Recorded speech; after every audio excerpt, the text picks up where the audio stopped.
What if Deku, the symbol of peace, suddenly possessed the destructive power of all 6 of Shigaraki's quirks? Imagine the chaos, the impossible choices, and the sheer unimaginable force he would become. This isn't just a power-up, it's a complete rewrite of the hero world as we know it, where the line between hero and villain blurs more than ever before.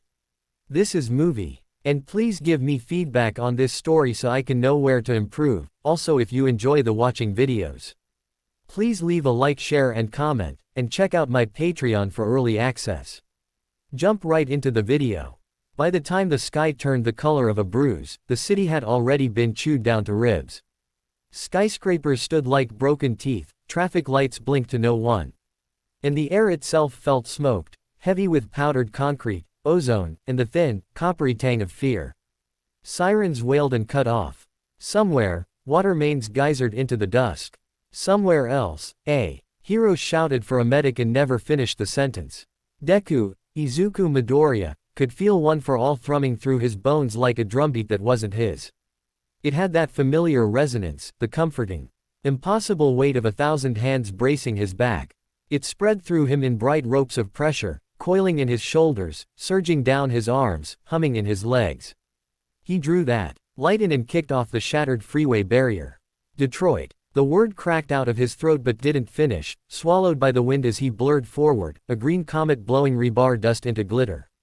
Below him, Tamura Shigaraki, no, not just Shigaraki, the thing wearing him like a mask, stumbled through a crater. His body was a living contradiction, muscle knitted over by threadbare regeneration. Skin pocked and peeling like old paint, and beneath all that the wrongness of something ancient and hungry.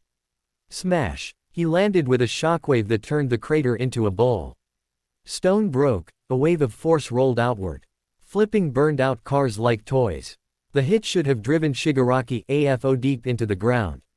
It did, briefly. The creature vanished in a gouge of collapsing earth, then erupted out behind Izuku in a skitter of gravel, fingers fanned and twitching. A hand grazed his cape. The fabric went to dust. Deku spun, heart buckling in his chest. Not today. Not now. He couldn't let those fingers find skin. Midoriya. All Might's voice, ragged, from the edge of the wreckage. He stood hunched, a silhouette hammered thin by time and duty, left arm in a sling. Right hand clenched around the last of his strength. There was nothing left of his old muscle armor, only stubbornness and a hurricane of will. End it. He's at his limit. You and me both, Deku thought, and didn't dare say it. He surged again. Across the ruin, Todoroki's eyes surged in an elegant, jagged wall, trying to kite Shigaraki back into a corner. Bakugo exploded up from a torn subway mouth in a flare of orange. Cursing inelegantly, sweat boiling off him in vapor trails as he strafed wide, strafed again, creating zones of pressure and sound, deafening this moment into clarity. Mirko limped but smiled like blood on a blade and winked at Izuku as she vaulted past on a ruined lamppost. It was everyone. It was no one. It was the last terrible inches of a marathon you couldn't exit because the world ended at the finish line. Shigaraki's head cocked, unsettlingly curious. Tired, Midoriya. His voice came wrong, wet, thin, and doubled, like a radio picking up 2 stations. Words were a luxury he was misusing. You always were so loud with hope. Then he moved like a cut shadow. The ground under Deku's boots trembled and began to crumble into sand. Izuku vaulted clear, 1-4. All roaring through his calves as he sprang off a fragmenting slab. He twisted midair, imagining the path, the vectors, the precise place to land a shoulder strike that wouldn't collapse the freeway overpass on the medevac team below. He hit Shigaraki in the sternum and drove him back. A wall accepted them both, then rejected them pregnant with echoes. Plaster burst in a breathy cough. They led into a gutted office where papers drifted like ashfall. 10 fingers clawed for him, trembling with a hunger that was almost polite in its inevitability. Not today. Deku flared one for all harder, so much that the world smeared. Then snapped into focus with painful brightness. He feinted left, then drove a knee up under Shigaraki's ribs. Something crunched. The husk, folded sideways and dragged a ruined desk down with him. For a split second, between coughs and growls, the ruined face seemed young again, terrified and small. Tenko. The name stabbed through Deku's head and was gone. Keep him off the ground. Aizawa's voice cut from a ragged hole in the wall.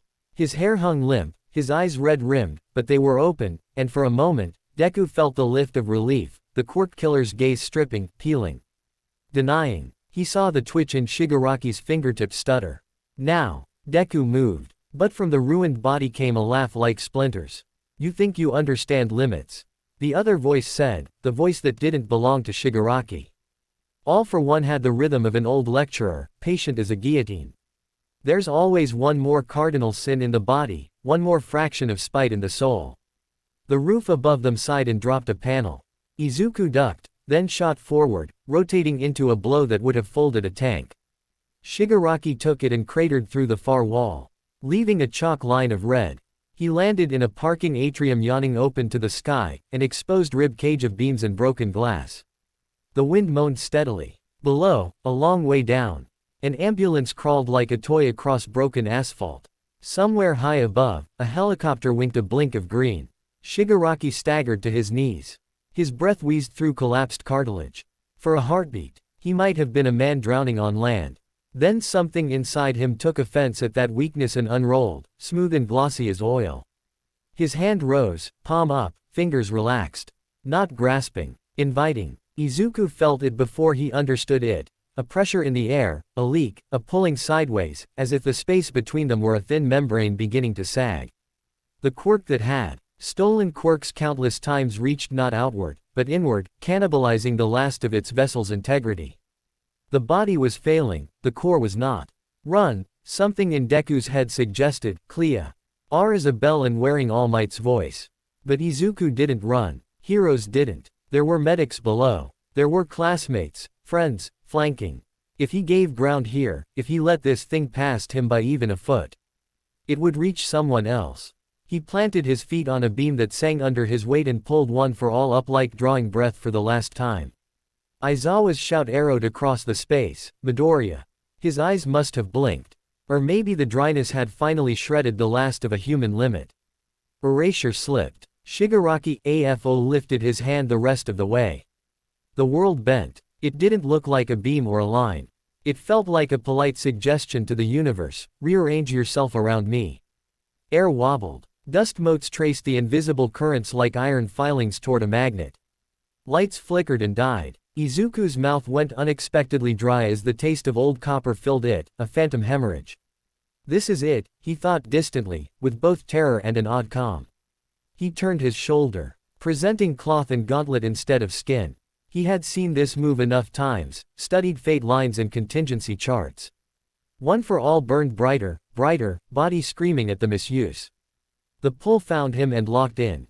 But Shigaraki didn't grab for his face. He didn't need to. The vector was not physical. The vector was permission. Deku felt the first touch like cold fog rolling over a river. Not pain, yet. Contact. An awareness pressed against the surface of his quirk, the outer membrane of One for All, and in that instant he was not standing on a beam in a half-skeleton of a building. He was inside the familiar dark of the vestige world. At least, he thought he was. Except the firelight was gone. The great, worn throne where the past bearers had sat, the scattered silhouettes. The low murmur of voices like wind in a pine forest, absent. The space was colder, domed, echoing. Chains hung where there had once been gentle bindings. And in the center, where the cinder-bright core of One for All had burned, there was now a sight that made his heart seize like an engine with no oil. A crack. It ran through that light like a hairline fracture through glass, black and swallowing. From that blackness crawled something acrid and elegant, dark filaments, filigreed with faint runes of intent. They smelled of old hospitals, iron restraints polished by use. Prayers said by people who loved the instrument more than the patient. Hello, Midoriya, said a voice he had only ever heard from TV screens and nightmares. It did not quite echo, but the space seemed to reshape itself to suit its diction. We finally meet without the noise. He couldn't see a face. He saw an idea of a face, a profile cut in negative, the suggestion of a smile where light refused to be. Izuku went to move, but in the vestige space his movements were thoughts and his thoughts were suddenly moving like he was wading through syrup. He reached for the familiar hands, Nana's rough grip. Banjo's slap on the shoulder, the quiet nod from Hikage, but his mental fingers closed on air. Get out, he said, and because he had nothing else, he made it a command. Get out of here. You're done. I agree, the not-quite voice said pleasantly. I am done with that vessel. I have found a better archive. A pressure slid along the outside of the light that made up one for all again, exploring. Testing for holes like a tongue finding the gap in teeth. Izuku felt it as a tightness right under his ribs. He clamped down, the way he'd been taught when he was learning to keep black. K-whip from turning his body into a hazard. Hold, hold, hold. Shigaraki's body was failing in the real world.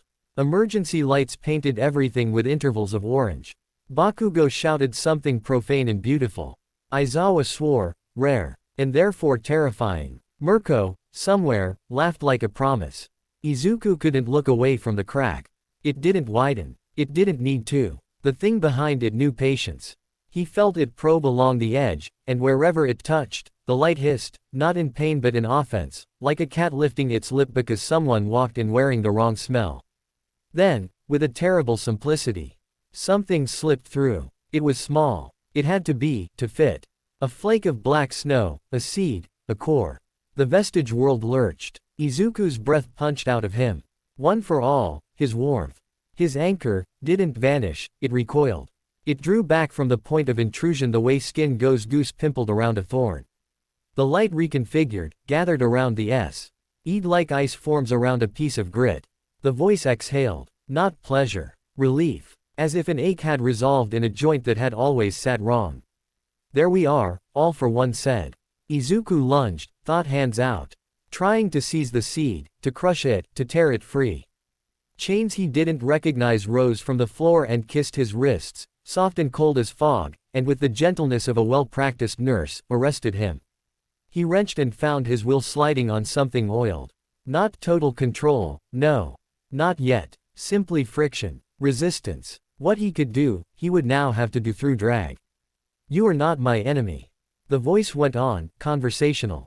You are my environment. I'll reject you, Izuku said. The sound of his own voice made him hate how young he was. I will burn you out. So brave, so loud. All for one almost sounded fond. The last light bearer thought he could shape me, too. He gave me a chamber. You give me a cathedral. I will be quiet, when quiet is wise. The seed turned, no motion. Exactly, more like a new direction arriving in the space. From it uncurled 5 thin threads, delicate as sensory hairs on an insect. They tasted the air of his soul. Izuku recognized them the way a firefighter recognizes heat. One smelled like old rust and grave dirt, the idea of it did, anyway, and every neuron in his brain screamed danger because the curve of decay fit the world like a key fits a lock.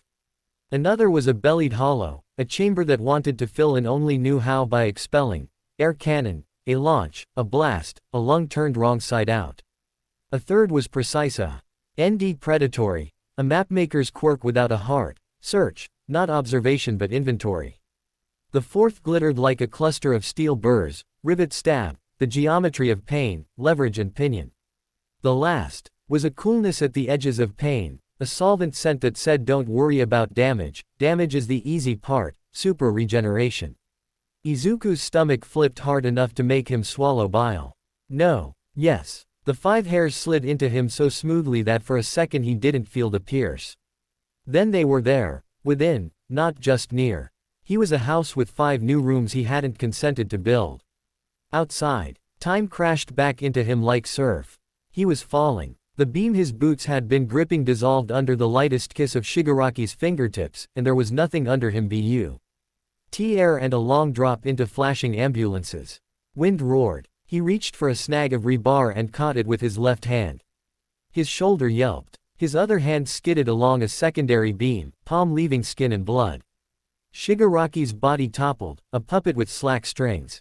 It tumbled and struck the half-collapsed railing one floor down and draped there, almost neatly, like laundry.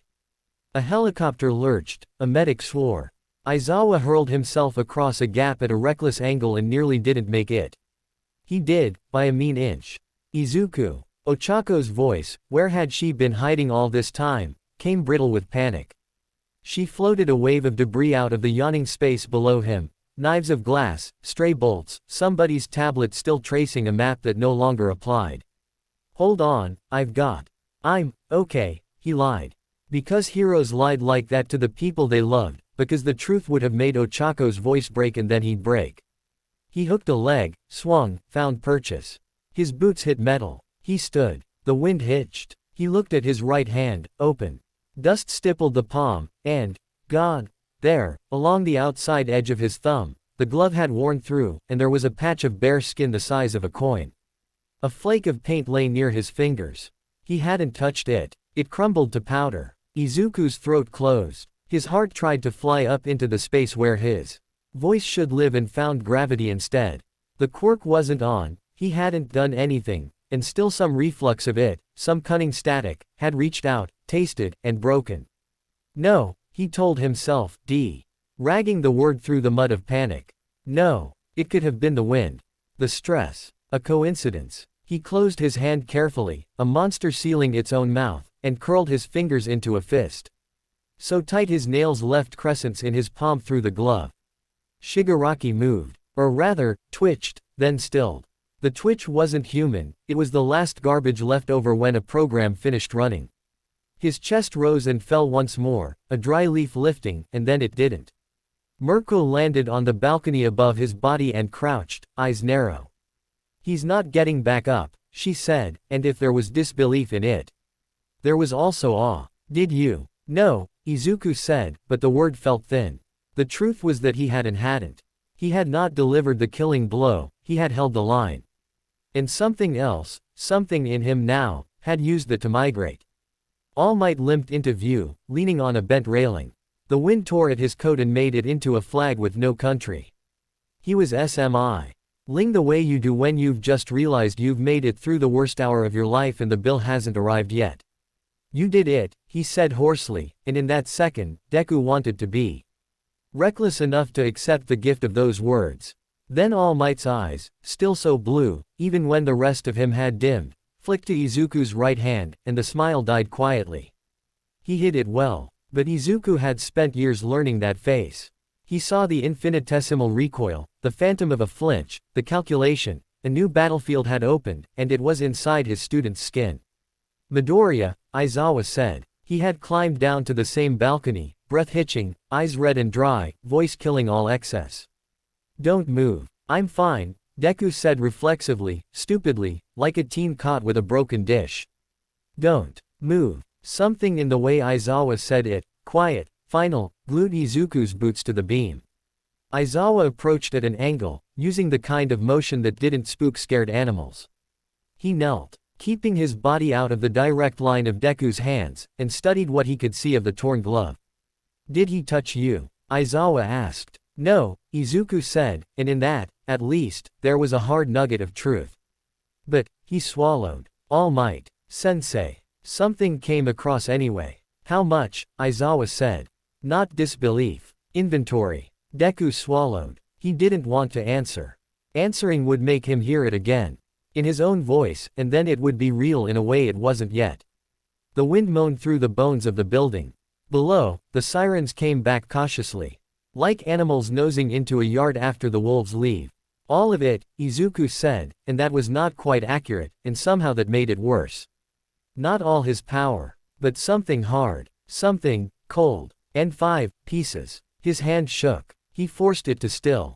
Decay, air cannon, search, rivet stab, super regeneration. Bakugo, landing with a rattle of gravel and a crackle of small explosions, went very still. His mouth opened for the obvious insult and didn't find a place to land. Shoto sucked a breath so softly it was more thought than sound. Ochako's hand lifted an inch as if to touch Izuku's shoulder and then drew back and floated uselessly near her chest. All Might closed his eyes. Aizawa didn't. He looked at Izuku the way surgeons look at patients before they take the living thing into a bright room and do terrible miracles. Okay, Aizawa said. We're done here. Evac first wave civilians. Medics stand by. Todoroki, get him wrapped in something, foil, tarp, I don't care, no bare contact.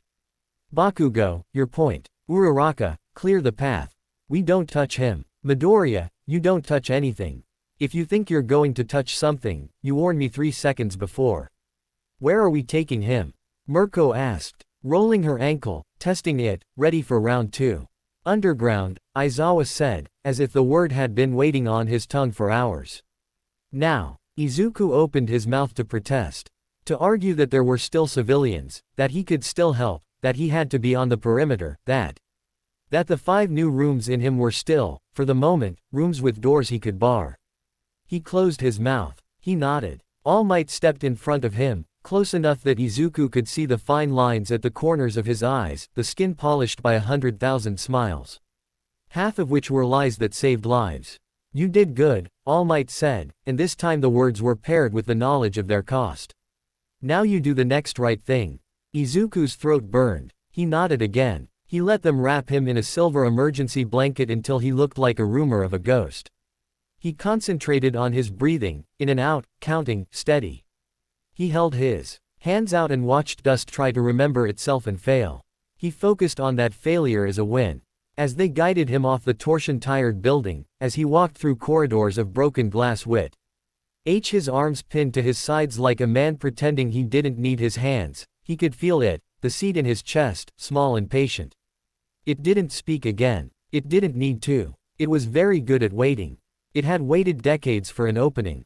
It could wait a little longer to see what kind of house it had moved into. Below, as they reached the bottom of the stairwell and the emergency lights painted everything in hazard amber. A medic hustled forward with a stretcher. Careful, Aizawa snapped. No contact. We can put him under, the medic offered, alarm flaring and being tamped down by training. Just to stay Bill. No, All Might said, and though his voice was quiet, the medic stopped. He looked at Izuku, and for a moment the hero and the boy were only people in a hallway that smelled like warm plastic and fear. He needs to hear us. Izuku blinked. Sweat stung his eyes, dust had caked on his lashes. He discovered he was shaking with the delayed, stupid, human response to terror. I'm okay, he said again. Because sometimes the lie was the only bridge you had to the truth. I can walk. He did. He walked into an ambulance whose doors had been stripped down to raw metal by some earlier emergency. He sat on a bench like a child on time out. He watched his breath fog the inside of a cracked window in slow, gray ghosts. They drove. The city slipped by, wounded and awake. His friends peeled off one by one to do the jobs that never stopped. Clear lanes, silence alarms, pick through rubble for people who still believed in being found. All Might rode in the back with him, one hand braced on a rail. Swaying like an old tree in wind. For a while, they didn't speak. There was only the small talk of machines and the better-than-silence of sirens. At a red light that nobody respected anymore. All Might said, Midoriya. Izuku looked up. When we get there, All Might said softly, you're going to hear a lot of words. Containment. Protocol. Acid. He swallowed the next words and set them down with care. I'm going to fight for student. Izuku's chest hurt in a way super regeneration wouldn't understand. The ambulance took a turn into a tunnel yawning dark. And for the first time since the beam had dissolved under him, since the vestige world had gone cold, since a seed had tilted the axis of his soul, Izuku let himself exhale all the way. Something in him listened to the sound he made and smiled without teeth. And one for all, his incandescent chorus, did not answer. It wasn't gone. He could feel it, curled back, wary, like a campfire banked under ash against a windstorm whose shape it didn't recognize. It was still his. It was still him. But it was silent. He woke to the sound of his own heart, too loud in a room that insisted on being quiet. The first breath tasted like plastic and antiseptic. The second hurt, a small, stubborn ache along the right side where his ribs had kissed metal. The third caught, because memory slammed the door back open and the dark of the vestige world flashed with a crack through its middle, and the thing that had smiled without teeth settled again, patient, heavy as a book on his chest. Izuku opened his eyes. White and soft gray and the careful mat of non-reflective metal. He lay in a bed that wasn't a bed so much as a table with kindness added, the sort of medical platform built wide anew. GH for restraints and narrow enough for hoses. No glossy surfaces. No chrome railings. Every corner softened. Every seam tight. Even the ceiling looked padded, a quilt of acoustic panels stitched in a calming grid. Midoriya. All Might's voice came from just outside his field of view. Izuku turned his head very slowly and found him sitting on a low stool by the door, spine straight as a sword in a sheath. He had changed into hospital scrubs and a threadbare hoodie that made him look like anybody's worried grandfather. A disposable cup warmed his hands. He was not drinking. Izuku understood, with a flare of gratitude and shame, that All Might had needed something to hold. How do you feel? The former symbol asked. The true answer was, like a house that had been condemned, and then, as the wrecking crew rolled up, was told someone important lived there now, so could we please just shore it up and pretend? What came out of Izuku's mouth was a papercut of a joke, because he had been a hero long enough to know triage wasn't only for bodies. Like I got hit by a truck that was also a philosophy class, he said. His voice was raw. A small kindness unfolded in All Might's eyes and then carefully folded itself back up. Stored for later. A shadow moved, and Aizawa stepped into view on the other side. He stood without leaning on anything, which meant he had scraped together an hour's sleep somewhere. His scarf looked like it had been used as both tourniquet and pillow. His eyes were not red yet. Izuku counted that as a small victory for now. We're in Musudafu General, Aizawa said, plain as water. Secure wing. This room was designed for volatile quirk cases. Negative pressure. Triply redundant air filters. No ceramic, no bare steel. All fabrics treated. All fixtures overbuilt. Izuku's gaze tracked around as Aizawa spoke. He saw the details his adrenaline had missed. The bed's surface, a dense, slightly tacky polymer that wasn't fabric and wasn't plastic, engineered to be both non-porous and non-powdering. The sheet over him was not a sheet at all but something like a silver-gray film, more like the top layer of a vacuum seal bag, taped down at the edges. Even the IV pole was sheathed in a dull, rubberized sleeve. You're safe, All Might said. Izuku heard the truth tucked behind the sentence. You're as safe as we know how to make you. He became aware of the fact that his wrists lay inside soft mitts, padded cylinders that covered his hands from fingertips to mid-forearm. They were not fastened to the bed. Someone had chosen that on purpose. His fingers flexed experimentally inside the foam. He felt the deflection and, under it, the echo of something else, like a second set of fingertips pressing back with their own agenda. He tried to breathe around it. In, out, count to 4. Do you remember? Aizawa asked. Yes, Izuku said. The syllable felt like it scraped his throat on the way out. His eyes found the ceiling again. It was easier to look at the neat grid than at All Might's hands. He didn't grab me. Not physically. But something moved. There's a seed core fragment, he corrected, because naming it made it less like a nightmare and more like a case file.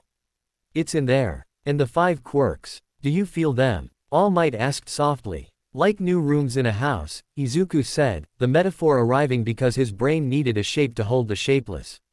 The doors are shut, but I can smell what's inside.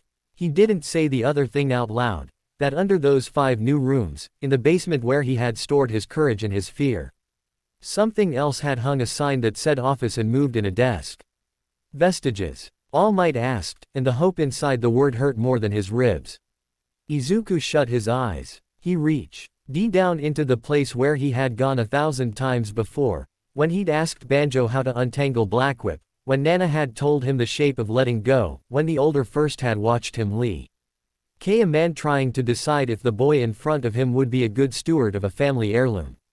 Darkness met him. Not hostile. Not friendly. A municipal building after hours. The lights still worked if you found the switches. The shelves were there, dusty. There was a desk where a desk didn't used to be.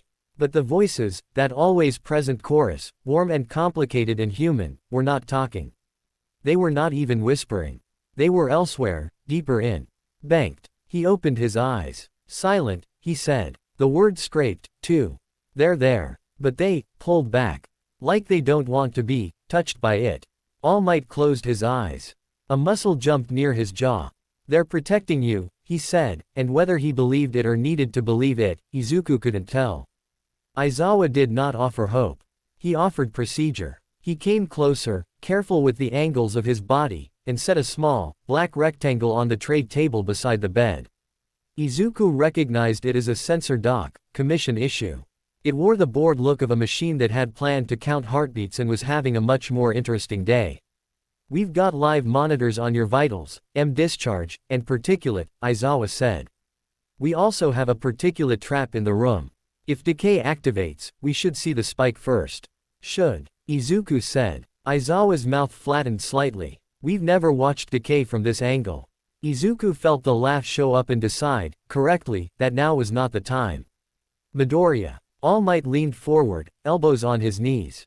I need to ask you something unpleasant. Has he spoken? The question went through Izuku like a cold wind through a house with a cracked window.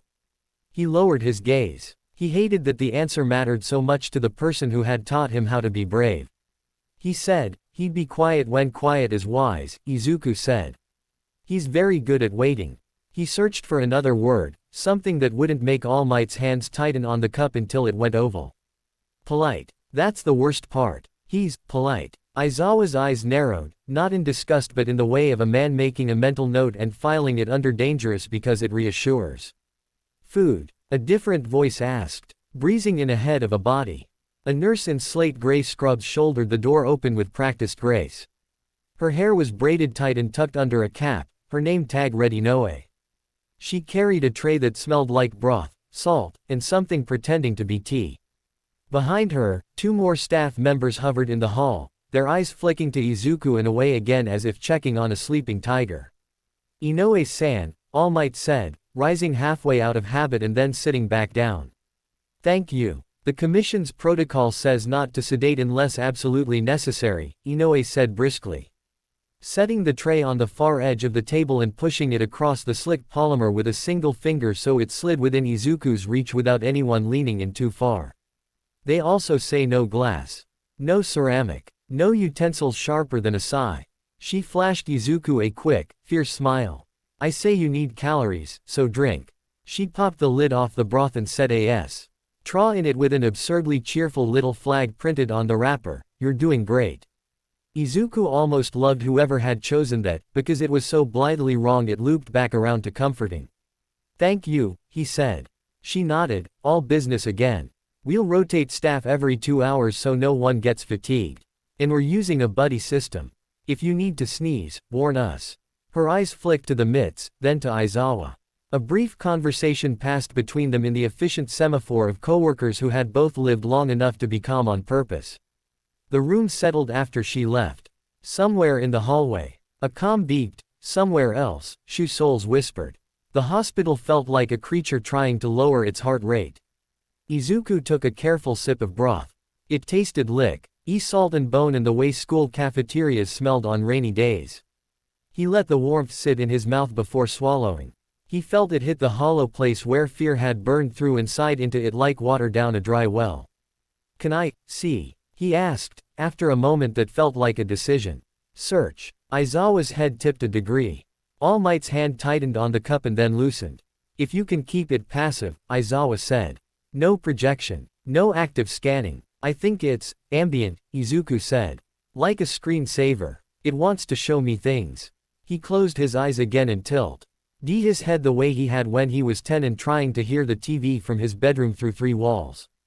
The room became a grid. Not the ceiling tiles, there was a second map superimposed, a geometry of people, positions, threat vectors. A set of permissions unlocked with a soundless click. Without meaning to, without wanting to, he knew that Nurse Inoue's quirk was minor levitation, non-combat utility.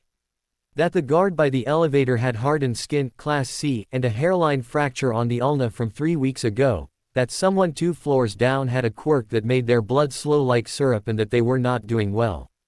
The information did not come as words. It arrived as knowing, in neat, invasive stacks. The seed in his chest gently sorted and labeled and filed. Search had Alwa. YS been a tool when Sniper Ragdoll used it, here, braided with a foe's cool processing, it felt like a cataloging function run by an archivist who enjoyed their job too much. Izuku pulled back, the overlay dimmed, reluctant. Midoriya. All Might prompted, very carefully keeping his voice ordinary, as if saying how was your math test? I can't see, Izuku said. He cracked one eye, then the other. The room returned to normal. He breathed. I won't use it without telling you. Good, Aizawa said. He meant thank you and please don't make me erase you yet and also I believe you, which made Summit. Hingen Izuku's chest eased by a millimeter. He shifted slightly on the bed. The silver-gray coverlet made an efficient little whisper. He lifted his left hand, considered the mitt, and lowered it again. He could have asked for the mitts off, made a joke about being a burrito. He didn't. He did not trust his hands.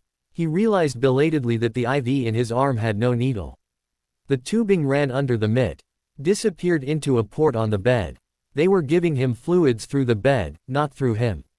Quirk-proof everything. Quirk-proof him. He stared at the near corner of the coverlet, where the film had been taped down and sealed with a heat seam. The seam line was straight as a rule and a shade darker than the rest. The edge of his right mid rested near it, a shadow on gray. The edge crisped. It happened so fast his brain had to backfill it, a lover's kiss of dust, a smudge that hadn't been there a heartbeat before. The gray turned the color of unbaked clay, then desiccated, racking into a fine powder that made the smallest HSSSK sound as it parted from itself. A circle the size of a coin appeared where solid had been, and the powder breathed outward with the tiniest irresponsible sigh. Izuku's heart misfired. He jerked his hand up so hard the mitt thumped his forehead. No, no, no. Aizawa was already moving. The scarf snapped once and clung to the bed's far corner just above the singed hole, pinning the film in place, creating a little tent that would contain any more dust and buy them seconds. All Might's palm lifted toward Izuku's shoulder and then stopped, trembling in air. I didn't. Izuku's mouth had gone numb. I didn't touch. You breathed, Aizawa said, voice flat but not unkind. He folded the scarf back on itself, layering cloth between damaged and whole. You startled. Your fingers flexed inside the mitt. Something got very close. Izuku's breath came in fast pulls, each one sharper and less useful than the last. Dust. Dust. He had made dust by existing. He could not exist.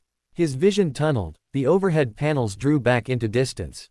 Midoriya, All Might said, not loud, not soft, exactly calibrated.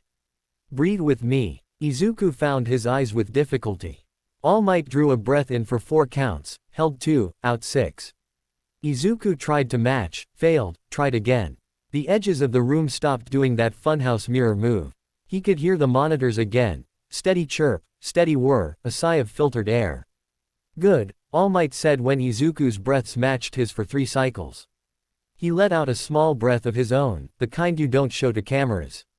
Good boy. Aizawa peeled back just enough of the scarf to check the damaged spot.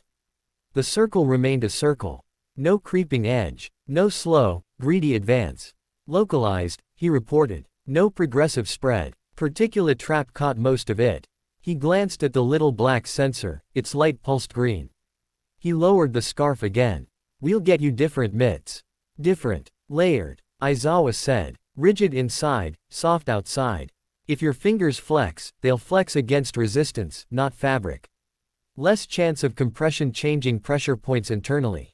Izuku nodded because that was what you did when a teacher told you the plan that would keep you from doing accidental murder with a flinch. I'm sorry, he blurted the next second, because so. RRY had become a reflex before it had become a word. He hated how small he sounded. He wanted to sound like a professional, like a colleague reporting an anomaly, not like a kid who had knocked over a display at a store.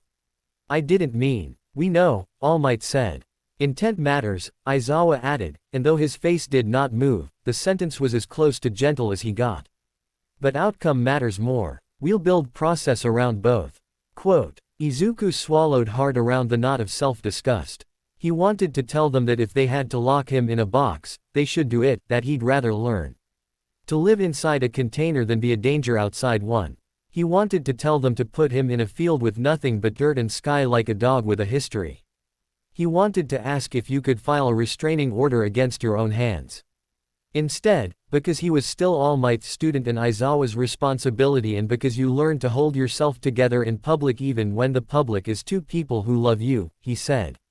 What's the commission saying? Nothing, Aizawa said. Because they're smart enough to know I'm here. He angled a glance at All Might. But they're thinking very loudly. All Might's mouth tugged into something that was not a smile. Containment. Oversight. Custody. Asset. He said the words like he'd already bitten them in half and wasn't done chewing. Izuku looked at his mitts, at the neat, stupid imperfections of the foam, the tiny pocks where the mold had breathed. I don't want to hurt anyone, he said. He tightened every muscle from wrist to shoulder. Just enough to feel the burn and the reassuring pain of his own body, then let it go. I don't want to be him. He isn't a person, Aizawa said. He's a strategy that learned how to wear skin. He met Izuku's eyes, held them. You are a person. It should have been trite. It wasn't. It was an anchor line thrown into a current. The door sighed and opened as if it knew to be modest. The Hero Pub. Lick Safety Commission chair didn't come in. A liaison did, a woman in a suit the color of storm glass, hair neat, tablet neat, soul tidy. She stopped at the threshold, the way you do at a shrine, and inclined her head. Izuku could see the calculations in the infinitesimal pauses of her breath and eyelids. Erase her head. All Might. She acknowledged them without stepping near the bed. Midoriya. Not now, Aizawa said without heat. It will be now very soon, she replied, and her voice had the velvet of someone who had practiced sounding gentle so long she had worn a groove in it.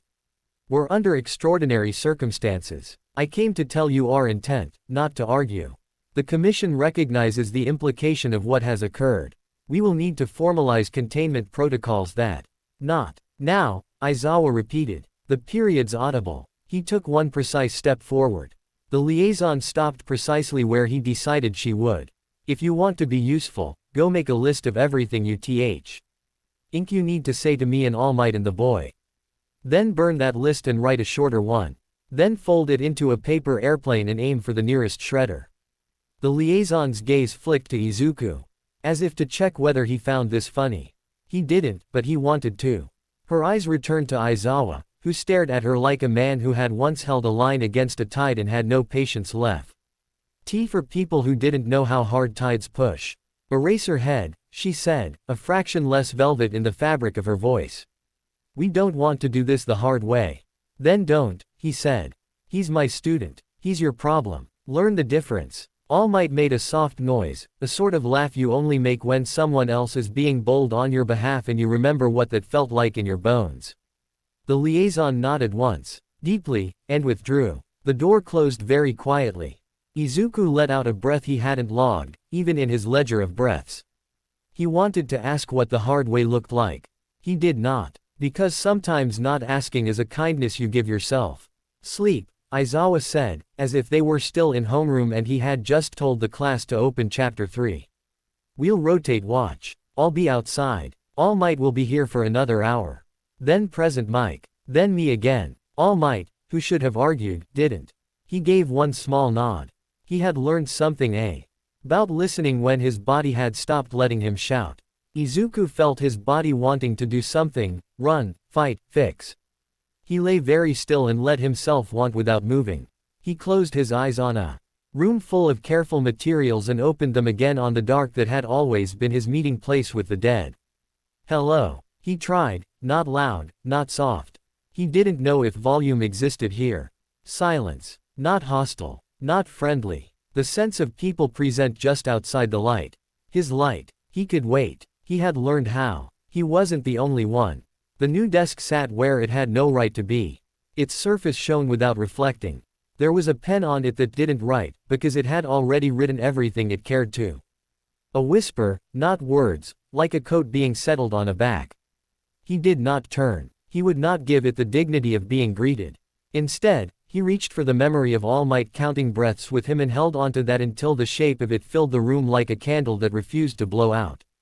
When he drifted, it wasn't to sleep so much as to standing in a hallway and refusing to go into any of the rooms alone. He dreamed he was in the training gym at UA. Except the floor was made of the gray film from the hospital bed, and every step made the smallest, most polite sound of tearing. Aizawa stood with his arms folded, watching him like a hawk watch. A mouse that has declared it will not be hunted today. All Might stood with a clipboard, because even gods need props when they're trying to look ordinary. Ochako stood at the door, hands on the frame, not coming in because she was smart. Izuku measured his breath. He took a step. The floor held. He took another. The floor flexed, then held. He lifted his hand and imagined mitts and found mitts. He imagined nothing and found fingers. What if I can't feel where it ends? He asked, not to anyone, or maybe to everyone. Then we teach you to know where you end, Aizawa said, which was one of those sentences that sounded like a parable and was actually a schedule. We'll make you gloves, All Might said. His smile didn't falter, but his eyes told the truth. We'll make you better than you're afraid you are. All at once, every light in the gym guttered, not into darkness but into the kind of dim that makes your skin know that someone else is in the room. Izuku didn't turn his head. He looked at his own hands. They were steady. He woke with the memory of steadiness and held it in his palm like a warm stone. The room had not moved. Time had. The panel clock on the far wall read so. Me hour that felt like the middle of the night's middle. The world outside the window that was not a window, just a screen showing a camera's view of a blank white wall, glowed in hospital colors. His throat was dry. He licked his lips and felt the sting of the crack at the corner of his mouth. He reached, stopped, remembered, then said, aloud, I'm going to move my left hand to drink. Copy. Aizawa said through the door without opening it. Not asleep, then. Not even pretending. Izuku shifted as carefully as if he'd been told the bed was a field of tripwires. He brought the straw to his mouth with both mitts like a toddler handed a precious glass sculpture. He sipped. The broth was lukewarm. He didn't mind. Question, he said, after a minute, to the room in general. If I held my breath, do you think? No. Aizawa said, and it should have been harsh but it was only factual. We don't put you on rules we can't sustain. You breathe. Right, Izuku said. Right. The seat in his chest rolled once. Lazily, as if it had turned over on a couch. It did not speak. Izuku resisted the sudden, unclean urge to fill the silence with words so that he wouldn't have to hear the silence. He watched the door until All Might's shape filled it again. The former symbol's hair was damp. He had showered and put the same hoodie back on. He carried 2 cups this time, and the smell of coffee shouldered its way into the antiseptic like a friend who knows they can. You look less like a ghost and more like a boy, he said gently, settling back onto the stool. I made dust, Izuku said. It felt better to say it first, like admitting a math error before the teacher asked to see your work. I heard, All Might said, and sipped, and managed to make the action feel like intimacy instead of surveillance. And you stopped. I panicked. You stopped, All Might repeated, the way you say sit to a dog who is still vibrating but is, undeniably, sitting. We'll take the win. They sat for a time that might have been 10 minutes or an hour. In the trench of that time, Izuku did a stupid brave thing and laid his fear out in the open between them. What if I can't do it? He asked, voice low. What if I can't keep it from spreading? What if I forget? What if I have a nightmare and then I will wake you, All Might said, as if the contingency plan foe. Our nightmares belonged on the same shelf as filters and sensors. And Aizawa will glare at the sun until it agrees to rise slower. And Recovery Girl will scold you for not calling her sooner. And Class 1A will embarrass you with a banner. Izuku let out a sound that wanted to be a laugh when it grew up. And if you lose your way, All Might added, softer, the coffee steam making a small ghost between them. We will drag you back by your ankles and make you very cross about it. You will not go alone. Izuku looked at the knot window and pictured the hallway full of people who had learned how to love him by teasing him and ruining his study sessions. He pictured Bakugo's furious, unwanted, uncompromising loyalty standing like a wall in front of him whether Izuku asked for it or not. He'd pick Turd Ochako's hands not touching his shoulder because she was smart and because she knew he would feel that restraint as love. I don't hear them, he whispered. The vestiges. Then talk until they do, All Might said. With the kind of half-smile you only give to someone who has earned the right to be told the truth kindly. Tell them what you're doing. Tell them what you're afraid of. Tell them what you had for lunch. They are listening, even in the quiet. Izuku nodded. He swallowed and found his throat had stopped hurting. The seed shifted again, not in protest but like a cat that had noted its environment and found no threat in this kind of talk. Okay, he said. He took another sip of broth, and then another, and then the cup was empty, and it felt like an accomplishment on par with surviving the day. Outside, the world kept not ending. Inside, he was a boy inside a room inside a plan inside a fear.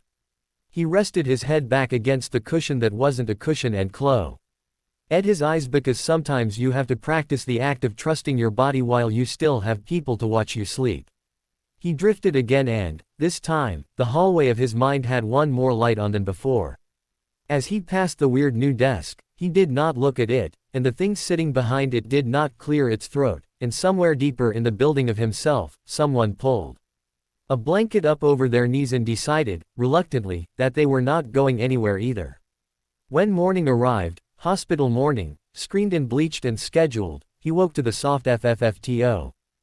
FA curtain being drawn halfway between his bed and the door. Aizawa's voice, closer, said, "Eyes on me," and a medical tech answered, "Eyes on you."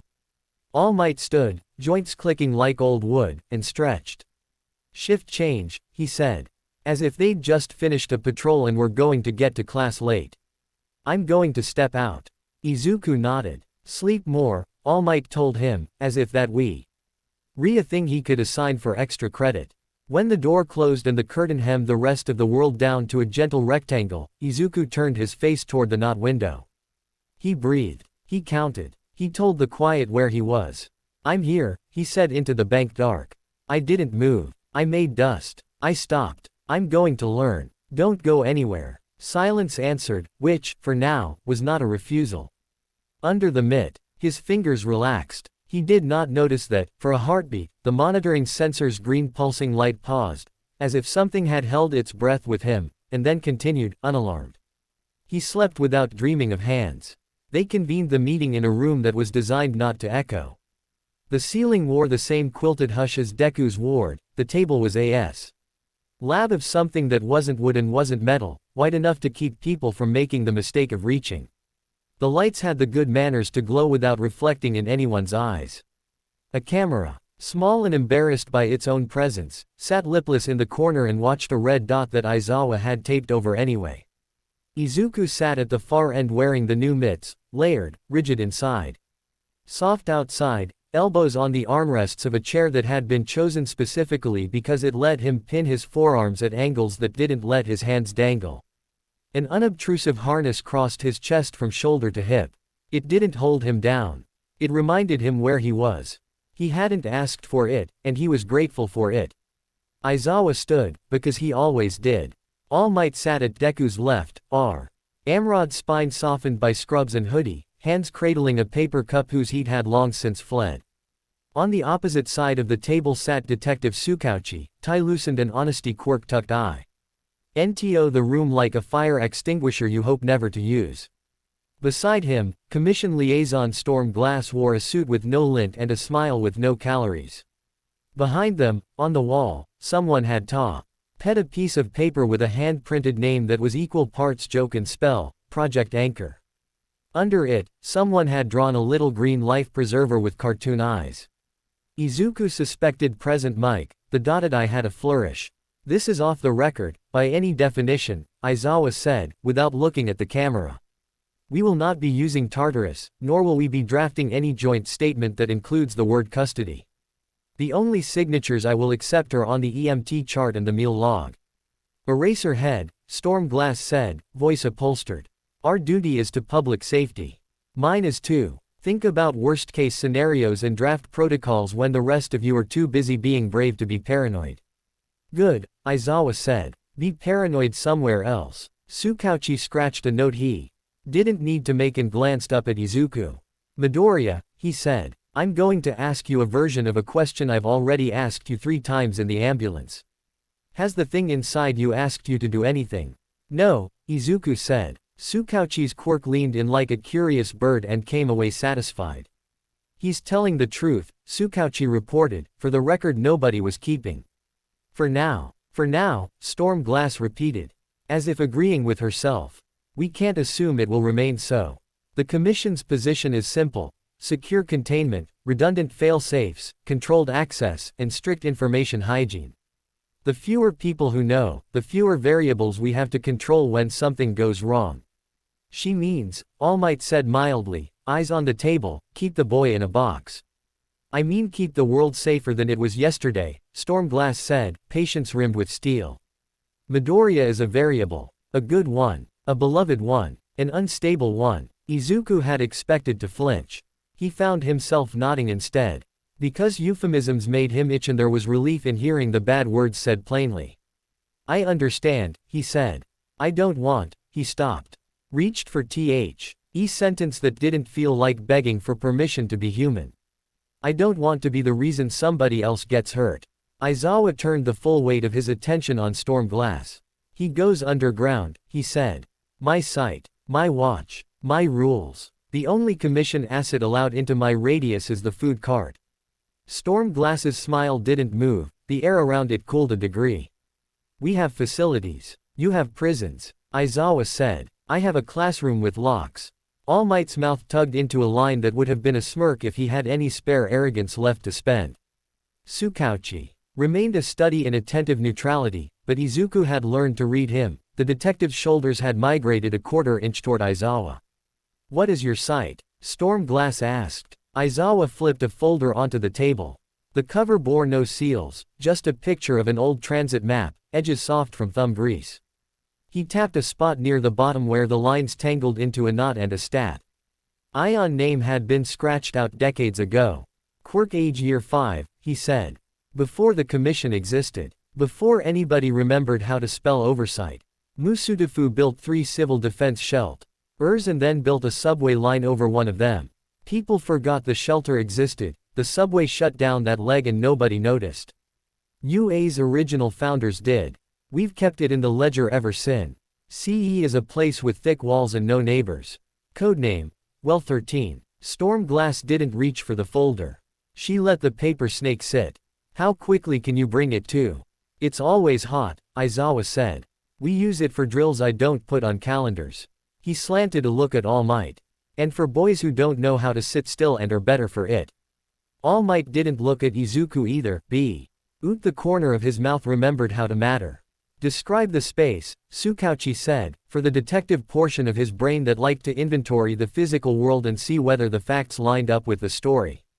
2 levels, Aizawa said. Top is access, decontum, watchroom, medical closet. Bottom is the tank, 12 meters by 12, 6 high. Walls are sacrificial, layered tiles over absorbers. No bare metal. No exposed concrete. Everything breaks down into pieces you can replace with gloved hands. Air handling is triple redundant and self-sealing. Negative pressure interior. 6 independent feeds for foam, halon, and inert gas. 2 gantry arms with ceramic grips in the ceiling if we need to move something from above without touching it. Floor vents designed to eat dust and cry about it later. Any mirrors? All Might asked, out of habit, and Izuku had the absurd thought that there was a universe where that was the strangest question in the room. Aizawa shook his head. Nothing reflective. Nothing brittle. The only thing with edges is the rulebook. Storm Glass did take the folder now. She flipped it open, scanned the floor plans with the rapid, efficient read O. F. A person who loved contingencies the way other people loved dogs. Rotation, she asked. I'm there, Aizawa said. You can't stand and stare forever. I can stand and stare longer than your board can sit and panic. Tsukauchi cleared his throat, an old man sound, at odds with his age.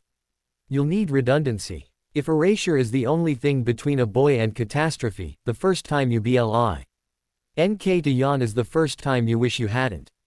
I have redundancy, Aizawa said. Shinso. He can do what I can't, pull a lever in someone else's head without touching them.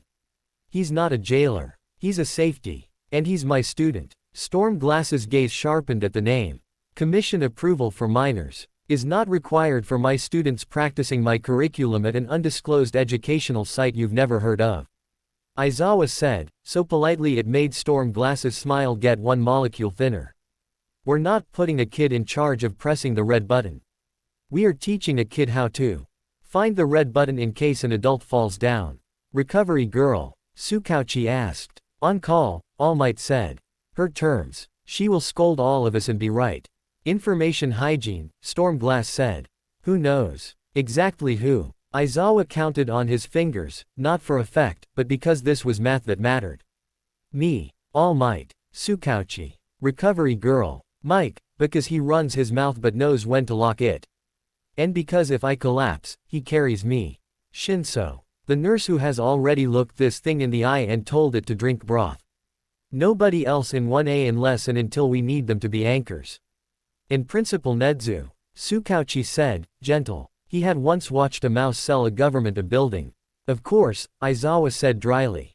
But he's nobody else, technically. He knows WELL 13. He pays the electric bill from an account labeled gym maintenance. Stormglass's finger tapped the open floor plan, nails filed to non-weaponized ovals. You want to keep the condition secret, she said. We can sell a narrative of injury and rehabilitation. Symbol's successor sidelined by stress fractures, or some such. The public will sigh, send cards, and wait for their hope to grow back. The public are not stupid, All Might said. They are kind. You can ask them to wait without lying to them about why. Stormglass's gaze flicked to him. I am very good at saying true things that make people feel better. I have a certificate. That's the problem, All Might said, and not because he thought he was clever.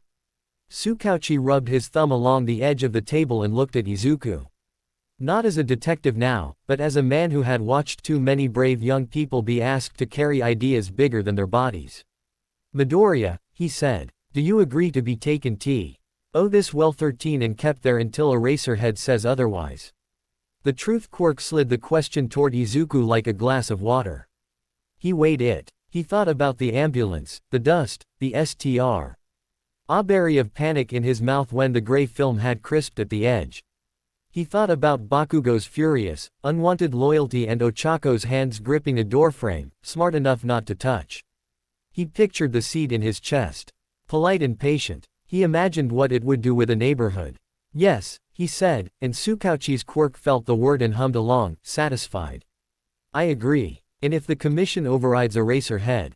Tsukauchi asked, because being a friend meant asking the ugly question while you still could. Aizawa's scarf made the faintest, impolite sound as it shifted against his neck. All Might looked at Tsukauchi as if the detective had laid a live wire between them and asked whether anyone else felt that buzzing. Stormglass didn't blink. The commission will not override a plan that keeps us from having to explain to the Diet why we let All for One ride a boy into a shopping mall. That's not a no, Aizawa said. It's the only yes you'll get today, she said, and did not apologize for it. They sketched logistics like men and women laying a bridge at night, routes, false destinations, decoys. The hospital's laundry tunnel could be borrowed if the Newers' manager was bribed with coffee and the promise of a new cart. The morgue elevator had a lock that always opened for a certain key even when the power didn't know it should. Ochako could float, if needed. But they decided against using any student whose name the commission might be able to print if later offended. Aizawa had a lot of contacts who owed him favors and also owed the world the favor of never having their faces published. When it was time to stand, the room's hush gathered itself around them like a cloak. Midoriya, Stormglass said at the door, not stepping closer, because she had learned. You are not a monster. I know, he said. He meant I am trying. Her smile softened into something with a hint of calorie. Try to keep your hands where we can see them so I don't have to stab anyone with a metaphor. He almost smiled back. Almost. The corridor that led from the secure wing to the backstage of the hospital felt like a body's second circulatory system, narrow, quiet, efficient. Aizawa walked point, scarf loose and ready, hair already prickling with the anticipatory fatigue of hours of erasure. All Might walked beside Izuku, close enough to intercept and far enough to prove trust. Two hospital orderlies pushed a linen cart big enough to hide a small defection of nurses. They had rehearsed this arc in whispers. Door, left, elevator, down 2, service corridor, third door on the right, in labeled. Through to the access stair that wasn't on any new map but stubbornly existed anyway, and on into the city's forgotten veins. Eyes on me, Aizawa said, and the orderly at the front said. Eyes on you. It should have been funny. It wasn't. It was a spell. The service elevator gave a dispirited clunk and stopped between floors.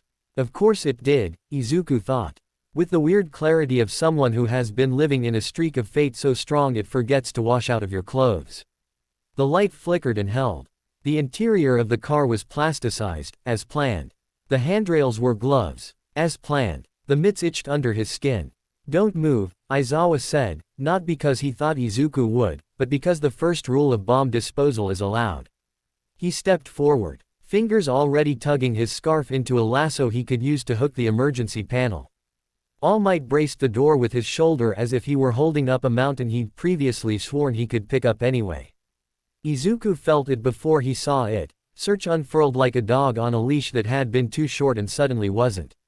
It wanted to know the elevator's weight, it Wanted to know the security guard in the lobby's heart rate. It wanted to know the quirk of the man in the stairwell 3 floors down who was pausing to check his phone.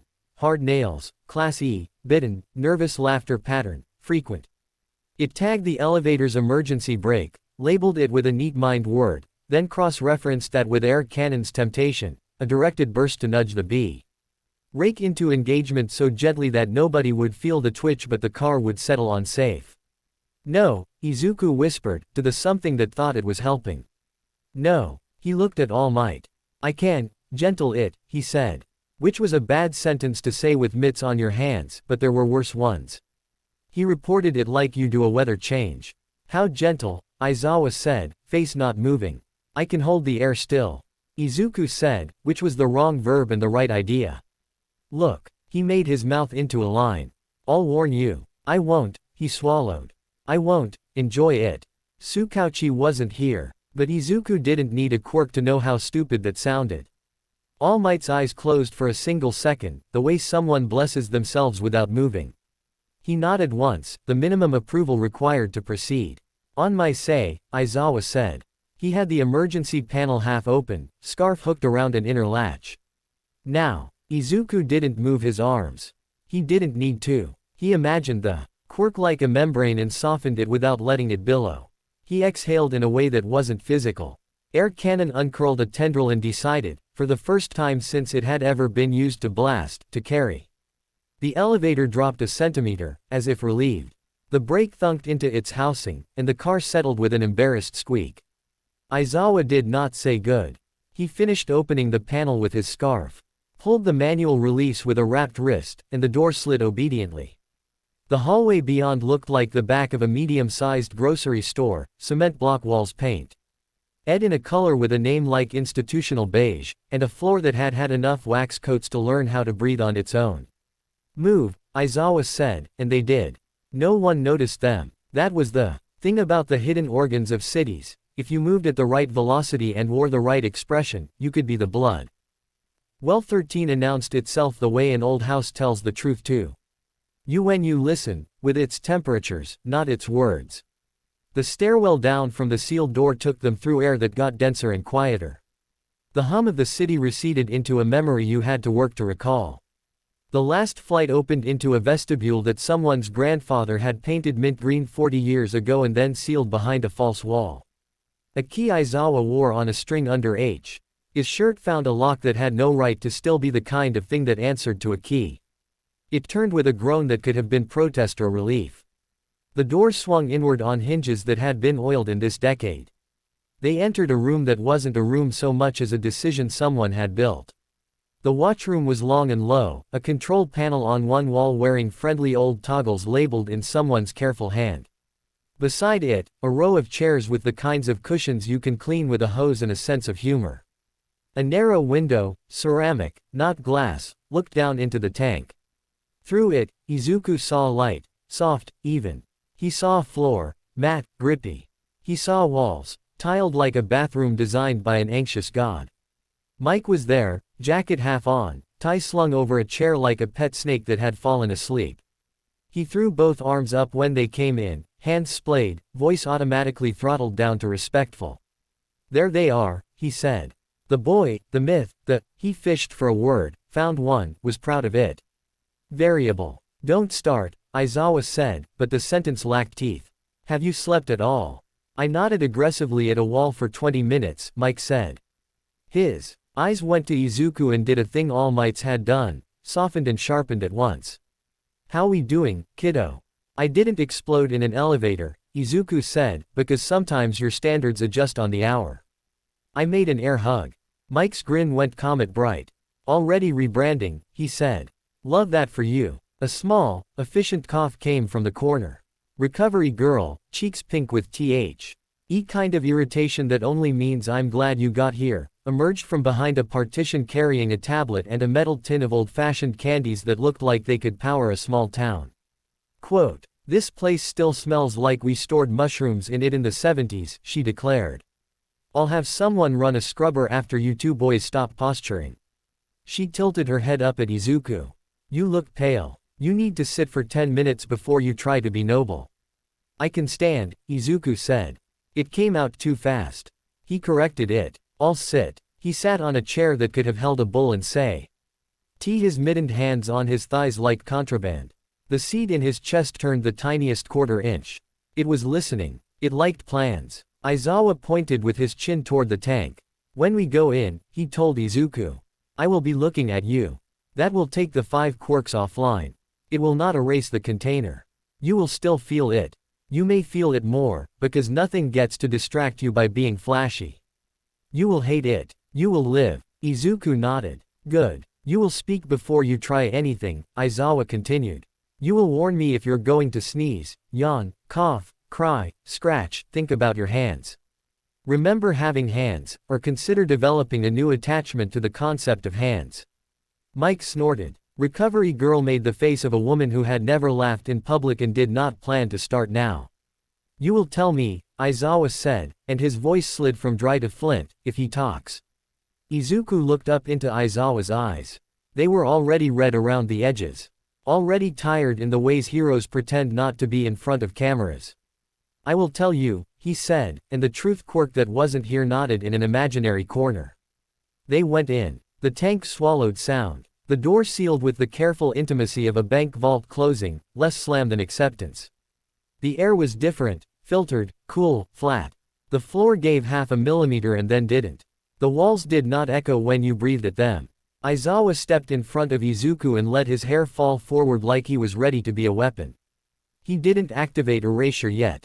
He waited. He wanted Izuku to see the decision and then feel the consequence, so his mind would cut a groove in the right place. Ready? He asked. No, Izuku said, and then, do it anyway. Aizawa's eyes reddened like an old fuse lighting. The 5 new rooms in Izuku slammed doors with the fury of teenagers who had been told to turn down their music. Decay quieted to a bacteriostatic silence so pure it made Izuku's skin crawl with relief. Search flickered and dimmed, a motion-sensing light deciding the room was empty. Air cannon rolled itself up like a rug and sulked. Rivet stab put its hardware away. Super. Regeneration, calm in the corner as always, merely looked up and then kept knitting molecules at the useful rate of a grandmother who had outlived fashion. Under it, deeper, the seed turned over in its sleep and smiled without teeth. Izuku catalogued the sensations because he needed data to trust more than feelings. He lifted his left hand, deliberate as a man picking up a delicate dish, and brought his palm up in front of his chin. He flexed inside the mitt. The rigid inner shell cupped his tendons and told him where the end of him was. The soft outer layer flexed, whispers in the room's hush. No dust, he reported. And the brevity of it steadied him. Good, Aizawa said. His eyes did not flick or blink or close. We will set a schedule. 20 minutes on, 10 off. I will be here for your first 6 hours. Then Mike. Then Shinso for 2. Then me again. I can stand, Izuku said. Sit, Aizawa said. He sat on the stool in the dead center of the room, where anybody in the watchroom above could see all his edges. He put his hands on his thighs again and learned the weight of being quiet. For the first 30 minutes, that was the training, breathing like a person who did not have to apologize for inhaling. While a tired man looked into his eyes and refused to let him become a hazard. Every small itch played across his nerves like a school band learning to tune, every flinch felt like a car turning the wrong way down a one-way street that he could, with effort, close. He told Aizawa when a thought about mitts tried to become an urge to flex. He told him when search through a picture at him, a janitor 2 stations away replacing a light bulb, and he told it no, like you tell a puppy the trash is not dinner. On the second cycle, Aizawa said, we're going to stand. On 3. They stood. Nothing broke. Izuku counted that as an achievement equal to collapsing an enemy compound, which said something bleak about the scale he now carried around in his head. On the 3rd cycle, Aizawa said, we're going to walk to the wall and back. They did. The tiles watched them with the steady gaze of a herd animal not inclined to spook unless given very good reason. On the 4th, Aizawa said, talk to them. Them took a second to process. The vestiges had not answered him in the hospital. Here, in the white belly of WELL-13, with the 5 unruly boys sent to their room by erasure. The old quiet returned like a room you respected too much to kick your shoes off in. I'm here, he said into the dark. He's here. You can be mad about it later. I'm going to learn. Please don't stay gone because he wants you to. The dark didn't answer, but it listened.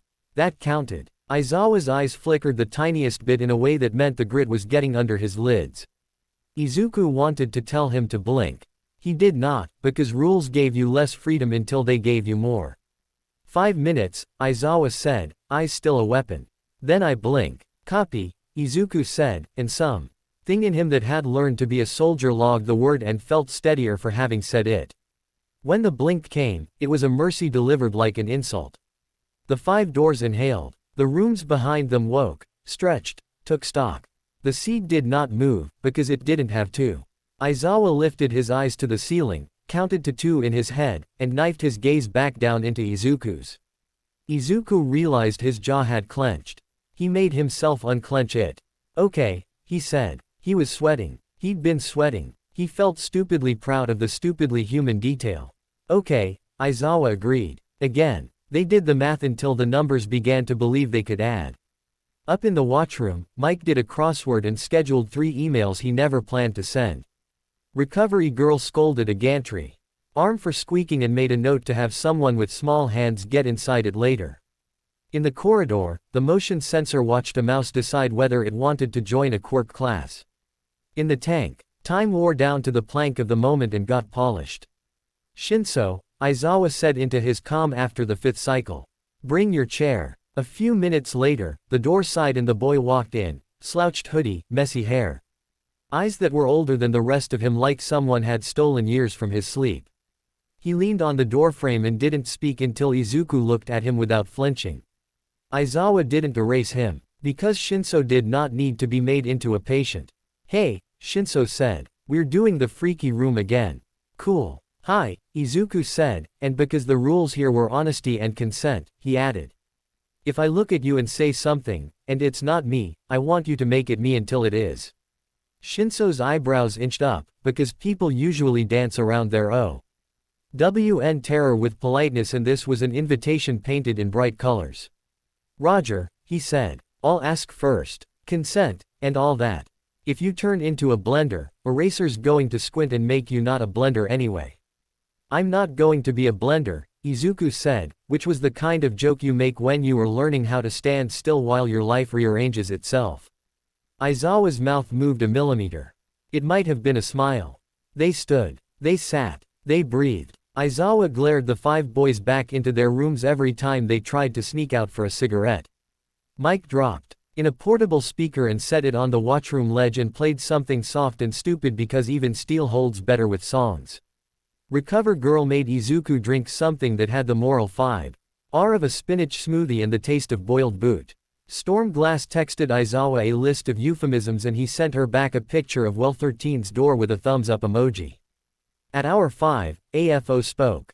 Not aloud. Not with words. More like a footstep in an upstairs room when you live alone. Izuku felt the shape of it as a small change in pressure right behind the breastbone. There you are, the shape said. The way a teacher says it when a student finally shows their work. He did not greet it. He said, without moving his mouth or flinching, he's here, for Aizawa's benefit. Eyes, Aizawa said, and increased the pressure until the rooms inside Izuku's chest remembered who paid the rent. The seed did not recede. It did not need to. It admired the system. It liked the plan. It had always liked plans. It had been one. Izuku breathed, and counted, and did not let it become the loudest thing in the room. When Aizawa finally let his eyes go dull, when Mike took the shift and sat cross-legged on the stool with the kind of energy that passes for calm when you've learned how to turn your volume down, when Recovery Girl tapped the glass to get Izuku's attention and mimed drink, or I will climb in there and singe your eyebrows. When Shinso sat on the floor with his back against the wall and kept his voice precisely in the key of unassuming human who you cannot possibly be threatened by. Izuku realized the worst hadn't happened. That did not make the room safe. It made it true. He let his shoulders drop, just once. He set his mitts on his knees and thought about the next hour, then the next. He measured time like a mason lays brick. Slow, exact, aware the wall would be needed by someone later who did not know how much each stone had weighed. Up in the watchroom, the little CER. Amic window reflected 4 shapes, a tired teacher, a loud man trying to be quiet, an old woman with sugar in her purse and knives in her eyes, and a boy with a voice that could be a lever if you let it. And in the tank, another boy learned the difference between silence that protects and silence that waits. When the shift board read end of cycle 1, Mike leaned against the intercom and said, "Congratulations. You've completed your first hour of not being an apocalypse." Izuku surprised himself with a huff that edged into a laugh. Aizawa rubbed his eyes with the heel of his hand and spoke without opening them. Again. They began again. The first time he heard Shigaraki in the room, it was not a voice. It was the shape a voice leaves behind. Aizawa was in front of him, eyes a low red wire across a dark field. Taking the 5 feral rooms offline. Mike hummed something softer than music in the watchroom, a tune that sounded like a streetlight making peace with moths. The ceramic wind. Our recovery girl's reflection as she tapped something into a tablet and pretended to be angrier than her pulse admitted. Shinso sat cross-legged on the floor, hoodie up, gaze on the grout, the kin. D of attention you give a thing you could control and don't. Izuku breathed as if breath itself were a discipline. In, hold, out. The mitts were heavy in a way he needed. He catalogued nothing, named nothing. Even search. Flattened by erasure, Pod once against deletion slept. And yet, a pressure leaned against the back of his ribs, patient as a posted notice. Not the polished civility of all for one seed. That had the clean scent of a surgical theater. This was different. This was a boy standing wrong in a too small room, shoulders up around his ears, nails dragging, not to touch, just to threaten to touch. A memory rose like heat shimmer, a toddler coughing on dust, a hand, a garden, then a red crackline through a sky that had been trying very hard to be kind. Don't you start, Izuku told himself, fiercely. Because there were tragedies you could not fix by rehearsing them. Aizawa's gaze didn't waver. Report. Izuku blinked the image away. Not words, he said. Wait. Like he's leaning on the wall from the other side. Which he? Aizawa asked, as if they were choosing variables in a proof. Shigaraki, Izuku said. He waited. Listened to the way the room didn't change. Not the professor. The kid. The angle of him. Posture as data. Shinso muttered, so dry it wasn't even a joke. Hold, Aizawa said, and Izuku did. The pressure remained, a sulk outside a locked door. It did not try to get in. It did not need to. It needed to be felt. He breathed around it, a swimmer learning to ignore a current because the shore was a number and not a rumor. After E-cycle ended and Aizawa blinked gratefully and leaned his shoulder blades into the relief like a man remembering his back existed. Izuku said, he's there when it's quiet. Recovery girl's mouth flattened into sympathy disguised as scold. Ghosts like libraries, she said. They know where polite people go to listen. Mike leaned into the intercom and kept his volume a whisper. You want noise, kiddo? I can pipe a whole mall into that tank.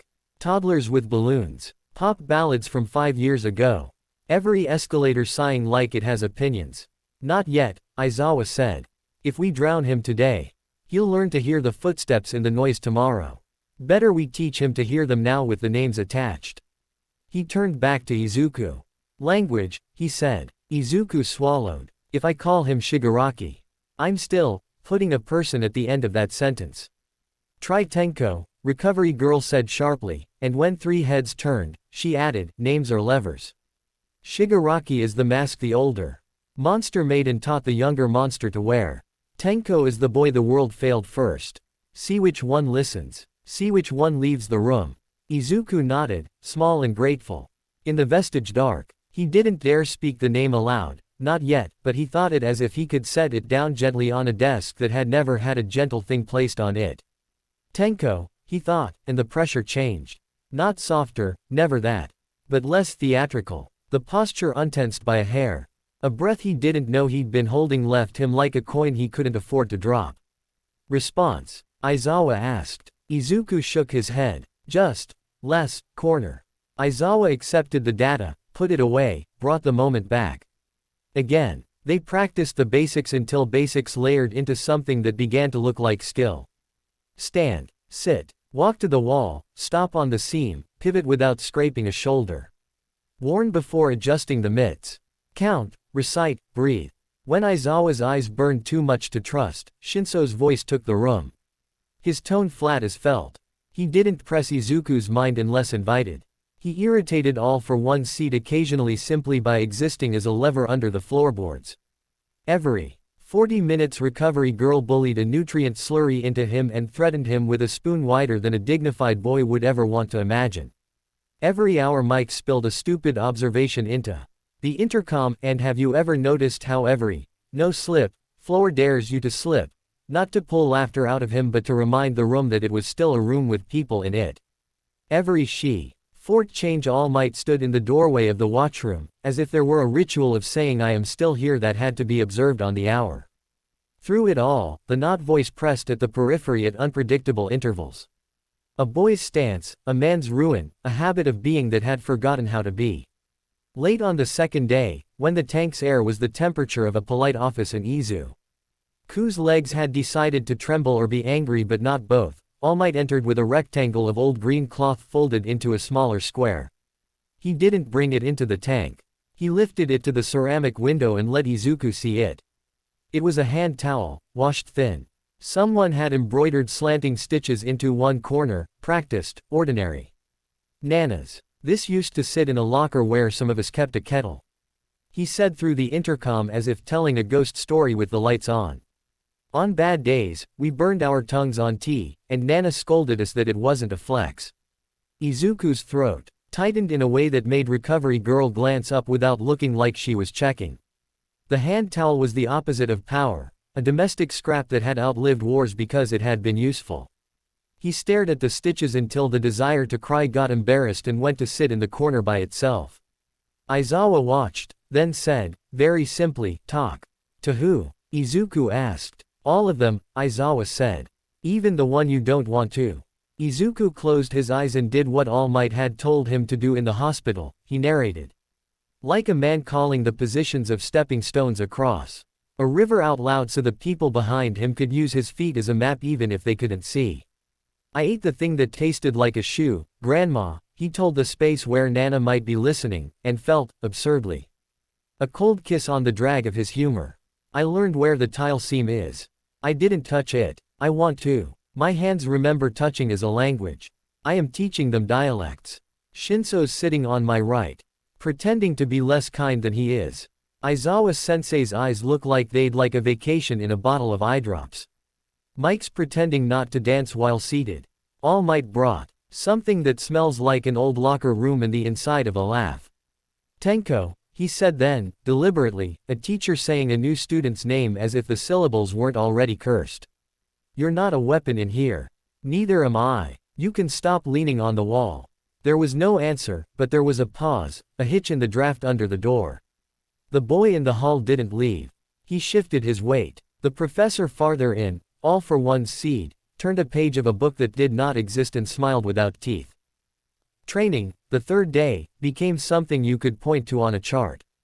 EY rolled in carts scavenged from labs that had more budget than sense, blocks of layered materials, sacrificial plates, a machine that sprayed a thin coat of polymer dust into a hermetic hood, a cane raw that could see centimeters well enough to be rude about it. The plan was not to use decay. The plan was to learn its grammar without letting the sentence finish. We start with distance, Aizawa said, deadpan. How close is too close when you're not trying? Consent matters, Mike added, because he couldn't help himself. Rules, Shinso said, eyebrows up. We love them. They mark the flow. Or in concentric circles around a mounted tile at waist height, each ring a conservative guess at a threshold. 2 meters, 1, 50 centimeters, 20, 10.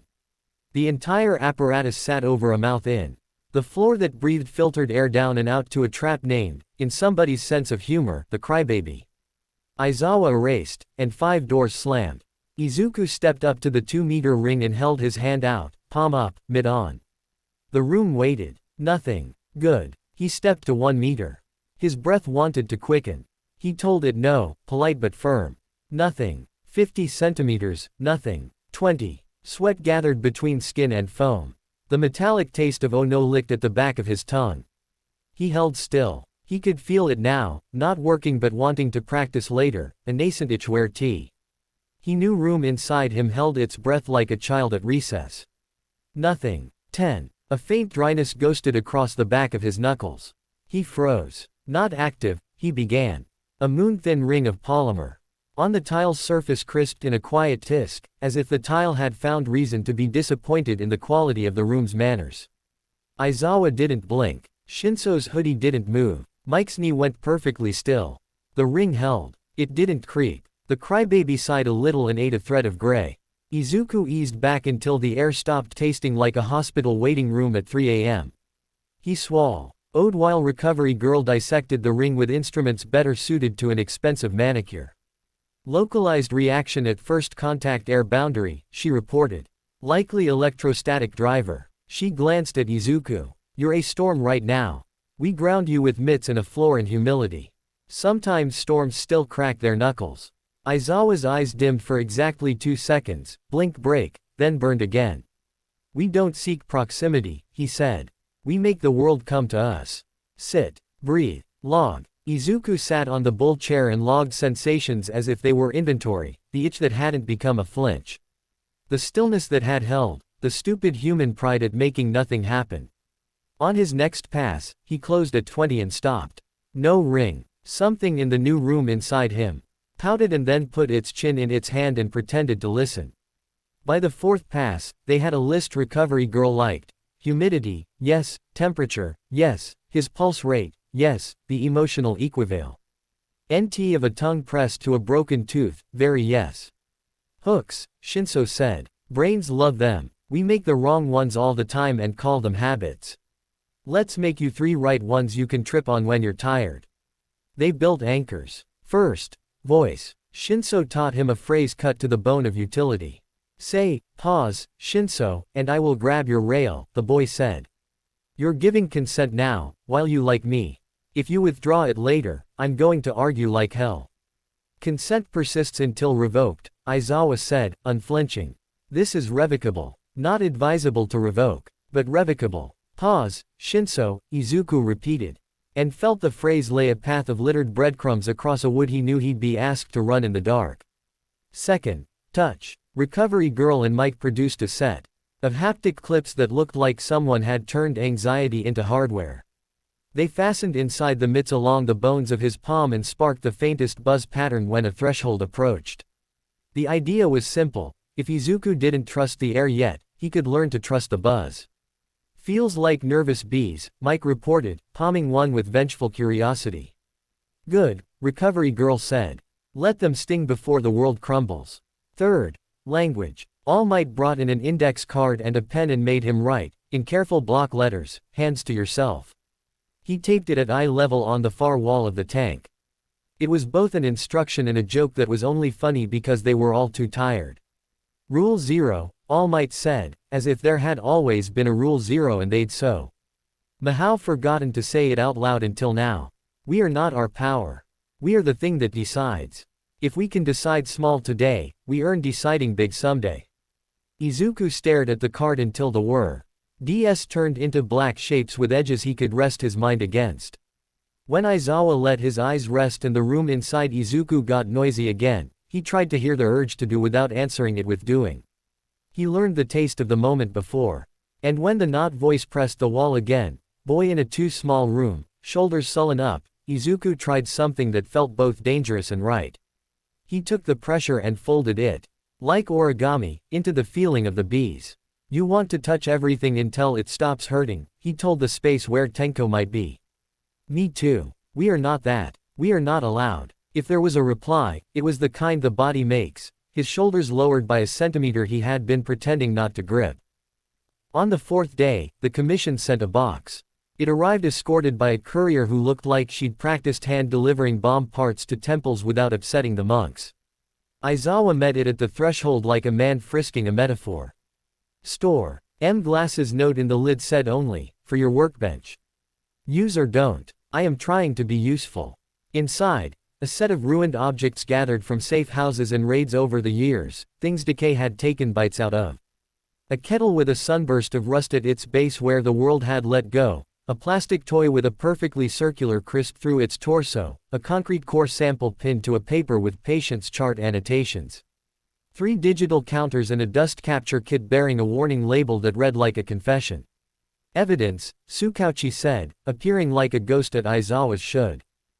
Because detectives collect rooms the way hedgehogs collect leaves. And a lab you can build where nobody can see. Recovery girl lifted the toy and turned it delicately in latex-ed fingers. He was bored, she said bitterly. And no one asked her which she meant. They didn't let Izuku touch the objects. He didn't ask. He studied the edges instead, the finish of decay. Each mouthful all for on. E's quirk had taken left behind a signature. Under the camera, the work looked less like random destruction and more like geometry rushed through. Angles, Shinso murmured, head bent to the monitor. He cuts his sandwiches with a protractor. Give him nothing to measure, Aizawa said. Mike, who could not go 10 minutes without making the world more survivable, hung the toy on a hook by the watt. Crooned door like a grotesque rabbit's foot and wrote beneath it on a sticky note, don't be an ass. By evening, they had metrics. At 18% relative humidity and 21 degrees Celsius, with mitts, under erasure, standing at 20 centimeters. With Izuku's pulse under 90 and his bees engaged, the tile did not tisk.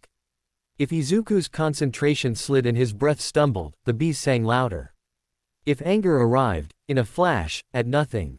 At everything, the air changed feel immediately, and Shinso didn't wait for pause. He engaged on a look and pressed the lever in Izuku's mind that said sit down. When all for one seed turned a page, Aizawa's eyes burned hotter and Mike's song got dumber, and sometimes Recovery Girl would simply clack her tongue and say, don't you dare, and somehow, unscientifically, that helped. The ghost of Shigaraki, Tenko, stayed in the hall.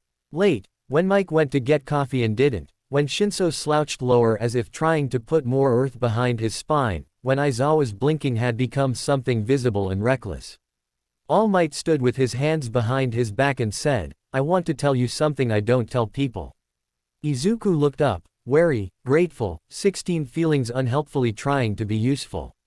The first time I went quiet inside One for All Might said, I thought I had broken it. I was loud. You know that. I believed in noise as a technology. The quiet felt like a betrayal. It wasn't. It was scaffolding I wasn't allowed to climb yet. Izuku swallowed, throat tight. When did it stop being scaffolding? When I learned to say no like a carpenter, All Might said. Measure twice. Cut once. And don't cut if a brace will do. He tipped his chin toward the index card. Hands to yourself. In the vestige dark, something listened and pretended not to. On the 5th day, Aizawa wrote a word on the whiteboard in the watchroom, big, blackboard-faced, as if teaching a class he refused to call anything but what it was. Dismantle. He underlined it once. We do not destroy, he said. Looking at Izuku through the ceramic. We learn geometry. We do not sharpen the blade. We learn where not to swing it. Tomorrow we will try to take apart a thing Hat wants to be broken without breaking it. Mike whistled, soft. Field trip to the metaphor store. Recovery Girl sighed. Fine. Bring the kid with the long stupid gloves. And the cat litter. Off Izuku's look, she added, for the dust. Not a cat. Don't be cute. Shinso stretched his legs out and eyed Izuku like a co-conspirator. We're going to start with garbage. A car alternator somebody ran through a flood. A busted vacuum. The inside of a blender, no offense. You will tell parts to stop speaking to other parts. You will not erase. You will unhook. All Might drew a little rectangle on the corner of the whiteboard. Labeled it block, and drew a dotted line through it. Boundary, he said. Then, if, and only if, you feel the urge to press, you press in here against this shape, not against anything with a name. Izuku stood in the tank and watched his future become a diagram. He felt the polite seed in his chest lean closer, as if a colleague had wheeled their chair over to admire a spreadsheet. On the far wall, the index card stared back, hands to yourself, ridiculous, absolute, sacred. In the hall of his mind, Tenko shifted his weight, listening for footsteps. He did not leave. He did not press. He existed. And existence was suddenly a kind of mercy. Izuku lifted his mitts and held them steady at his sides. Tomorrow, he said, not to anybody in particular, and heard Aizawa answer, tomorrow. Like a man driving a nail. He slept that night on a cot in the watchroom because Recovery Girl had threatened to sedate him if he tried to commute a mile from Well 13 to Adu. That had not been made to forgive boys who flinched. All Might snored. Mike Dream whistled. Shinso drooled into his hoodie cord. Aizawa did that thing where he wasn't sleeping with his eyes closed. ND then later claimed he'd been awake the whole time. In the early blue hour before the hospital decided to be day again, Izuku woke to a feeling like someone had opened a window in a house he hadn't known was stuffy. The vestiges did not speak. They did not step forward. But something in their quiet changed temperature, a candle cupped behind a hand, pausing before the hand let go. He didn't reach for them. He spoke anyway. "I'm going to take something apart without breaking it," he said into the still library. "Please don't stay gone because it's easier." Nothing answered. He didn't need it to. Silence could be scaffolding. He had learned this lesson before from a man who once wore a smile like armor. When the lights came up and Recovery Girl bullied him into protein and Aizawa slid his eyes into a harness of red. The cart rolled in with the dead alternator in a Plex hood and the vacuum whose cord had been taped with optimism. "Today," Aizawa said, "we teach your power that fingers are smarter than fists." Izuku stood. The bees buzzed once, a warning that felt like a friend. On the far wall, the index card told a joke so serious it almost made him cry. He stepped into the tank's center and lifted his hands. "Report," Aizawa said. "Ready," Izuku answered, and met the future with the quiet that wasn't surrender. They built him a map that couldn't spy on him back. No screens, no tablets. No glass, just a room-length board of matte slate, gridded in white grease pencil, Musudafu and its satellite wards sketched as if by a careful cartographer with a grudge against reflections. Along the edges, analog dials lived on a shelf like friendly old robots, wind-up timers, a metronome, a barometer someone insisted on for crime weather, and 3 rotary phones Mike had liberated from a theater prop closet. On the watchroom whiteboard, under dismantle and why, Aizawa wrote a third word. "Ask. Rule for search," he said, capping the marker. "Eyes to yourself unless called. If you must look, ask yourself who you're looking for and why. Radius. Duration. Target. Consent where applicable. If you can't answer in one sentence, you don't get to look." "Eyes to yourself," Mike echoed, delighted. Then frowned at his own pun. "That's bad. Keep it." All Might, hands behind his back, approved the ugliness. "We'll take bad slogans that work." Storm Glass stood with a pair of commission suits who kept trying not to stand at attention. She didn't come closer than she had to, which Deku appreciated for reasons he couldn't make into a polite sentence. "We're comfortable with the ask framework," she said. "Define your consent radius." Aizawa tapped the slate map with a pointer that might once have been a dowel. "We don't start with 50 miles just because we like round numbers. We start with the hospital block. Then the district. Then the river's bend. We're not going to pour the ocean into his lungs because someday he may want to swim." Recovery Girl, who had ALR. Edie set a blood pressure cuff and 2 bottles of water on the table, added, "And if anyone says, plug him into the grid, before I've had lunch, I will throw a shoe." Shinso raised a hand from his stool at the door. "Permission to be the shoe." "Denied," Aizawa said. "You're the lever." They started small. Aizawa stepped into the tank, let his hair fall, and erased the 5 feral rooms, leaving only the polite. Patient seed coiled behind Izuku's sternum in the old banked heat of one for all, silent, watching. He kept the erasure on while he spoke. "We will use Windows," he said. 15 seconds eyes off. Then 3 minutes eyes on. "Mike will run the metronome. Shinso, you have the pause. Storm Glass, your people get nothing live. Recorded maps." One of the suits asked. "Paper," Aizawa said. After. Mike set the metronome to a stubborn tick. "Welcome to Radio Quiet," he murmured, voice slipping into an announcer's whisper. "On the hour, the only thing we trust is the clock." Izuku stepped to the slate and rested his mittened knuckles on the table's rubber edge. The bees lay quiet along his palm bones, synced to a pattern Recovery Girl called Cognitive Overload Tap Dance. He stared at the chalk lines. Tracing the block where Musudafu General hid its secret wing, the fat curve of the river, the cartilage of streets.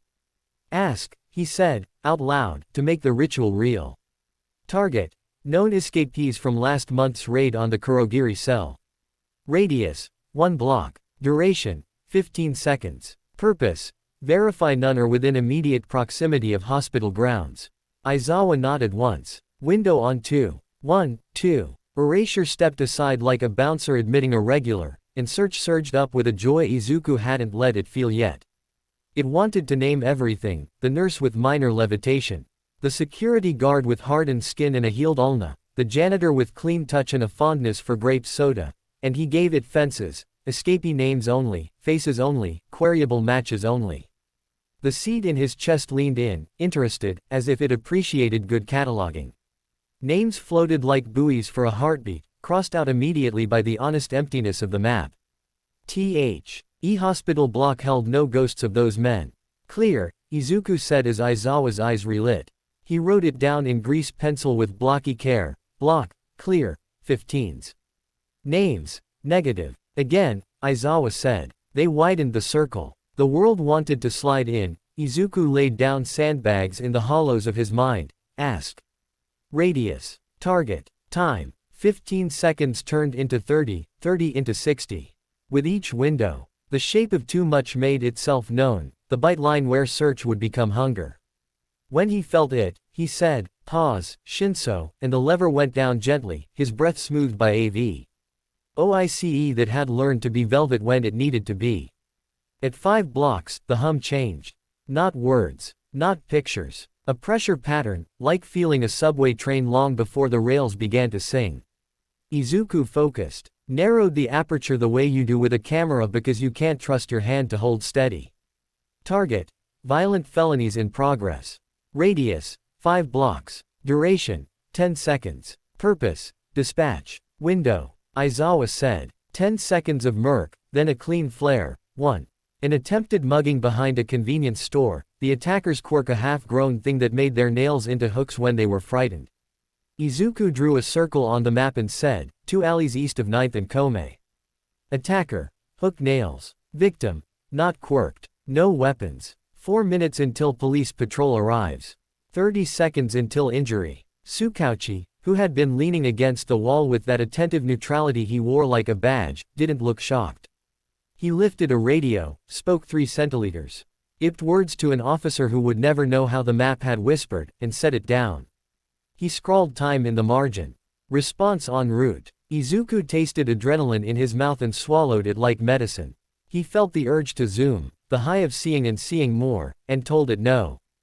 The metronome ticked. Aizawa's eyes were on. Shinso's finger lay on his lever like a man resting while ready to push a friend into a pool if they wandered too close to the edge. At 10 blocks, the pressure pattern stopped being an event and started being weather. Search didn't simply find, it predicted, probabilistic curves unfolding like isobars on a storm chart.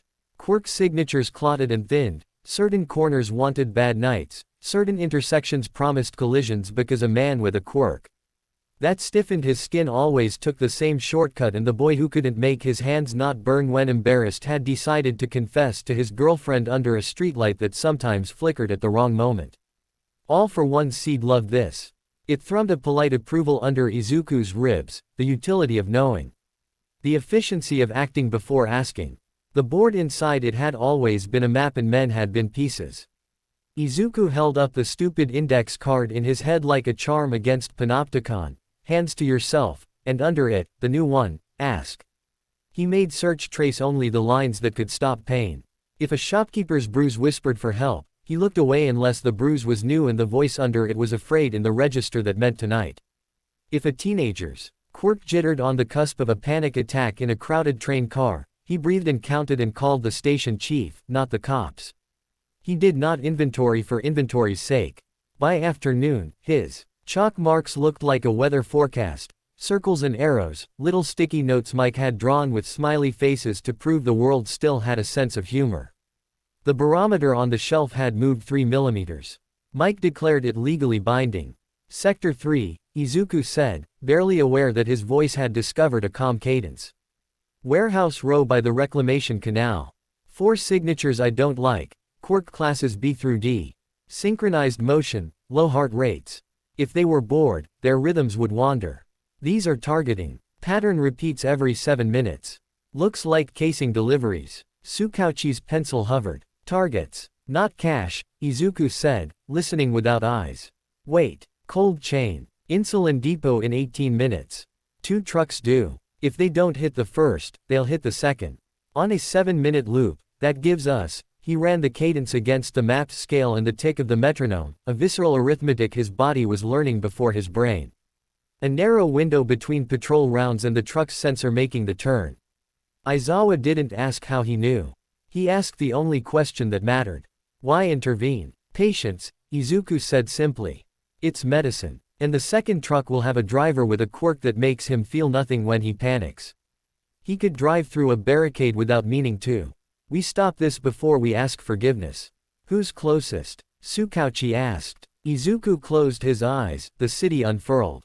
Manuel's 2 minutes away if he ignores a particularly rude left. Fourth kind is 4, on foot, but he'll arrive like a brick wall. Back up. Snipe from rooftop if visibility holds. He'll hate the wind. Tell him to wear the hat he hates. Tsukauchi grunted into the radio, a noise as far from drama as rain. Mike leaned into the intercom and whispered, Manuel, if you're listening, we all believe in you and also please break. The intervention rolled out like a drill so clean they almost didn't trust it. Manuel's voice came back over the line. Not a hero voice, just a man talking while doing his job. 2 on the rear doors. 1 lookout, quirk unknown. 1 watching the guard booth, shoes too nice for the neighborhood, that's the brain. They scatter on approach. Got the runners nudged, holding the panic boy just outside the driver's side door. Fourth kind pinning. Snipe growling but happy. All in all, tidy. Arrests? Tsukauchi asked. 3, Manuel said. Fourth got a sprained pride. He'll live. Izuku let out the breath he'd forgiven himself for holding. The metronome ticked. Aizawa blinked on schedule. Shinso didn't need to push his lever. Storm Glass's pen made a note that promised committees. She didn't speak the word asset. She said, we'll notate a new category, preemptive rescue. All Might's jaw unclenched. That one I can frame. They scaled again. 2 kilometers, the river's bend and its quarrelsome warehouses, a school where a teacher's quirk amplified sound and she'd learned how to make quiet. A temple where a retired hero's heart beat stubbornly through a scar. 5 kilometers, the refinery that smelled like nervous electricity, the municipal dump's mountain of sad inventions. The microbrewery where a man wrote out his failures on coasters and went home sober every time the ginkgo tree reached the roofline. 10. At 10, search stopped being map and started being mesh. The city existed not as streets but as relationships, a fabric pulled taut over a frame of pain and possibility. Izuku could make himself sick watching it, he could make himself a god. He did neither. He breathed to the metronome, he asked questions with nouns in them. He learned to say, no, like a carpenter making a precise cut and not like a boy throwing his hands up. He found Ray. L ugliness and made himself look away unless it was tonight. A basement with the wrong music. A back office with the wrong laughter. He marked names for Tsukauchi's people to audit with warrants. He prioritized danger you could interrupt, not sin you could collect retroactively. In the vestry of his mind, Tenko, the boy who had leaned, sulking, shifted to sit, back to the other wall. He didn't vanish. He didn't help. He existed with less bracing. All for one seed watched everything with exquisite interest and practiced silence. The vestiges, Ofa's banked fire, stayed quiet but warmer, as if Psalm E1 had opened a vent in a house that needed air. By evening, the chalk map looked like a city planner's fever dream. Izuku's handwriting had gotten blockier as the hours advanced. Aizawa had start de-circling the word ask every time he passed the board as if making the circle bigger made it truer. Recovery girl bullied more water into him, the bees hummed in his mitts only when his pulse skittered. Storm Glass made the ask they all knew would come. What happens, she said, mild as climate control, when we let him see everything? Aizawa didn't look at her. We won't. Eventually, she said, in the tone of someone whose job was to define eventualities. If he can see the contours of a city's pain, he can preposition heroes like a conductor.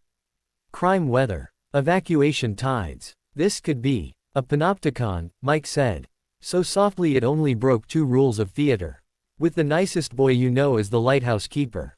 All Might's voice cut the air with gentle intent. We're not building a prison with the lights on. Storm Glass didn't flinch. She looked at Izuku instead. It wasn't a challenge. It was a question a citizen asks another. What will you be to us?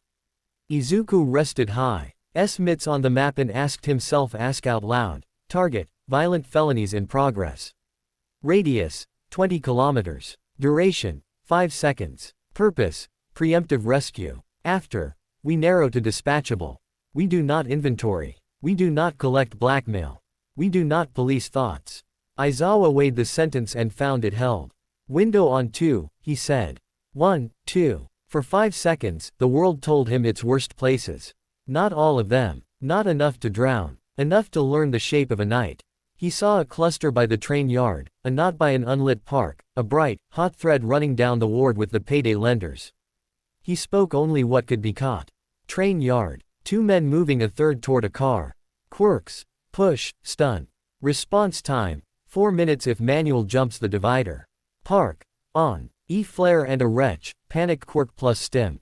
Send a counselor first. Payday street. 3 jitter signatures, coordinated. Quirk. Solvent breath. Hit the ventilation. Don't light a match. He cut himself. F off when the metronome ticked past the window.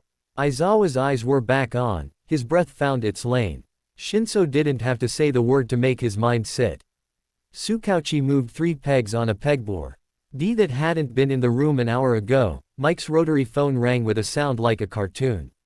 He picked it up and said, "Manual, hi, it's your conscience." "Yes, left is rude.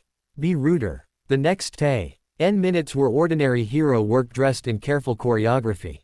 Manual's crew slid like water, fourth kind took a corner like a moral. A counselor Deku didn't know by name talked a boy down from a concrete cliff with a voice like oatmeal and the promise of a warm hand. Snipe moved in shadow and never bragged into the mic.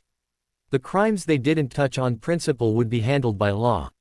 The ONES they prevented smelled like clean air. "When you're done," Aizawa said, almost conversational, "I'm going to erase you for an hour and make you hate me." Izuku's mouth twitched. "Copy. You will sleep," recovery girl added, brandishing a protein bar as if it were a cudgel. "Copy." Shinso stretched, spine popping. "I hate to say it, but I'm not bored." "Don't say that," Mike hissed. "The city hears you." Storm Glass watched the board and chose her words with care. "We won't put you on a grid," she said to Izuku. "We will ask for your map when a building falls, when a convoy moves, when a neighborhood holds its breath. You'll say yes if you can carry it and no if you can't." "And if I say yes too often," Izuku said, not defiant, just honest, Sensei will make me say no. Aizawa didn't smile. "Copy." They wound the metronome down. The room breathed. All Might stepped to the whiteboard and, under ask, added in smaller letters. "Whose piece?" He looked through the ceramic at Izuku. "Remember the why," he said. "This isn't about who is strongest or cleverest. It's about whose piece you're protecting when you decide where to look." Izuku nodded. He felt the polite seed obser. The inscription like an archivist cataloging a motto. In the library of his chest, the vestiges, silence warmed another degree. In the hallway where Tenko had leaned, a foot tapped once with the fort impatience of a boy who had never been allowed to be asked anything at all. The first night they let him go past midnight, because the city refused to schedule its crises decently. He learned the sound of a storm front of petty cruelties and manufactured wants cresting and falling, and the quieter countercurrent of kindnesses that never make a map. Someone setting a bowl of water on a stoop for the stray with the nicked ear. A bodega owner slipping a pear to a kid whose quirk makes him too hot to stand in lines in summer. He slept on the cot with the bees silent in his mitts and the board still messy with chalk. In a dream that was more memory than metaphor, he stood in a lighthouse built underground and watched the sweep of his seeing move across the map in disciplined arcs, not a RCH light that accused but a lamp that asked where to go next. When morning came, Aizawa turned the metronome back on and said, "Again, because that was how you built a thing that lasted. Repetition, rule. And the humility to know the day you skip either is the day the city gets hurt." By week's end, heroes they barely knew by name were stopping by the back door of Well 13 to ask for directions, as if asking a neighbor which road had less traffic. Tsukauchi's pegboard had evolved into an argument he was always winning. Storm Glass brought coffee once and left without a speech. Shinso learned to nap with his finger on a lever. Recovery girl bought more bees, just in case. And in the brittle quiet before dawn on the 7th day, Izuku woke with the shape of a crime wave already humming on the edges of the map. He sat up, counted, asked, and watched the pressure bend like weather. It would crest on Sunday at dusk, he realized, cash boxes, small stores, 3 boys with nervous hands and a mentor who'd mistaken predation for curriculum. He drew the arc in chalk, he wrote Y beside it, he asked whose piece. He called Tsukauchi and Manuel while the metronome ticked the world into a plan. Copy, they both said. He hung up the prop phone and looked at the index card on the tank wall. Hands to yourself, and at the new one Aizawa had taped beside it in crooked, ugly letters, eyes to you. RSELF, and at all might smaller script under ask, whose piece, and felt the ridiculous, holy comfort of bad handwriting that told the truth. He didn't know yet that the first field test would force high M to speak into a dozen hero earpieces at once, calmly moving bodies through streets like beads on a string, preventing a panic from becoming a stampede. He didn't know that the commission would try, twice, to plug him into a system and that Aizawa would cut the cable in front of a committee.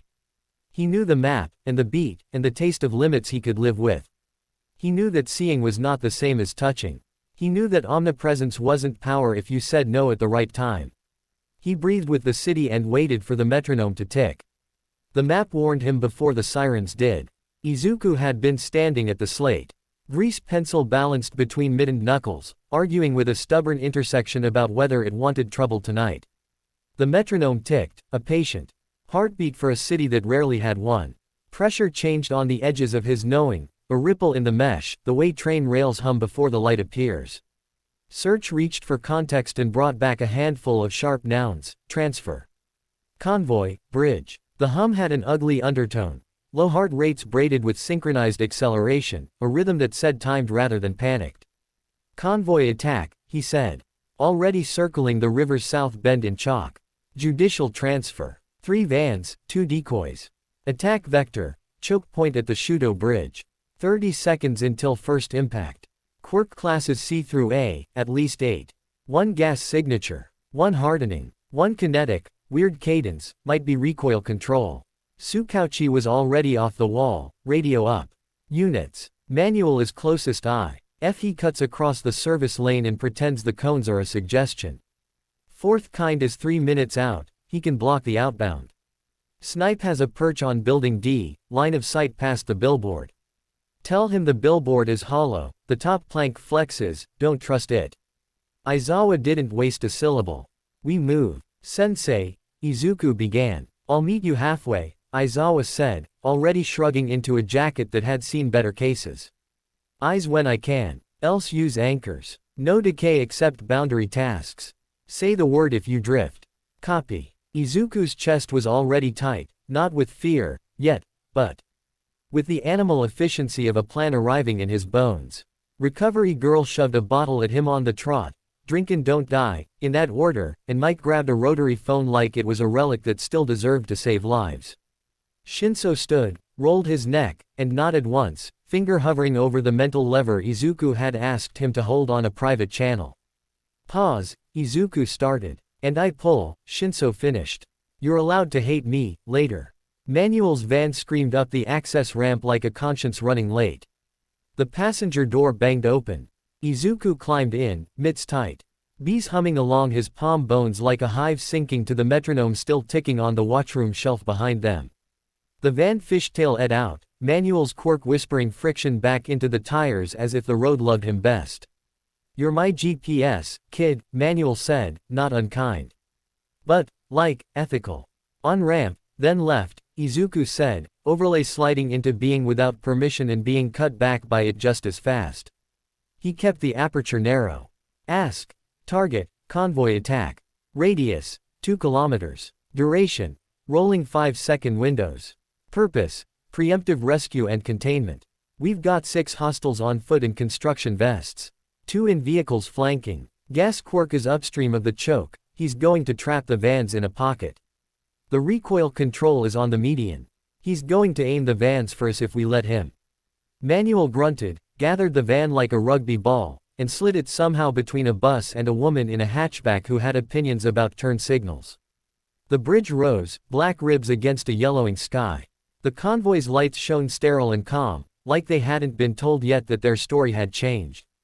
Comms, Aizawa's voice cut in, low, clear, on a channel. T-Mike had bullied into working via a device that looked like a cassette tape with delusions of grandeur. I have you for 30 seconds at the merge. After that, blink cycles when line of sight permits. Shinso's loop is hot. Copy. Izuku said, and let himself count. 1 and 2 in. The first attack came stupid and effective. A dump truck rolled from a worksite barricade as if someone had let gravity be a plan. It didn't even try to look like an accident, it simply was, a fact in the road, heavy and wrong. Recoil boy, Izuku said, the overlay showing him the angles as arrows that wanted to be lines. He's going to bounce the van into the guardrail and make it look like the driver flinched. Recoil eyes, Manuel said, and swerved too early, on purpose, so that the boy read the wrong intention. The quirk fired at empty air. The physics fell in love with the wrong curve, and Manuel slid the van under the breath of a semi like a man shrugging into a shirt he didn't own. I love my job, he added, as if confessing to theft. We're behind the convoy, Izuku said, fingers twitching inside the mitts and meeting rigid shell before they could make trouble.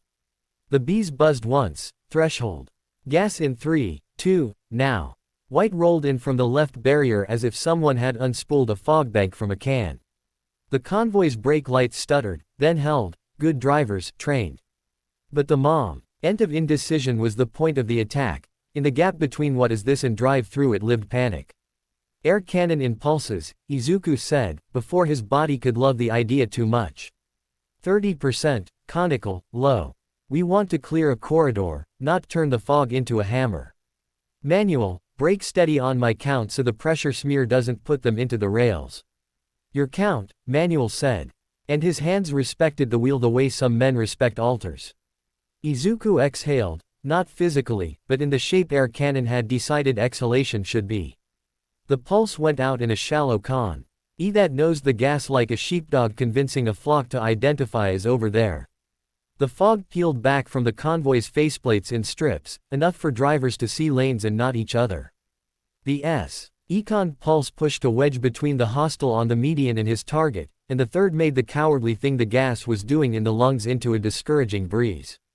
Corridor, Izuku said. Go. Manuel went. The van knifed into the cleared lane like it had been invited, and for one long, disciplined second, Izuku watched the world decide whether it would be more chaos than he could carry.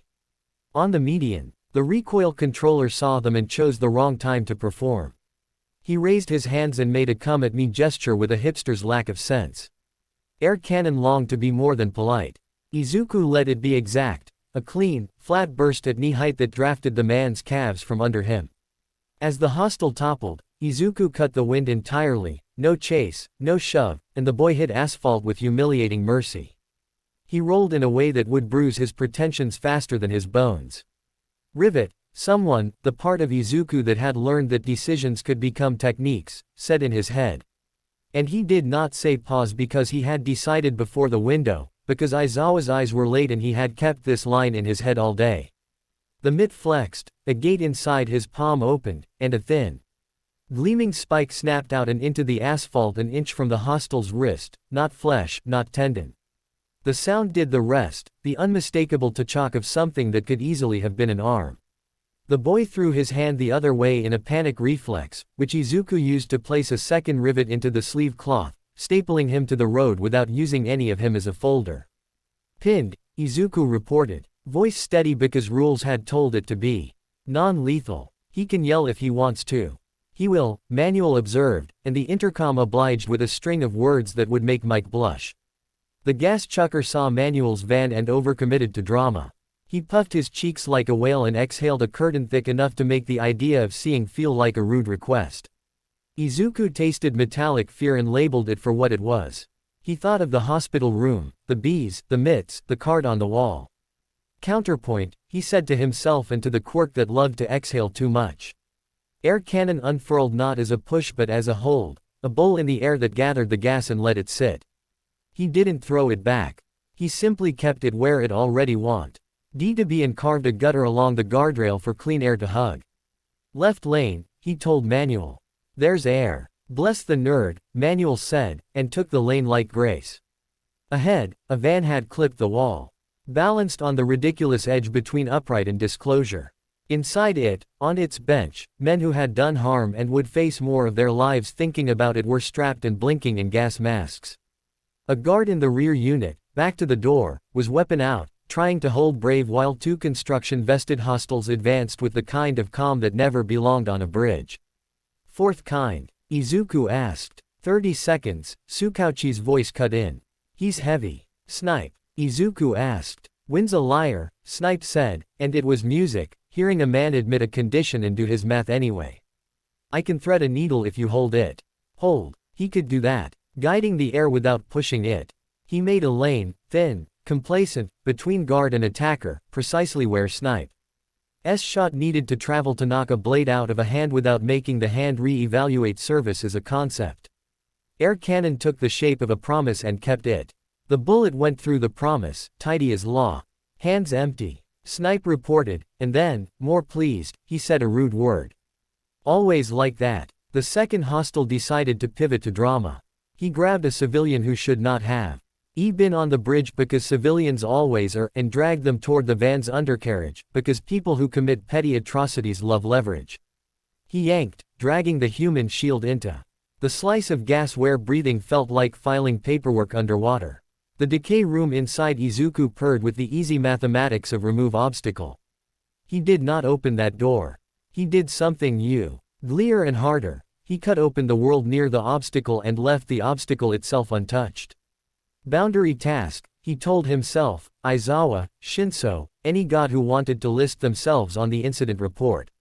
He mapped a dotted line against the van's undercarriage bracket, a stupid, rusting piece of hardware the manufacturer had cheaped. Not the floor, not the rails, not the boy's feet, and gave Decay a polite, half-second window. Window, he said, and Shinso, on instinct trained into reflex, said, go. The bracket let go of the idea of being in charge. The van's weight rediscovered the physics of get lower. It dropped 3 inches with a scolding lump that made the hostile's grip falter, because when the ground writes a new policy without notice, everyone commits a small audit on their priorities.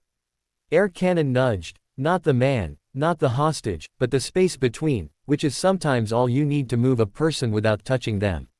The hostage fell backward into Manuel's arm as if he'd meant to.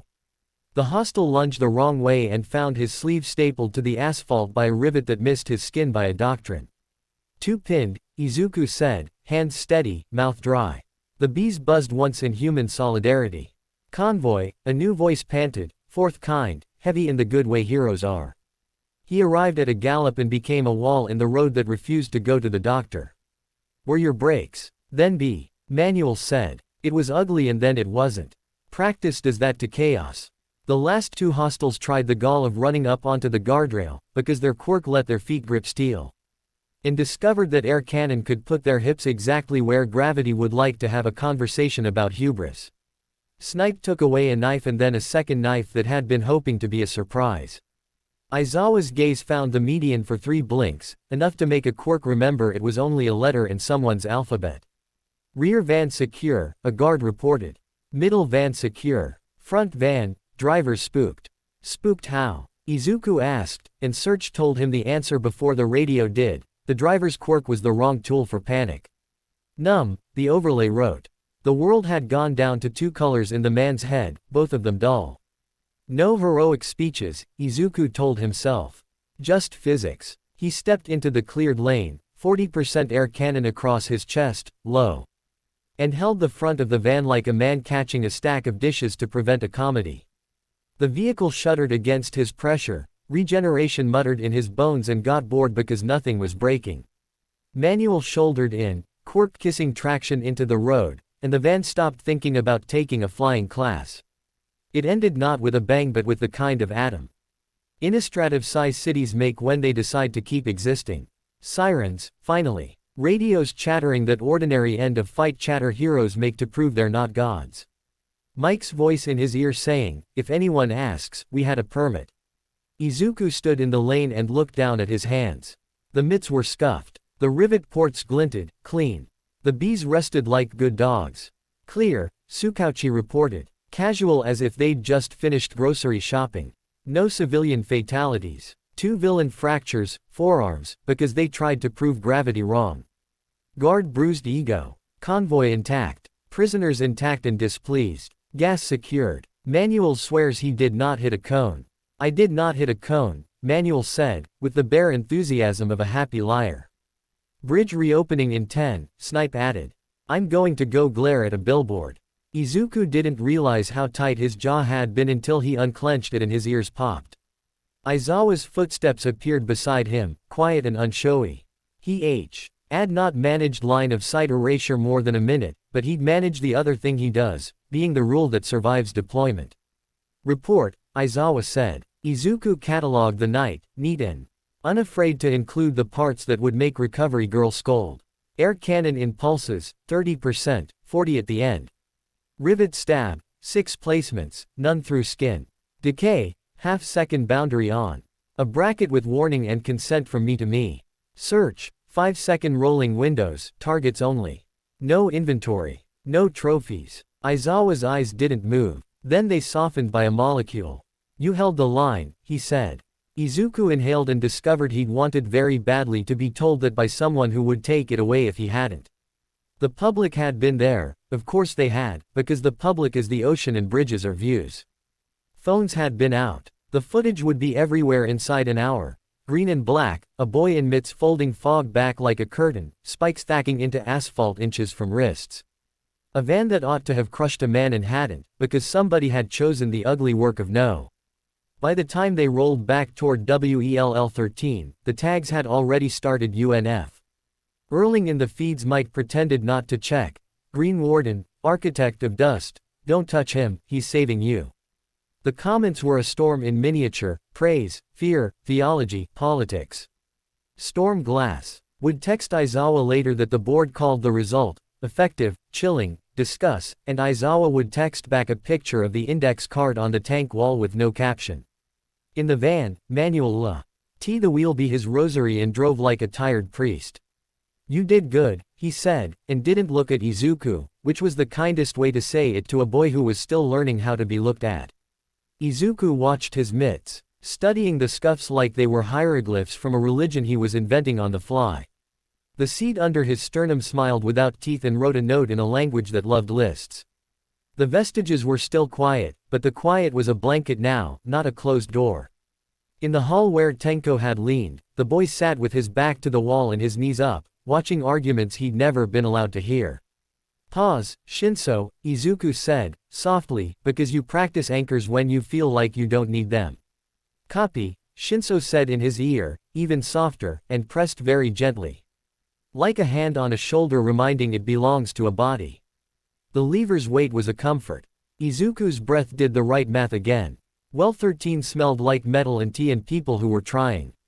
Recovery Girl made a noise at the sight of his scuffed mitts that promised maintenance and vitamins. Snipe set a bullet on the ledge like a trophy and then took it away because trophies were against the rules. Fourth Kind texted a picture of the cone he had, in fact, run over, and Manuel replied with an emoji dictionary reference of a shrug. Storm Glass arrived with 2 coffees and a face that knew a speech and was willing not to make it. She watched the replay on the ceramic with the kind of attention that makes committees behave. Effective, she said. Chilling, she added, honest. We will discuss. We will train, Aizawa said. She nodded. Good. Train me, too, next time, so I don't talk like a memo.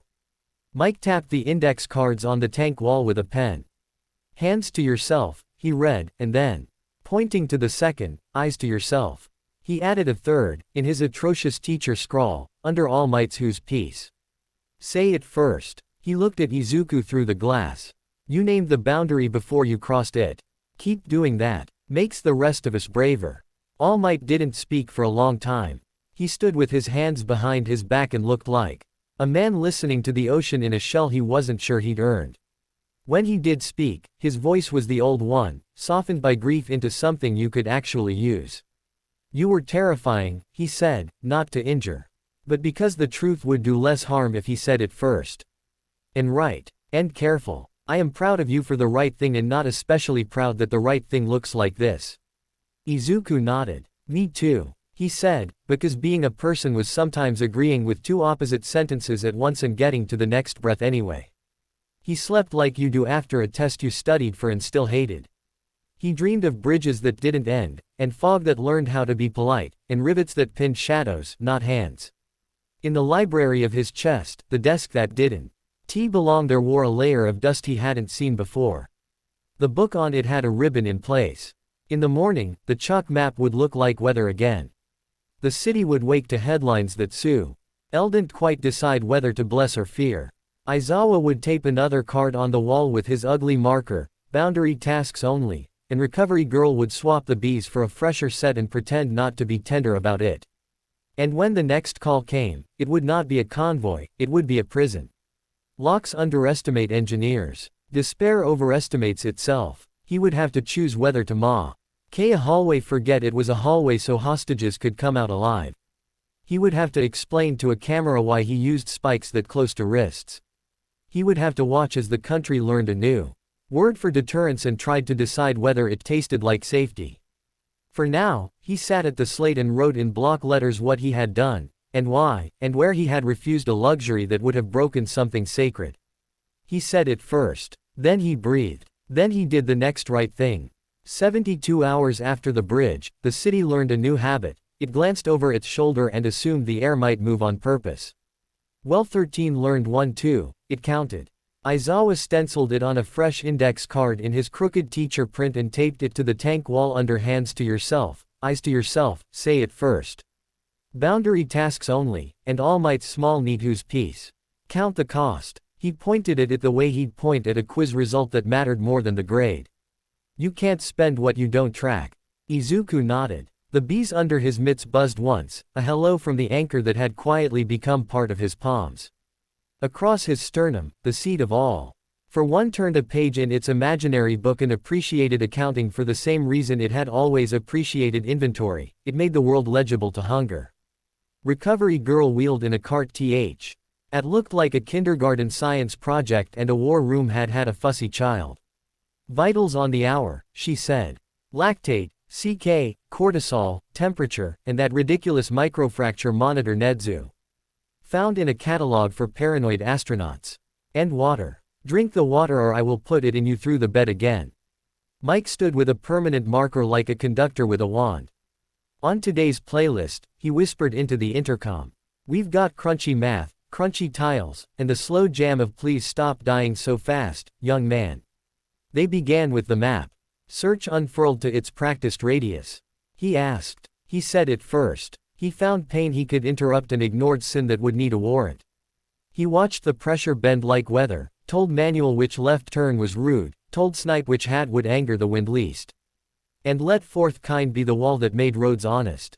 Then the call hit. Not sirens, pressure. A knot in the mesh near the old machining district, a twitch eye. And the isobars where the river's bend hit the seam of 4 cheap buildings. The words that arrived were ugly nouns again. Collapse, gas line, fire.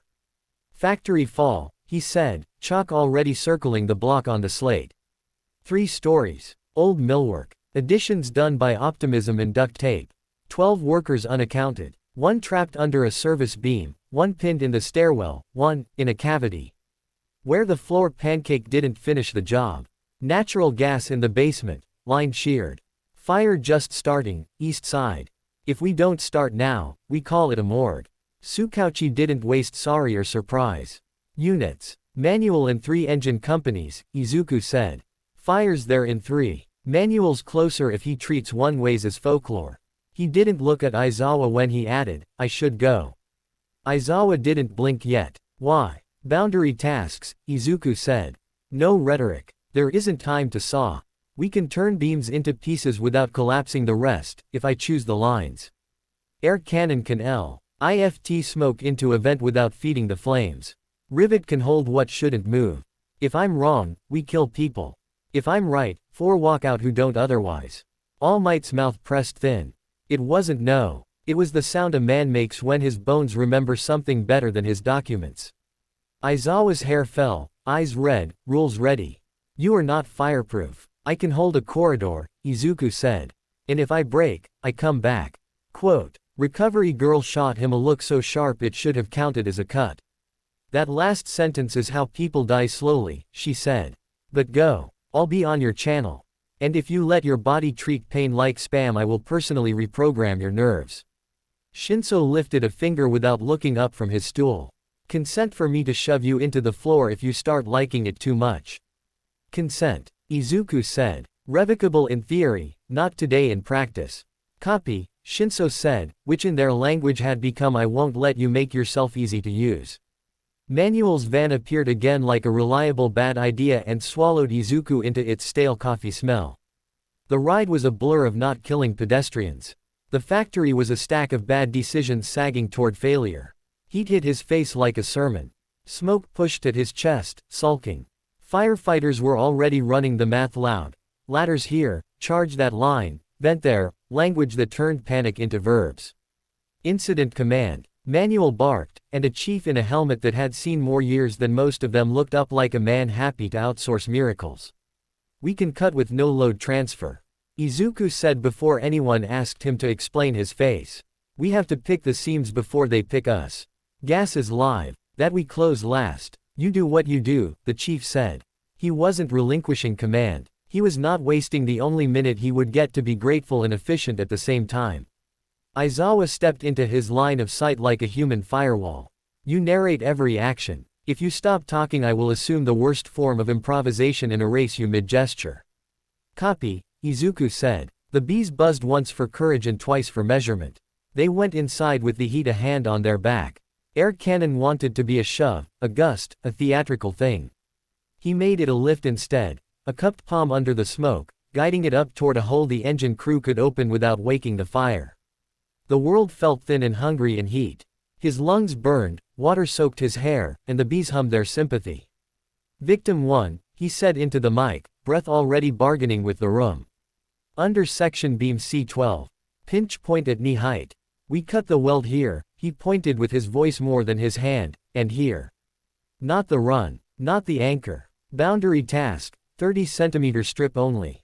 And we break the adhesives will, not the world.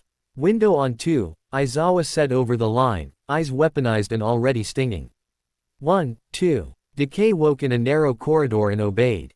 The seam releasing with a sound like a zipper that had been too proud. He felt the want, that little, seductive slick between persuade and eat, and didn't indulge it. Recovery girl's counter chirped green. The crybaby at well 13 wasn't here, the dust went into the mask filter and silence. Lift, he said, and rivet stab answered, not as weapon but as brace, spikes snapping into the floor and a crossbar. Making a triangle that took the load while Manuel and a firefighter eased the beam just far enough to pull the worker free. The man screamed and then turned the scream into a laugh because he was alive. Super regeneration didn't care. It purred in Izuku's bones, already stitching micro tears from the sprint in, the held breaths, the heat's broken logic. 2 more, Aizawa said. He didn't waste syllables on good when there was another room.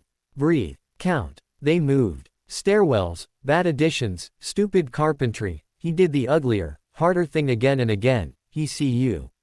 Tee out only the arrogance in the structure, not the structure.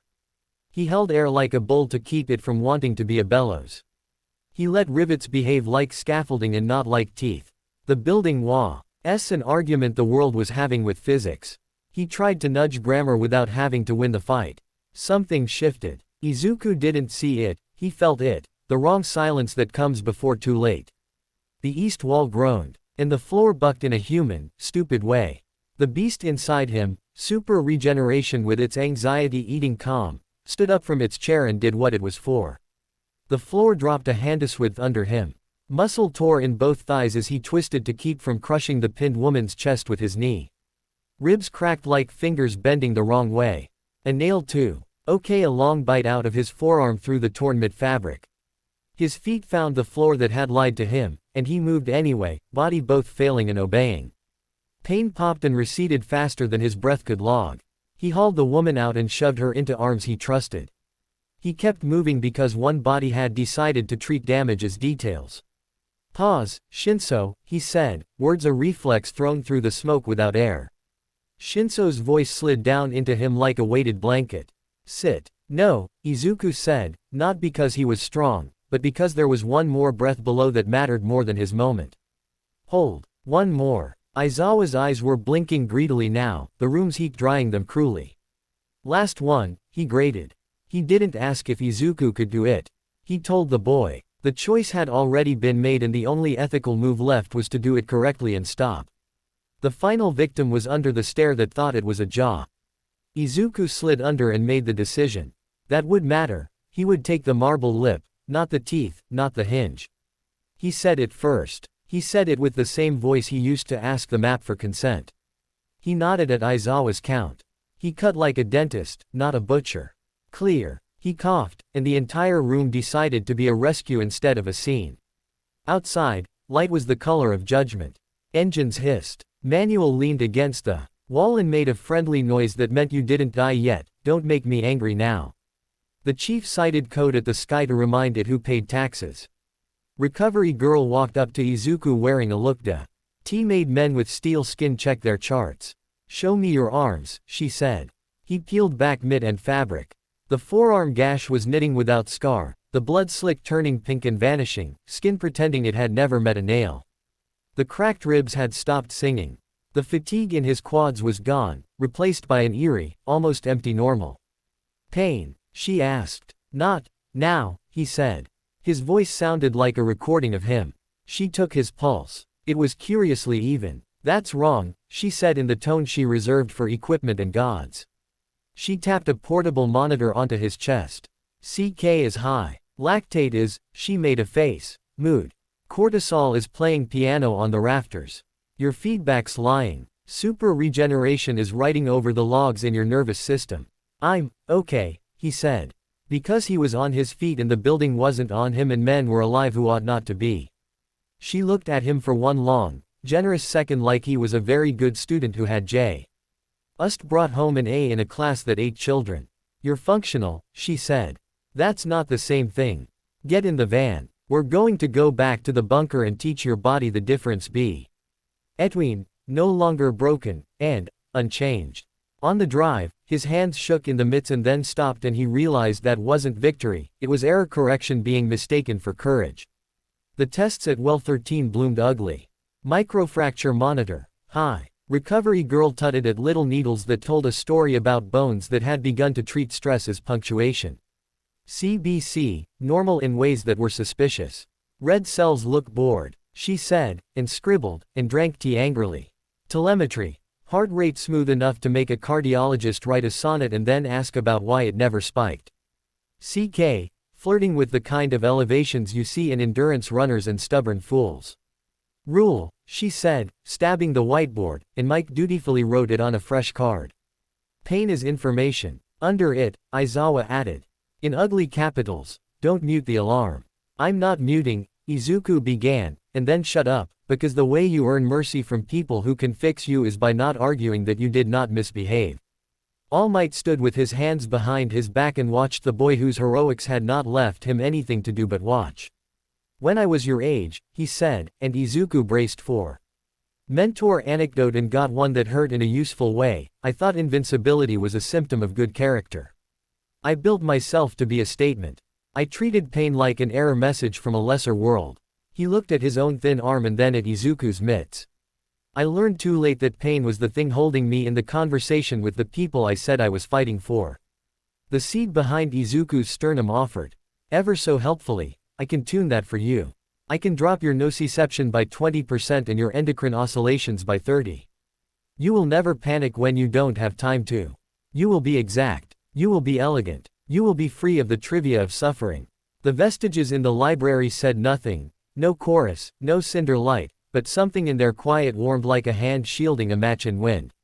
No, Izuku told the seed, out loud in his head, and out loud in the room because the rule on the wall demanded it. No, I need to feel the cost. If I don't, I can't say, why, with a straight face. Aizawa nodded once, and Shinso exhaled a breath he hadn't realized he'd been holding like a lever. They built a budget. Recovery girl set red lines on the board that looked like homework. You can run super regeneration at full for 15 minutes cumulative in any 3-hour period before you court cellular weirdness I don't want to name, she said. After that, you slow down or get erased and sit. If you insist on playing mine can heal faster than I can scold, I will frighten you with a lecture on connective tissue you will never forget. Mike wrote. Region budget, 15 minutes, 3 hours. And then, because there are things only a friend gets away with. If shakes right pointing arrow stop. Shinso added a small checkbox array on the card and tapped the pen against the first box. You're going to tick these yourself. He said. Not me. Not Aizawa. You. If you lie to the checkbox, I'm going to push you into a nap you will not forgive me for until you've had soup. Izuku tick. Ed the box and hated how good it felt to treat his life like a list. They added friction. Aizawa started pushing in erasure windows while super regeneration was engaged, not to be cruel, but to make his body remember pain in digestible amounts. Off, on, micro slices of hurt that slid back down into healed but logged. Shinso wove low-grade suggestions into his rest periods. Notice the ache in your calves, name it. Don't flee it, like physical therapy for someone whose therapy ran on a clock the rest of them didn't own. Izuku learned to say, I hurt, without apology. He learned to stop because the card said stop. Not because consent felt like weakness. He learned that counting was a way of loving people with rules when there wasn't time to love them with flourishes. None of which stopped the next thing from happening. It was a nothing call, the kind that used to be a 2-line note in a precinct log, a robbery in a corner electronics shop, 3 kids with poor impulse control and one adult who'd taught them a bad trick. Search marked it as trend and triage, not tragedy, until the adult panicked, fired a kinetic slug into a case, and the ricochet did the math until it chose a trajectory that included a teenage clerk's heart. Izuku saw it 20 seconds before anyone else and ran because he could. He pushed through the door into a day full of decisions. The adult looked U.P. and flinched at the sight of a boy in a mask and mitts and decided to prove he had a quirk that made him matter. He fired. Izuku didn't dodge, partly because the clerk was behind him.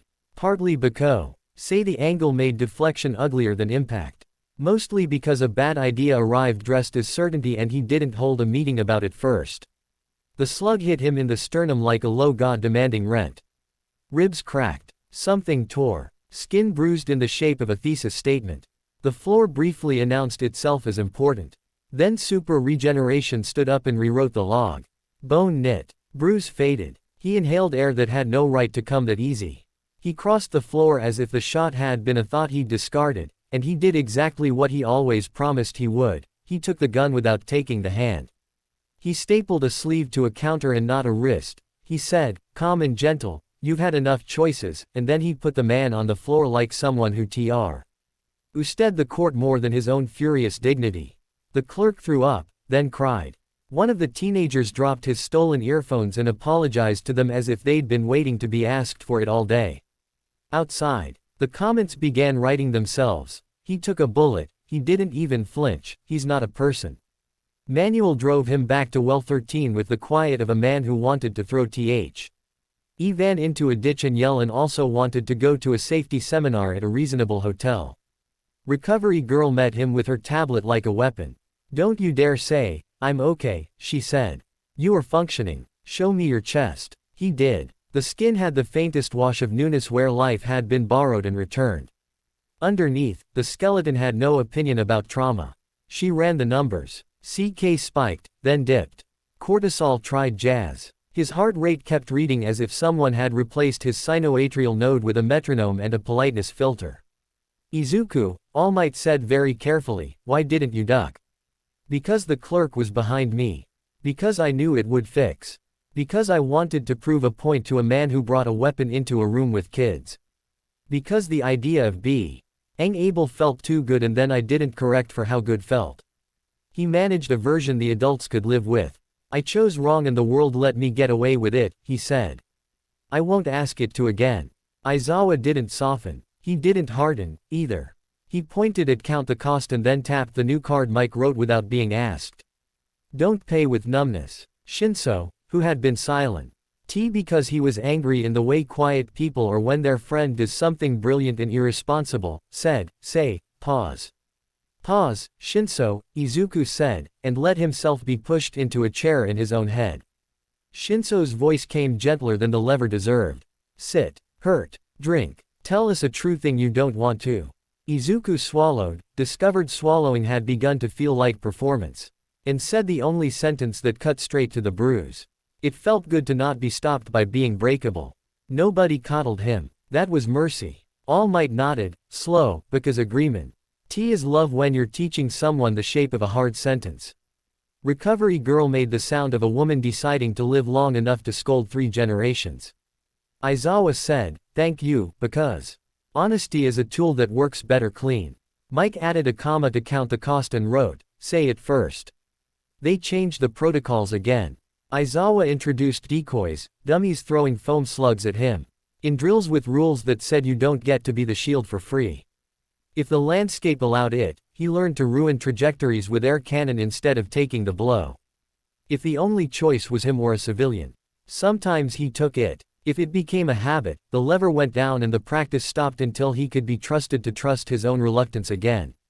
Recovery Girl and Nedzu Cola.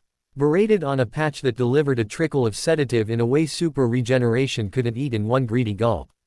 She didn't use it. She showed it to him and said, I will, if you start using your body like a credit card you don't intend to pay off. Shinso built hooks into his rest cycles, prompts that would trip his awareness when the seed tried to turn his endocrine system into a more obedient dog. Notice your hands. Notice the way your lungs breathe. Feel the ache in the hinge of your jaw. Name it. Keep it. Izuku failed twice and passed once, then passed twice and failed once, then mad. A week out of days that strung victory together with boredom and discipline. Through it, the public found language they could bear. Green Warden took hold. Architect of Dust stayed, much to Mike's performative nausea. Don't touch him. He's saving you became a sticker and then a t-shirt and then a protest slogan against something the commission hadn't yet suggested and wouldn't dare now that Aizawa had developed a reputation for showing up in committee rooms uninvited. Storm Glass began bringing coffee without speeches and leaving with empty cups and lists. Preemptive rescue metrics up, collateral down, she'd say. Chilling. Effective. We will discuss. And Aizawa would say, train, until the word lost its shininess and became the only thing that kept the room honest. In the library of his chest, the vestiges were still quiet but warmer, as if someone had cracked a door to a room with blankets. In the hall, Tenko sat with his knees up, eyes on the floor, listening to arguments that kept not being about him and, oddly, comforted by that. The seed was delighted. Look at you learning to schedule your harm, it said without words. Look at you accounting. You and I are colleagues in administration. Izuku ignored its condescension and counted anyway. When the first storm front of genuine ugliness hit a week later, a prison riot with a hostage wing and a manic schedule, he had Etrix on the wall and ink on his hands and a budget he respected. He would walk into a hallway that had become a chess problem, make a corridor forget that it could be a guillotine, and come out with bodies that breathed because he chose dotted lines that didn't humiliate physics. He would also shake, not because he was weak, but because his body had been allowed to. He would sit without being told. He would let Aizawa erase him for 12 minutes and hate him for the first 2 and then be grateful with his eyes closed. That night, after the riot that didn't become a massacre because he dismantled the hinge and not the door, All Might taped another card onto the tank wall in small, neat script. I choose to feel. It looked silly, which was how you knew it was sacred. Izuku read it, then breathed. Then went to the cot because Recovery Girl's patch was sitting on the tray as a promise she hadn't needed to keep yet. The bees in his mitts were quiet.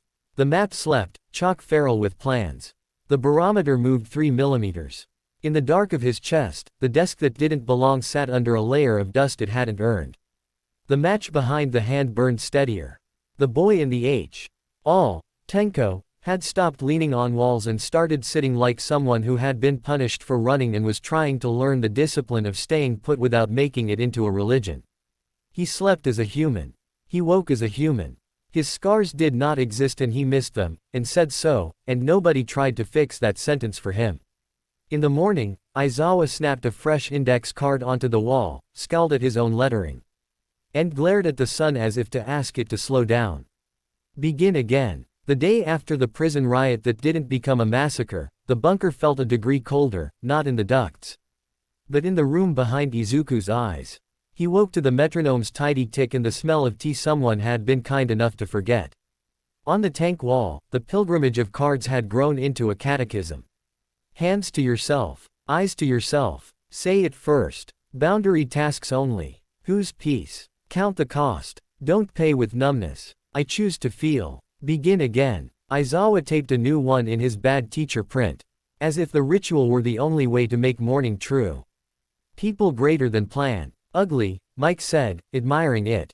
It'll do, Aizawa answered, which was how he blessed things. Izuku took Midden off long enough to wash his hands. The water ran over skin that had no interest in remembering what it had done for him the day before. He dried them on a towel that smelled like Nana. Then, without any ceremony, he found the board and drew the river's curve from memory, white chalk on slate, like a man who had begun to measure the world in edges. Search uncurled on the first window and offered him nouns with neat impatience: shift change, late bus, quiet block, noises that become noise. He asked, as the card demanded, for who and why, not how many and how far. He dispatched kindness by the yard. Manuel grunted approval over channels that hadn't decided if they wanted to be public. Fourth kind did wall things. Snipe wore the hat the wind hated least. Recovery girl stood at his shoulder like a walking redline. Storm Glass arrived without an entourage and stood at the ceramic window with a coffee and an expression that had learned not to be a performance. The board likes you, she said. Watching chalk become weather as if ink had discovered humility. It likes results, Aizawa said. That, too. She glanced at Izuku with the respect you give a scalpel that can read. I'm here to be unsentimental and useful. All Might's mouth twitched. Always a gracious combination. She didn't rise to it. We have a new lens. The board calls it deterrence modeling, but I'm banning the acronym. What matters is that violent incidents have fallen hard in sectors your map has touched 2 days in a row. Criminals are not mystical. They watch. Your work moves their fear line. Mike said, to no one and everyone. I hate moving fear lines. Storm Glass sipped. I don't love it. I prefer moving budgets. But I acknowledge the effect. The question is whether we lean into it. All. Might looked at Izuku the way a father looks at a cliff. We don't teach the boy to be a boogeyman. Storm Glass inclined her head. We teach the world that immediate consequences exist. I'm not arguing for theater. I'm arguing for math you can see. She turned to Izuku. Can you model not only where pain happens, but how it can be ended immediately with the smallest radius of harm? Izuku felt the seat under his sternum sit forward. Metrics, it purred, approval distilled. Finally, a grown-up question. He breathed to the metronome and said the only honest thing, yes. But if I do the math without the cards, I will become the math. All Might's eyes softened, Aizawa's did not. Then do it with the cards, Aizawa said. And I'll throw a shoe at the board if they cheer wrong. They didn't. T finished that argument before the mesh changed tone. Not sirens, pressure. Search made that sound in his head it had started making when certain nouns clustered. Festival, atrium, crowd, signal. He felt velocities align into intention. Heartbeats synchronization that didn't belong to dance. Mall, he said, chalk already circling a notch of Musutafu where dreams came on escalators. Center atrium. Quirk signatures masked, 4 sharpened edges moving in a square. Wireless activity spiking in burst pattern, 5 seconds on, 8 off. There's a cascade algorithm on someone's phone. If it completes, shutters drop and a solvent line in the fountain goes live. The recipe is bad. It doesn't splash, it aerosolizes. Tsukauchi was already at the door. Units. Manual is at the south garage. Fourth kind, 5 minutes. Snipe. Line of sight if he uses the parking deck stairwell. Fires 2 blocks. Crowd density is high. They're setting a dependency. You must stop all 4 at once, or the others trigger. Aizawa can't erase a square. Shinso needs words. We don't have them yet. Why intervene? Aizawa asked, and it wasn't a provocation. It was the rule doing its job. Because if they finish the thought, Izuku said. We count bodies. Aizawa's hair fell, his eyes reddened. Boundary tasks only. Copy. They moved on instinct that had become procedure. The van took the alley that sent a road but remembered it had been one in the 60s. Manual did rude, legal things to physics.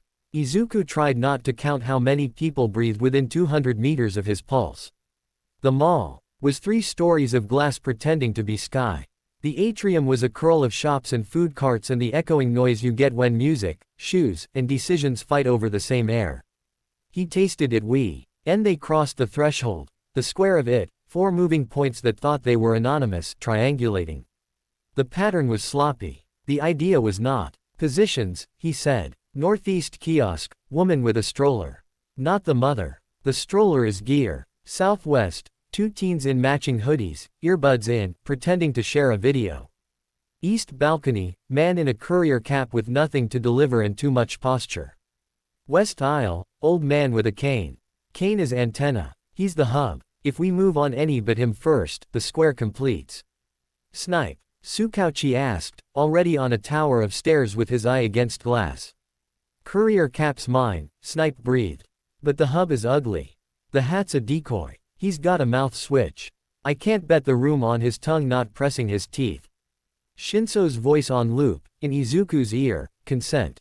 Persists until revoked, Izuku whispered back. Shinso, if I say silence, you press everyone who can hear me. You sure? Shinso asked, and the lever hovered. No, Izuku said. Do it anyway. Aizawa's profile in reflection, already red-eyed, already a wall.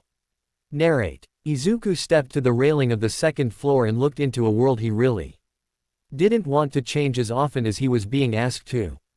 He measured the square, the human fact of it. Then he did something new. He pictured erasing the plan, not the people. Logic. If the plan assumes we will try to stop hands, we stop edges instead. He pointed without hands. Shinso, when I say go, give me listen only. Snipe. On, blue, courier cap. Manual, keep the fountain free of civilians. Fire. Block east doors and vent from the top at my mark. Aizawa, hold me. Window on 2, Aizawa said, already suffering his own generosity. 1, 2. Air cannon wanted to be a push, he made Ta hold again, a bowl along the balcony that gathered conversations into a thinner river. He didn't want to throw. He wanted to sort. Blue, he said. Snipe's shot split the courier's phone case in half. The device died like a thought getting corrected mid-sentence. The man gasped like a career had ended, which was an interesting thing to mourn first. Silence, Izuku said, and Shinso's voice went out, velvet forged hard. The ambient noise dipped as if the room had decided it would talk later. Heads turned. Ears listened. 4 edges, Izuku said, not yelling, but shaped like a public address. North, south, east, west. You're not holding detonators. You're holding the idea of a plan. I'm going to cut the connections. If you run, you're running from gravity. The old man's mouth switch clicked, reflex, not courage. At the same moment, the stroller woman shifted her weight wrong. The square tried to complete itself, greedy. Decay had been a blade when he let it pretend it was mercy. Here, he made it a rubber stamp. He didn't touch skin, he cut permissions. Boundary task, he said under his breath, All Might's dotted line in his mind. Wireless only. The mall shivered. 4 circles, each the size of a hand. Unwrote from the air in front of 4 mouths and 4 pockets, not flesh, not fabric, not even plastic, the medium that let one signal travel to another. He had never tried to disassemble a network with a quirk that ate matter. But wireless existed because metals and walls and air let it. He taught the air along those 4 lines to be terrible at its job. Phones died without a satisfying pop. The cane's antenna became a cane. The earbuds were suddenly decorative. For 5 seconds, the square collapsed into 4 people with bad ideas and no ways to share them. Manual, Izuku said. Fountain. Clear. Quote. Manual, a hero named for a book and built like a good one, stepped into the spray and turned it into an excuse. People laugh the way you laugh after not dying. He grinned like a man who had caused a happy accident on purpose. The teens ran, 4th kind was a hallway. The courier tried to reach for a back pocket that had stopped being important, Snipe swatted him with a pencil that happened to be a bullet in theology. The old man tried to stand, Aizawa looked his direction and various plans left his body like sins leaving in a revival tent. The stroller woman, still. Hands white on the bar. She had not been planning to die. She had not been planning to be arrested. She had been planning to be important. Izuku held his breath and then, very carefully, let it go. A bowl that guided smoke and panic where it wouldn't eat children. The crowd did what crowds do when they are given permission to be good, they were good. Nobody stampeded. Somebody helped a stranger stand. Someone else picked up a dropped toy and didn't steal it. It was over, except that it wasn't, not inside. Aizawa blinked and hurt. Report. Wireless boundary, Izuku said. 4 points. No contact. No skin. No bodies. Air cannon is hold only. Shinso listened, no compulsion, just hush. His mouth was dry. Plan undone. People, intact. Tsukauchi exhaled something that had very old fatigue in it. Arrests with boring paperwork, he said. Those are my favorite. Storm Glass arrived at the railing. She didn't smile. Effective, she said. And not theatrical. Izuku should have been triumphant. He wasn't. He looked down at the stroller that was a box and the cane that was a hub and the boys in hoodies who were 14 years old with a mentor who had taught them that being a vector mattered. And felt nothing noble in having cut a line in the air. He felt like a man who had scribbled over someone else's math and told himself neatness was virtue. The seed was delighted. You made a hole in a network. It said. Think bigger. Why limit the cut to signals? You can slice intent if you choose the right line. Intent runs through nerves and reaches fingers. You can end things cleanly. One flick. Little pain. No panic. It's kind. Aizawa saw something change in his face and pulled him a half step closer with his voice. You say it, he said. Not a demand. A lifeline. Izuku kept his eyes on the square and did the hardest work his cards demanded. He said the thing he didn't want to be true. I am thinking about the line where cutting the plan becomes cutting the people, he said. I can see it. I can draw it. I can make it so fast it might not even feel like death. I can feel the way the math would praise me. The watchroom was quiet for one exact second. Then Aizawa, who didn't like speeches, made the smallest one of his life. Whose peace, he said. If you decide the math is primary, you will protect our peace. Not theirs. Not the kid in the hood. I.e. who needs a teacher you can't be while you're also a knife. Not the woman whose grief would live here, at this railing, for 20 years. Not the old man who thought he got to be a hub and will instead become a story. We're not building a world that fears your good decisions. We're building one that survives your bad ones and still calls you back. Storm Glass's coffee had gone cold in her hand. She set it down. She did not disagree. You will have moments, she said, honest enough to hurt. Where we will ask you to choose the line anyway. 1 death for 50 lives. The board will write it as courage and sleep badly. Make us ask harder. Make us justify each one.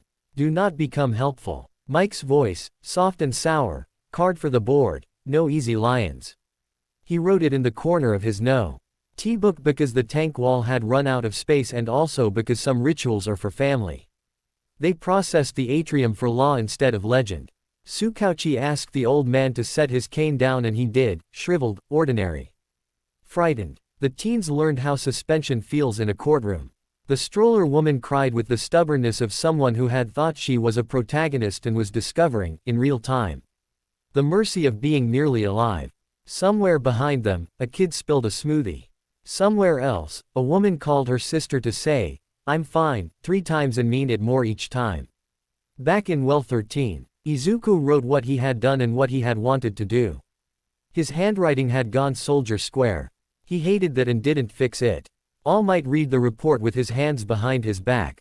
Then set it down and made his voice the one you use when you don't want the room to become a courtroom.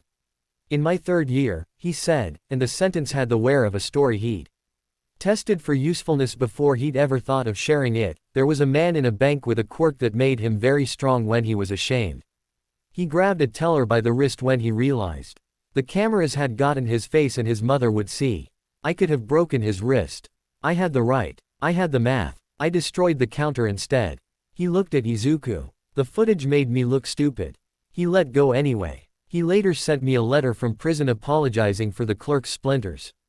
I put it in a drawer and kept it. Izuku swallowed. In the library behind his sternum, the vase. Tidges stayed quiet, warmer than they had been, if not brave. In the hall, Tenko had his fingers on his knees. He didn't rock. He listened. The seed didn't sulk. It adjusted its tie and smiled. You will. I'll come around to efficiency when the cost climbs, it said. You will call it mercy when mercy fails the calculus. I can help you minimize harm. This is what we are for.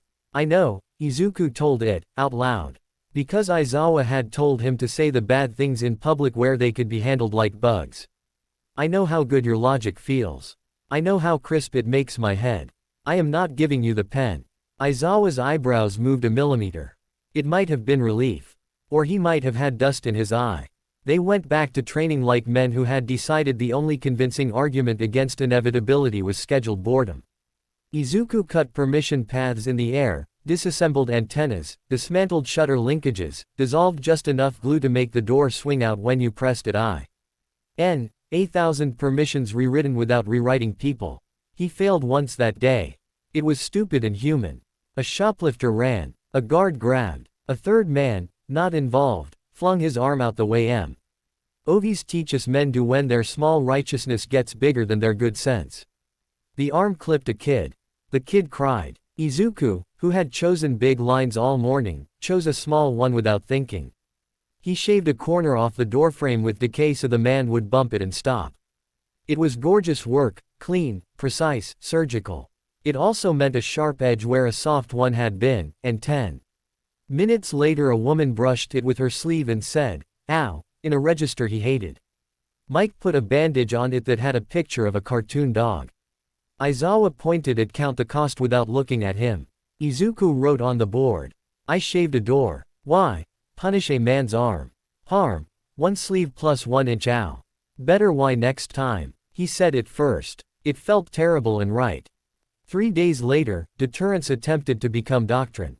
The board sent a memo with a subject line the size of a headline, guidance on rapid neutralization. Storm Glass brought it herself and set it on the watchroom table like an animal that might bite. Aizawa read it from the end backward, the way you do with documents that hope to smuggle their conclusions into your breakfast.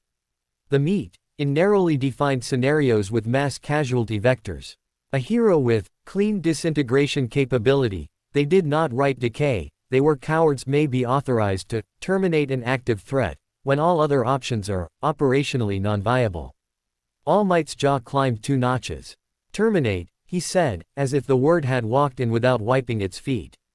Storm Glass's eyes were tired.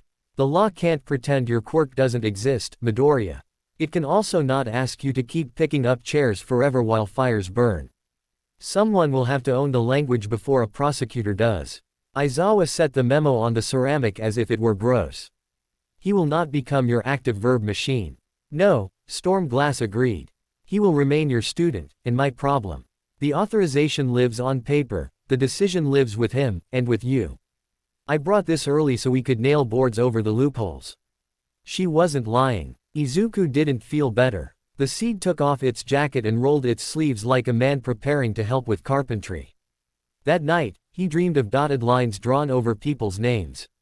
He woke with his hands open and the bees a quiet weight reminding him they existed. The next call was an ambush dressed in mundane clothing. A commuter train on a curve at dusk, 3 men with a plan that thought it was clever, 1 device tucked into a service panel enslaved to a heartbeat and a timer. The rail carried a family and a thesis student and a man in a suit who hadn't told his wife about a debt. The device wanted an audience. The curve wanted an excuse. Arterial, search whisper. D, the way it flagged anything that could become a bleed. Deadman switch. 30 seconds until the timer matters more than courage. If we touch the carrier, the panel goes loud. No line of sight for Aizawa unless he wanted to be a rug. Shinso's lever needed consent and a window. Snipe could thread needles, but not through steel. The seed's logic arrived like a hand dried on a towel. Cut the carrier's ulnar nerve, it said. No pain for him, brief, numb hand, switch not depressed. Then cut a plane in the panel and let the explosives meet air in a geometry the law will learn to call nonviolent. No names, only lines. Izuku could do it. The math was pure. The harm was small for one, non-existent for many. The old him would have tried to make the train a house, an air cannon a door, and the Devi. See a toddler that needed to be distracted until it forgot about being a monster. The new him saw the dotted line through a wrist and felt the click of an authorizing memo. He looked at the cards.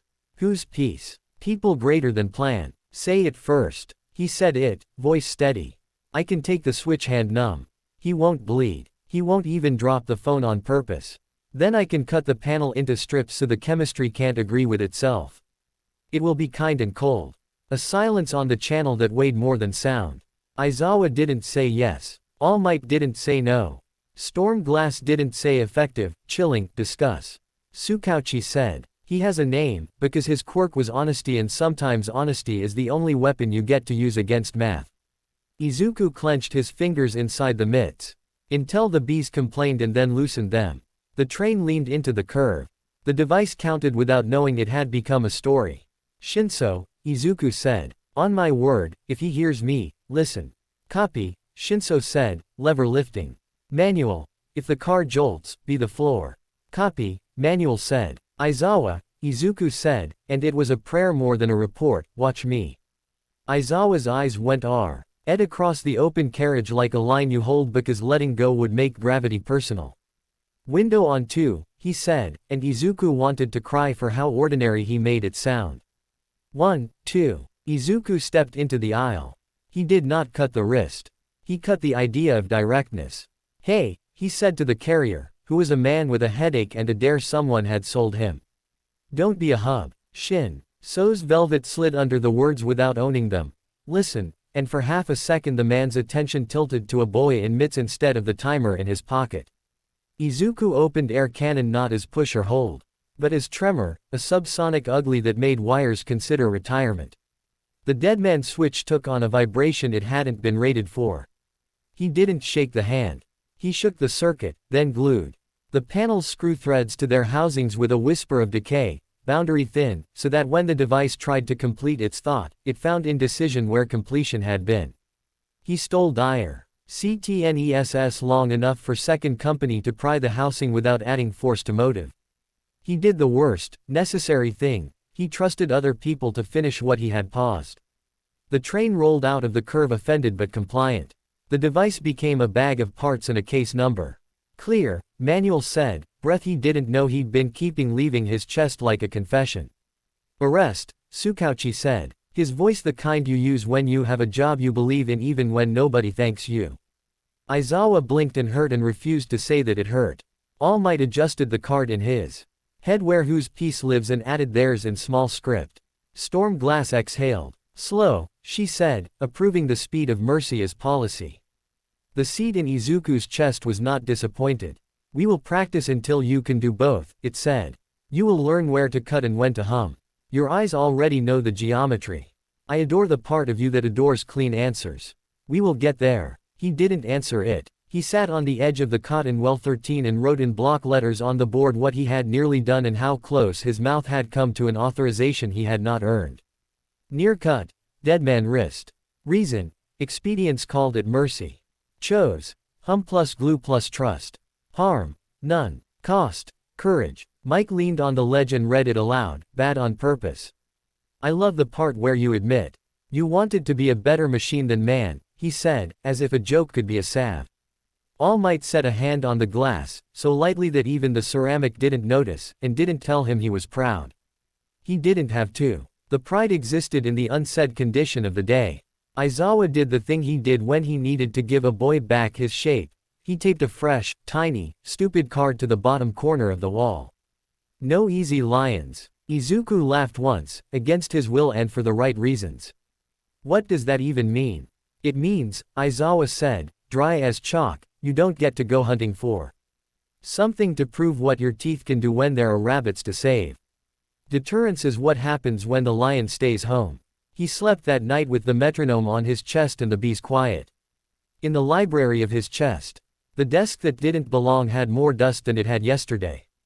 In the hallway, Tenko sat with his back against the other wall, no longer cornered by it, staring at his knees like a boy who'd been told to wait for dinner and was trying to be good. Morning put the city back on the board. The math came with it. So did the cards. The void's logic did not leave. It would never leave. He stopped treating that as an enemy and started treating it as a room you lock whenever you stand up. He found that even polite monsters get bored in clean hallways. When the commission asked, a week later, if he could give a man a quirk, not to disable a bomb but to heal a wound, if he could use the professor's toy for something the board could pin a medal to, he heard himself say, we can test under constraints. Storm Glass beamed like a woman who finally got to bring a cookie to a meeting. Aizawa rubbed his temples. All Might's heart made a sound like don't and maybe, simultaneous. The square had been undone. The curve had been handled without cutting bone. The logic of the void had offered clean endings and been refused. It would offer again. He could feel it in Way his eyes had started to like edges. He counted the cost. Then he began again. They didn't call it a trial. They called it a drill, because drills end, and trials have verdicts. Storm Glass A. Arrived with a narrow briefcase and the careful look of a woman trying to be both necessary and ignorable. Tsukauchi came with a legal pad and the quirk that makes rooms honest. Aizawa taped 2 new RDS under the pilgrim column on the tank wall, his teacher print uglier than ever. Consent is live. No strings. Mike read them out loud the way you read a joke you hope is also a spell. All Might stood, with his hands behind his back and an old green towel tucked into his elbow, as if the smell of Nana might keep the room from becoming a laboratory. Ground rules, Aizawa said, not looking at the commission. Because he was allergic to theater. We're not inventing medicine. We're proving a negative. If we can't do this without building a chain, we don't do it again. Copy, Stormglass said, and didn't try to gild it. They'd build F4, the fourth of Well 13's rooms to get an extra set of seals and a new personality. Ceramic window. Negative pressure. Faraday screen behind the wall Nedzu had insisted on. Wired with an animal's distrust of signals. A set of freestanding monitors Recovery Girl had bullied out of a university clinic and promised to return clean. A chair with no metal, softened like a confession. The patient sat in that chair already sweating through his paper gown, and Izuku hated that, because sweat is an honest thing and honesty does not belong in rooms that pretend to control miracles. His name was Kato Watanabe. 36. Paramedic. Crush injury in yesterday's collapse, stabilized on scene, bled into his own fascia until the compartments in his calf tried to strangle his foot. The surgeon could save the limb but not without a bypass and a night the city might not give him. He had read 3 consents, signed all of them, and then looked at Tsukauchi and said, I understand as much as anyone can. I say yes. Tsukauchi's quirk hummed and came back with, true. You cannot consent to an unknown. You can consent to the risk of not knowing and mean it. Shinso sat at the door with his lever. He would not compel consent. He would hold it if panic tried to untie it. Recovery Girl stood with a stylus and an expression that was 60% kindness and 40% threat.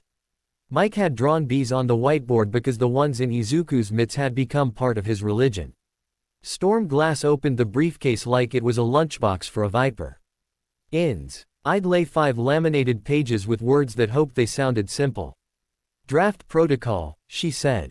Temporary quirk loan, language not final, originating from Midoriya's container, vectorized as a cop. Y of super regeneration at subclinical amplitude. Duration, 8 minutes. Reversion, automatic, on timer, no remote intervention. Logging, biometrics only. No search map on patient. No persistent markers. No strings. Aizawa tapped the card and didn't say he appreciated the attempt. All Might didn't look at the pages, because he had learned there are times language is a trap and your signature is teeth. Izuku flexed inside the mitts. The bees buzzed hello and then settled, sinking to a new pattern Recovery Girl had chosen that reminded him of rain on a calm day. Narrate, Aizawa said, eyes ordinary for now. The weight of erasure was a promise in the room, I can turn this off if it becomes a chain. Izuku spoke it like a liturgy you don't have to believe in to say true. Target, Kato Watanabe. Injury, crush, compartment syndrome, ischemia distal to mid-calf. Goal, support limb perfusion and tissue repair using temporary copy of super regeneration, amplitude capped at level 2. Duration, 8 minutes. Reversion, automatic, non-revocable by me after start. Search, off. My monitoring, vitals only. No strings. He looked at Kato. The man wasn't a hero, so he didn't pretend not to be afraid. I'm scared, he said. Gently, a professional's admission. But I want to keep my leg more than I want to keep my fear. You can have both, Recovery Girl said, soft as scolding. Fear first. Leg second. Breathe. Tsukauchi's pencil hovered. Do you want him to stop if any part of you asks him to stop? He asked, because consent is not a piece of paper, it's a river. Yes, Kato said, and Tsukauchi's quirk gave the small, holy nod. Aizawa's hair fell. The room changed feel. Not because he activated erasure but because everyone remembered he could. It's its own kind of safety. Knowing somebody can make the world smaller if the world begins to eat you. The seat under Izuku's sternum slid forward like a chair at a meeting. At last, it said, not aloud. A distribution problem. OFA's vestige library stayed quiet, warm. In the hall, Tenko put his chin on his knees and listened like a boy who had been told to be good and was trying. Window, Aizawa said. Half second. Introduce, don't install. Izuku opened the container. A sliver and everything in him that had learned to like edges tried to become happy and precise. He didn't touch decay. He didn't touch air cannon or rivet. He didn't touch search. He found the coil that was super regeneration, that quiet machine that eats damage and writes over logs, and he took not a piece of it but a pattern. He held the pattern like a stencil. He made the first mistake and knew it as he made it. He presented the pattern to Kato's body like a license. It wasn't dramatic. There was no sound. The monitors changed with bureaucratic indifference. A capillary bed behind Kato's ankle woke up and remembered it could be wetter. His toes pinked like shy ideas. The pain he'd renamed into grit softened at the edges. The PR. Escher in his calf found a new set of negotiations it could live with. Vitals. Recovery girl asked, not looking up. Climbing, a nurse who wasn't here said from the mouth of a machine. Perfusion improving. Lactate, down. CK, holding. Temperature, no. Kato inhaled like someone had loosened a belt around his heart. Say no if anything feels wrong, Shinso said, a lever disguised as a friend. Kato swallowed. It feels like a cool hand on the bad place, he said, and then, embarrassed by his own metaphor, added, and like I'm standing next to you. He looked at Izuku, not as a patient looks at a doctor, but as a person looks at a man holding a rope at the top of a well. Izuku's stomach went cold and tidy. That's wrong, he said. He said it first. Storm Glass didn't write. Describe, she said. It feels like, my body is asking permission from his, Kato said, as if he were choosing words in a waiting room. And his is saying, go ahead. Like I'm borrowing a password. Tsukauchi's quirk hummed off that the way a fly feels heat. There was nothing untrue in it, that was the problem. The seat under Izuku's sternum preened, proprietary, secure, governed. Aizawa didn't blink. Timer, he said. Recovery girl tapped, and the monitors accepted the future. 7 minutes, 38 seconds. They watched a leg learn not to die. It wasn't glorious. It was boring in the kind medical way the body exhibits when given a rule to follow. Perfusion improved. The compartment loosened. Nerves protested and then apologized. The foot became a promise again. Kato breathed, like a man seeing his kid at the end of a corridor. He didn't laugh. He didn't cry. He watched Izuku the way a diver watches a lifeguard. Do you want to keep it? Storm Glass asked softly, and the quirk of honesty in the room made the question become a weapon against policy. Kato was silent for 3 ticks of the metronome. The seat under Izuku's sternum vibrated with anticipation. Dependency is efficiency disguised as love. I want to keep my leg, Kato said, quiet and precise. I don't want to keep feeling like he's in my pocket. Tsukauchi's pencil made a mark it rarely got to make. Recovery girl exhaled a breath she'd been threatening to hold forever. All Might's shoulders lowered a centimeter that meant 10 years. Aizawa's eyes didn't soften, but his mouth moved around relief like it was a pill you take with water. Then the timer will end, he said, as if he were telling weather what it was about to do. They sat through 6 more minutes of correct. Izuku didn't open another window. He didn't adjust amplitude. He didn't reauthorize. He stood at the end of the rope he'd tied and tried not to hate the knot. At 20 seconds, Kato's toes curled the way toes do when a sensation leaves too fast. At 10, the monitors found a gear lower than Miracle and started behaving like machines again. At 0, the room did not change, because good endings do not always punctuate themselves. It's gone, Kato said. After 2 extra ticks. Then, softer, thank you. And, please don't, leave it. We won't, Izuku said, because lying in this room would be an attempt to teach the wrong lesson to his own chest. Recovery girl performed the fussy work that keeps gods honest. She Dopplered flow. She scratched notes about nerves that would sulk but survive. She took a photo of ECAF to show a surgeon who would call it remarkable and then claim the benefit is teamwork. She made Kato drink water, because men forget. Pain? She asked. Yes, Kato said, grateful. Then he looked at Izuku as if to check whether the answer would hurt someone else. It's the good kind, he added.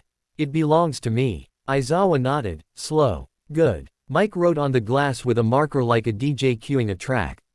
Pain is information. He underlined it twice and looked at Izuku until Izuku nodded back. Storm Glass had not moved. You saw the line, she said to Izuku, quiet. Where was it? He didn't pretend not to know. At the handshake, he said. It wasn't a gift. It was a credential. The body asked me for permission, I granted. That means I remained central. And if you had turned it up, she said. Not a nudge. A test. It would have felt cleaner and worse, he said. More effective, chilled, less human. All Might met his eyes and did not perform relief, because relief is thankless when the house is still burning elsewhere. You did a good thing with a bad flavor, he said. You said the aftertaste out loud. That's the only way we don't become helpful to the wrong god. The memo stayed in its briefcase. The commission didn't put a rubber stamp on anybody's limb. Storm Glass didn't argue for a program in that minute. She looked at Kato the way you look at a person who had been made into an argument and had refused to stay an example. Would you do it again? She asked Kato, and the honesty in the room pressed on all their chests. If it's the difference between a leg and a chair, he said, yes. If it's the difference between yesterday and today, no. I don't want him in my pocket. No offense. Zero offense, Izuku said, and meant it in a way that a bow. Why with mitts and bees shouldn't have to mean it. They could have ended there. They didn't. Science, whatever this was, gets greedy when the first thing doesn't kill you. Second scenario, Storm Glass said, careful. A benign quirk, not owned by Midoriya, copied from a consenting donor to a consenting recipient. Only oneself to oneself. No central server. You can't copy what you don't own, Aizawa said, already hating the nouns. All for one can steal and bestow. He can't clone power out of thin air. The seed purred like a bored accountant. We can clone a permission. We can let a deriva Tive hang off my registry until it expires. The donor remains unchanged. The Donnie gets an instance. The author remains, me. Shinso picked at the string on his hoodie. We find the nicest, least clinical thing we can, he said. No healing. No strength. Something that won't make anyone in the room feel like they got taller. Tsukauchi looked down at his hands like he was about to do something foolish and moral. I know a woman, he said, who's come in every year for a decade to ask if she can volunteer. She has a quirk that makes cut flowers last longer. She runs a stall by the river. She's been trying to figure out if it's useful if it's not important. She would say yes, if I asked her correctly. You're not bringing a flower seller to my bunker, Recovery Girl said, scandalized and fond. We'll go to her. And if you make me walk on river stones in this body, I'll push you in. They made a field trip the way you make a church call, quietly and with your eyes open. The stall smelled like small funerals and promises. Buckets in the shade. Handwritten signs. The woman's name was Hannah because the world is sentimental sometimes. 50-ish. Forearms like work. Smile like a decision. Tsukauchi told her the truth in the way only he can. No elbows, no drama. She heard him say loan and copy and flowers and looked at Izuku like boys who apologize to flowers are her favorites. It lasts 3 days on roses, she said. Practical, when he asked about amplitude. 6 on lilies. 1 hour on peonies because they don't like being told how to behave. It doesn't work on plants in pots. If you make it work on potted plants. I'd like my name in the paper, small. Don't promise the paper, Storm Glass murmured. Promise nothing, Aizawa said. Promise honesty, Mike put in, cheerful. Then bought a bunch of asters because he is a coward around color. They didn't bring Hannah to well 13. They brought well 13 to her in a box, a Faraday shroud with Nedzu's sense of humor embroidered on the edge, a portable vitals kit. And Recovery Girl's suspicion. Hannah signed Tsukauchi's page and then put the pen down like she'd been waiting her whole life for someone to let her use a quirk in a sentence besides party trick. She touched a carnation, and the petals did a small, pleasant shiver the way a dog does when you scratch the good place. This is going to feel like nothing, Izuku told her. If it feels like me, we stop. Quote, son, she said, everything feels like somebody else by the time it gets to my stall. You do your best. He did the work. He presented the pattern, not permission. He shaped the room inside him to move sideways, around the central registry, and touch the imprint in Hannah's hand instead of the ledger in his chest. The seed watched with great interest. It did not object. It found new columns for the spreadsheet. He bestowed the smallest, most boring sliver of keep the pretty a little longer into a thirsty daisy in a kid's hand. The daisy didn't faint from joy. It sat in water and performed the modest trick of persisting. Hannah didn't startle. She frowned, then smiled like the corner of a prayer. It doesn't feel like anything, she said. Except, it feels like, somebody gave me a clean counter to work on. Any sense of him? All Might asked, gentle, not wanting to put a fear in her mouth. No, Hannah said, and Tsukauchi's quirk thundered true. Feels like when the river's not mad. The kid with the daisy looked at the grown-ups with the glum resilience of children trapped in adult experiments and said, "Can I have a sticker?" Mike produced 3. This is why he's allowed to live. They set the timer to 1 hour because Hannah had said peonies are drama and daisies are patient. They watched a flower fail to die on schedule. The only ing more boring would have been paperwork, which Tsukauchi did on the hood of his car anyway, because men like him know boredom is a luxury you preserve for later. At 59 minutes, the daisy bee gone mercifully to agree with the world again. It bowed its head. It did not accuse them of theft. Any aftertaste? Recovery girl asked Hannah, who had been running a hand along a lineup of sunflowers. The way you pet big dogs to remind them they're gentle. No, Hannah said. I wouldn't have noticed if you hadn't all been making faces. The seed preened. See, it said, we can become infrastructure. He can be a provisioner. Flowers today, blood tomorrow. You can move small permissions into large problems and nobody will ever taste us on their tongue. Aizawa looked at Izuku the way a man looks at a door he knows is going to be knocked on forever. Say it, he said. Izuku stared at the daisy and at Hannah's hands and at Tsukauchi's polite paperwork and said the stupid, sacred sentence he'd been avoiding, even when nobody tastes me. I am still central. The permission routes through me. My registry. My timer. My decision to say go and stop. Hannah didn't need to understand system architecture to understand men and leashes. She nodded, thoughtful. You can borrow my counter again, darling, she said. But don't build a kitchen in my shop. On the walk back, All Might kept pace with Izuku and did not tell him what to feel. If you can save a leg at noon and a flower at 2, he said finally, you might save a city by the weekend. And if the city begins to feel like it owes you permission for that, you stop. And you tell us. And we say no together. The board's going to want a program, Mike muttered from behind them. Something with a catchy name. Quirk Lending Library. Please no. Borrow a body. Definitely no. Quirk Exchange, Stormglass said later that night in Well 13, as if reading the press release out loud in order to edit it. Temporary augmentations in controlled scenarios. A medevac at scale. The board imagines a registry and a switchboard. They imagine Midoriya operating it. She met Izuku's eyes and did him the courtesy of not pretending where she stood.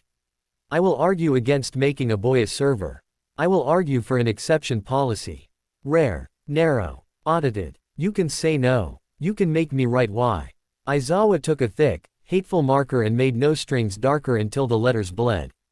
Put it in writing, he said. Stormglass slid a few pages across the table. Nedzu had already gotten to them, footnotes like serrated knives, clauses that fold. Ed like paper cranes and cut like razors. No persistent routing. No persistent tags. No remote revocation. No receipt of telemetry beyond biometrics. No social graph. No commercialization. No chain of custody beyond consent log. A committee would explode trying to obey and the explosion would be safer than the chain. Tsukauchi signed the margin in pencil, not because pencils hold in court but Beck. Oz men like him need to watch their own hand do the thing they believe. Shinso drew a box on the corner of the whiteboard and labeled it. If this becomes a job, I pull the lever. He didn't smile. It wasn't a joke. Then the city did the rude thing it does when you're having a meeting. Somewhere downtown, a stack of wrong decisions collapsed into a bus on its side, a dozen children on their way to a museum suddenly looking at the sky through glass they didn't know wasn't supposed to be up. Search changed tone in Izuku's head the way music shifts keys. Field, Aizawa said, already moving. Boundary tasks. No exchange unless the child says yes and the parent says yes and Tsukauchi says he believes them and I say I can watch you. Recovery girl shoved a kid into a bag with that precise anger Mercy uses to stay alive. We'll stitch and tape and curse and call an ambulance, she said. You will make corridors through metal, not through people. They arrived into noise and the bright, rude color of emergency vests. The bus lay like a trust on its side. Children inside were crying and not.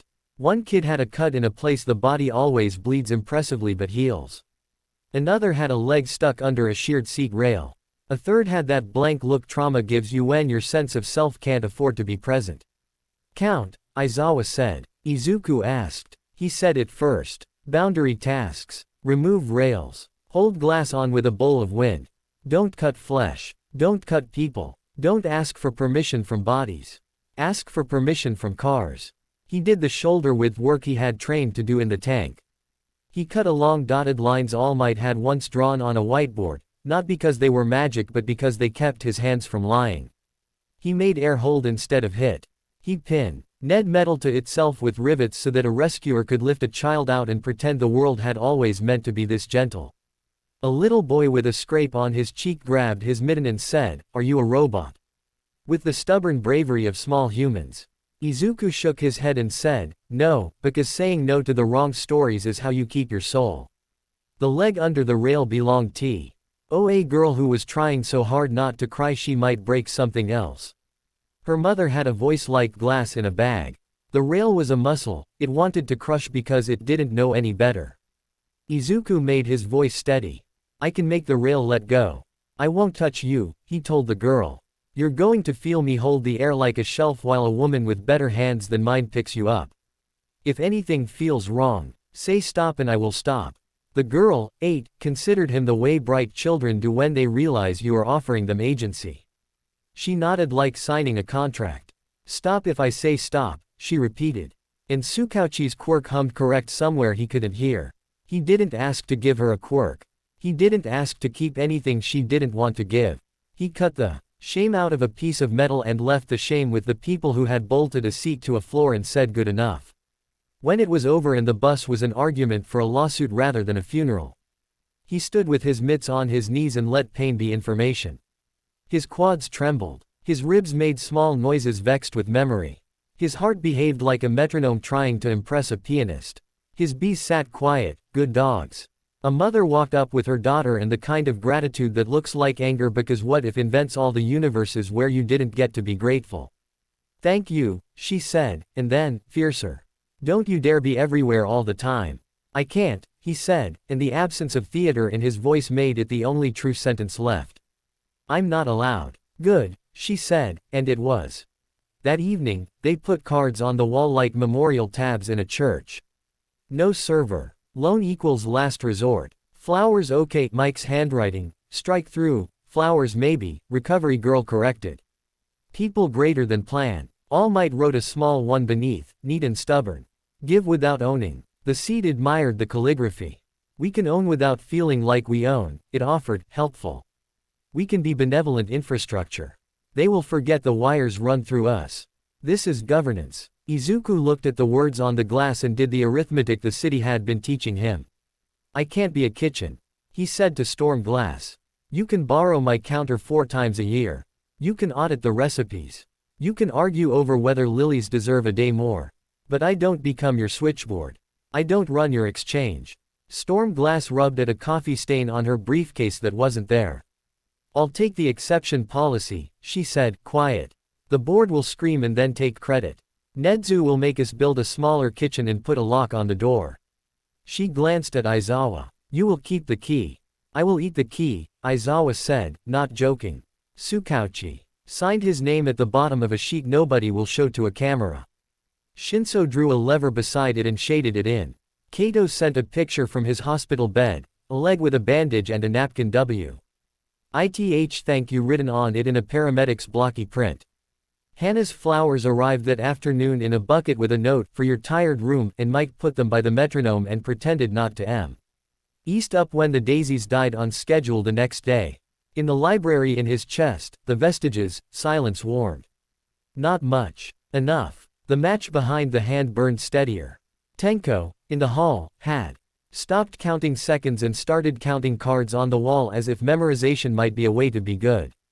Izuku wrote on the whiteboard, block letters, soldier neat, human content. Trial 1. Temp region 8 feet right pointing arrow good outcome, bad flavor. Trial 2. Flower keep 60 feet right pointing arrow no strings felt. Still central. Rule. No server. Loan only with 4 yes, me, them, Aizawa, Tsukachi. He put the marker down and breathed. He wanted a world where he got to be gift without becoming owner. He didn't have that world. He had this one: metronome, bees, towels that smell like tea, and a city that looks back when you look at it. Begin again, Aizawa said. Because the day after a miracle is a drill by another name.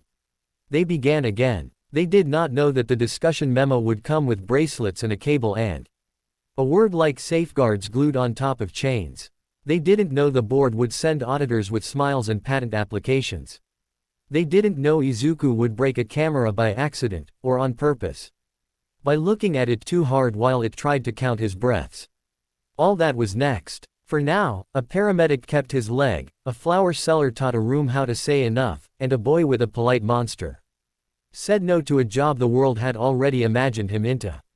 He slept under the cards and the hum and the smell of Nana's towel, and in his dream he stood between a server rack and a kitchen and nailed a sign over both.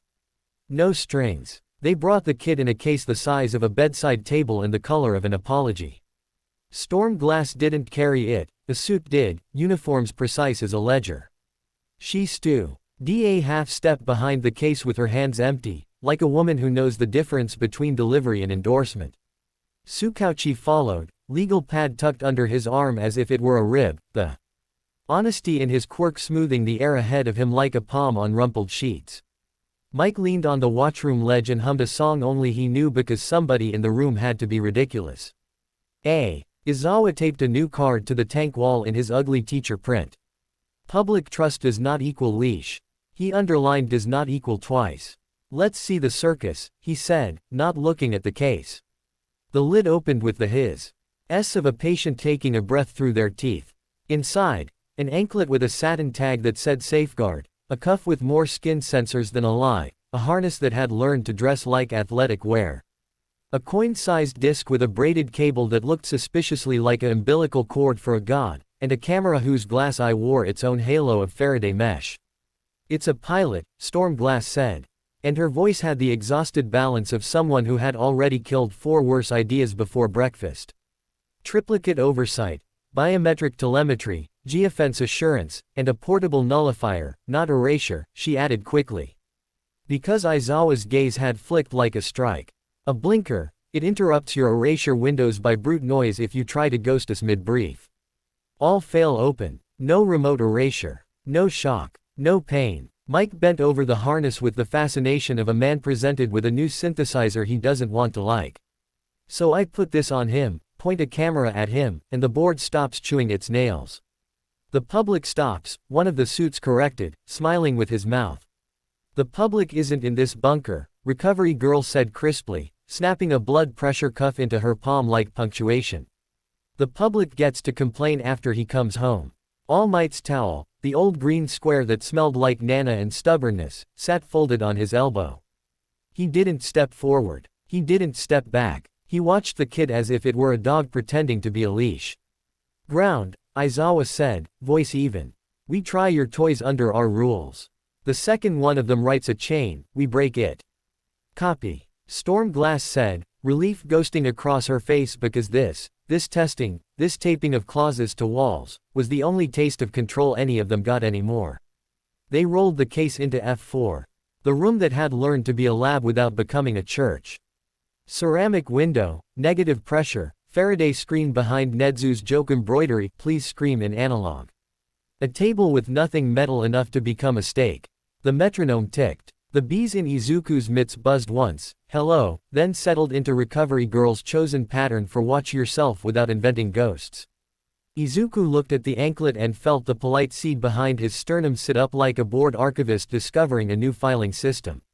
Telemetry, it purred, delighted. Compliance through interface. Did they at least hash the packets, I wonder? The vestiges, Library remained quiet, warmer than weeks ago. In the hall, Tenko had his chin on his knees, listening like a boy who'd been too LD to wait until the adults decided where knives belonged. Narrate, Aizawa said, and he kept erasure off for now, because off was a different kind of control, the kind that said we are choosing to allow. Izuku spoke like a man reciting the warning label on a pill he was about to take anyway. Device test, blinker pilot. Goal, determine whether proposed oversight can avoid becoming a chain. Consent, mine, revocable mid-test. He looked at Tsukauchi. Verify. True, Tsukauchi said, the hum of it making the air settle. Mitigation, Aizawa said. Mic, noise. Recovery girl, patch. Shinso, lever. All Might, towel. If it comes to that. Mike produced a ribbon of static that sounded like rain being polite. Recovery girl prepped a patch with reluctance that looked like tenderness. Shinso LLED his shoulders and put his finger lightly on the door in Izuku's head that said sit down. All Might didn't move. His hands stayed behind his back. The towel sat in the crook of his arm and made room smell like a place where people wash their hands before touching bread. Ask, Aizawa said, and the card on the wall Ask looked back at Izuku like a friend reminding him to be one. He asked, who am I looking at? Why do I need this? Duration, 5 minutes. Purpose, prove a negative. He slipped the anklet on. It didn't bite. It didn't warm his skin or whisper obedience. It did the odious, honest thing competent devices do. It paired, quickly, cleanly, with a base station outside F4's Faraday Veil, sent a hello on a frequency that had learned to survive 1,000 elevators, worth of lies. And began broadcasting, heart rate, temperature, movement, position, irregularities like shame. The cuff read his skin and decided his sweat was narrative. The harness tried to fit itself like helpful clothing. The camera blinked and wrote a little line of metadata that said time is a story we can tell together. The coin disc, the blinker, sat on the table like a threat disguised as a coaster. All right, Stormglass said. Take a walk. They had mapped well 13 so many times it had learned to like chalk. Izuku walked the corridor under Aizawa's eyes, bees quiet in his mitts, and felt. The geofence coolie pat his ankle every time he drifted toward a door not on the list. We love you. Please stay in your box. Telemetry steady, one of the suits reported from the watchroom, trying to sound like science. Signal integrity 9 of 10. Blinker at readiness. Blink me, Aizawa said before Stormglass could, and the suit flinched because there are men you don't condescend to if you don't want to see your resume folded crooked. The disc hummed. Izuku felt it, not in his head, not in his hands. In the room behind his eyes where erasure hangs like a rule. The blinker wasn't trying to erase anything. It was simply trying to keep him from keeping himself safe by flooding the space where Aizawa's windows fell with noise. It was a dog barking in the hallway of a mind. Window on 2, Aizawa said, hair falling. Eyes red, and the blinker's noise hit his line like static on a radio. He held. The erasure cut in on schedule. The 5 rooms inside Izuku observed the rule because they obey the man more than the device. The blinker bawled and did nothing. That's embarrassing, the suit said, then remembered humility like a religion. Instrument error, another tried. Instrument meta-professional. Mike murmured. They turned the blinker up. Aizawa blinked on his count, and the windows obeyed. The device's whole philosophy leaked out in the attempt. We don't trust the man with the lever. We trust the object that can call him unreliable. It was a philosophy that sounded like safety to a board and like blasphemy to anyone who had watched Aizawa measure a breath and a boy and a room. Izuku watched, filed, breathed. Cuff, Stormglass said, gently, not to him. To the suit with the tablet. Introduce anomaly. A little red light blinked, the cuff squeezed, agar. ESIV is a blood pressure cuff that wanted a job. The harness prickled. The ankle went cold and wrote to the base station, misbehavior. Izuku's chest filled with a hard, clean anger he had to call B. Why its name quickly or it would pretend to be a good idea. He tapped the card with his knuckle, say it first, and said, I don't mind being seen.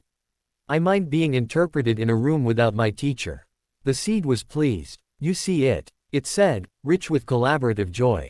Compliance mediated by an archive we do not own. If they own the meaning of your breath, they own your hand. Shall we steal the meaning back? All right, Aizawa said. Take them off. Izuku did not. He couldn't pretend he hadn't heard his own sentence. He couldn't pretend the card didn't stare back. Public trust is not equal leash. He couldn't pretend Shinso's fingertip on the lever wasn't a better safeguard than any coin. Let me show you, he said, and the suits straightened because they were addicted to demonstrations in the same way some men are addicted to fire. He walked back into F4 and set his hands, palms down, on the table. The bees hummed once, then settled. He looked at Storm Glass first, because she was the only one he could afford to convince. I'm going to cut strings, he said. No flesh. No people. Boundary tasks only. He looked at Aizawa. Window on 2, Aizawa said. 1, 2. He didn't touch the anklet.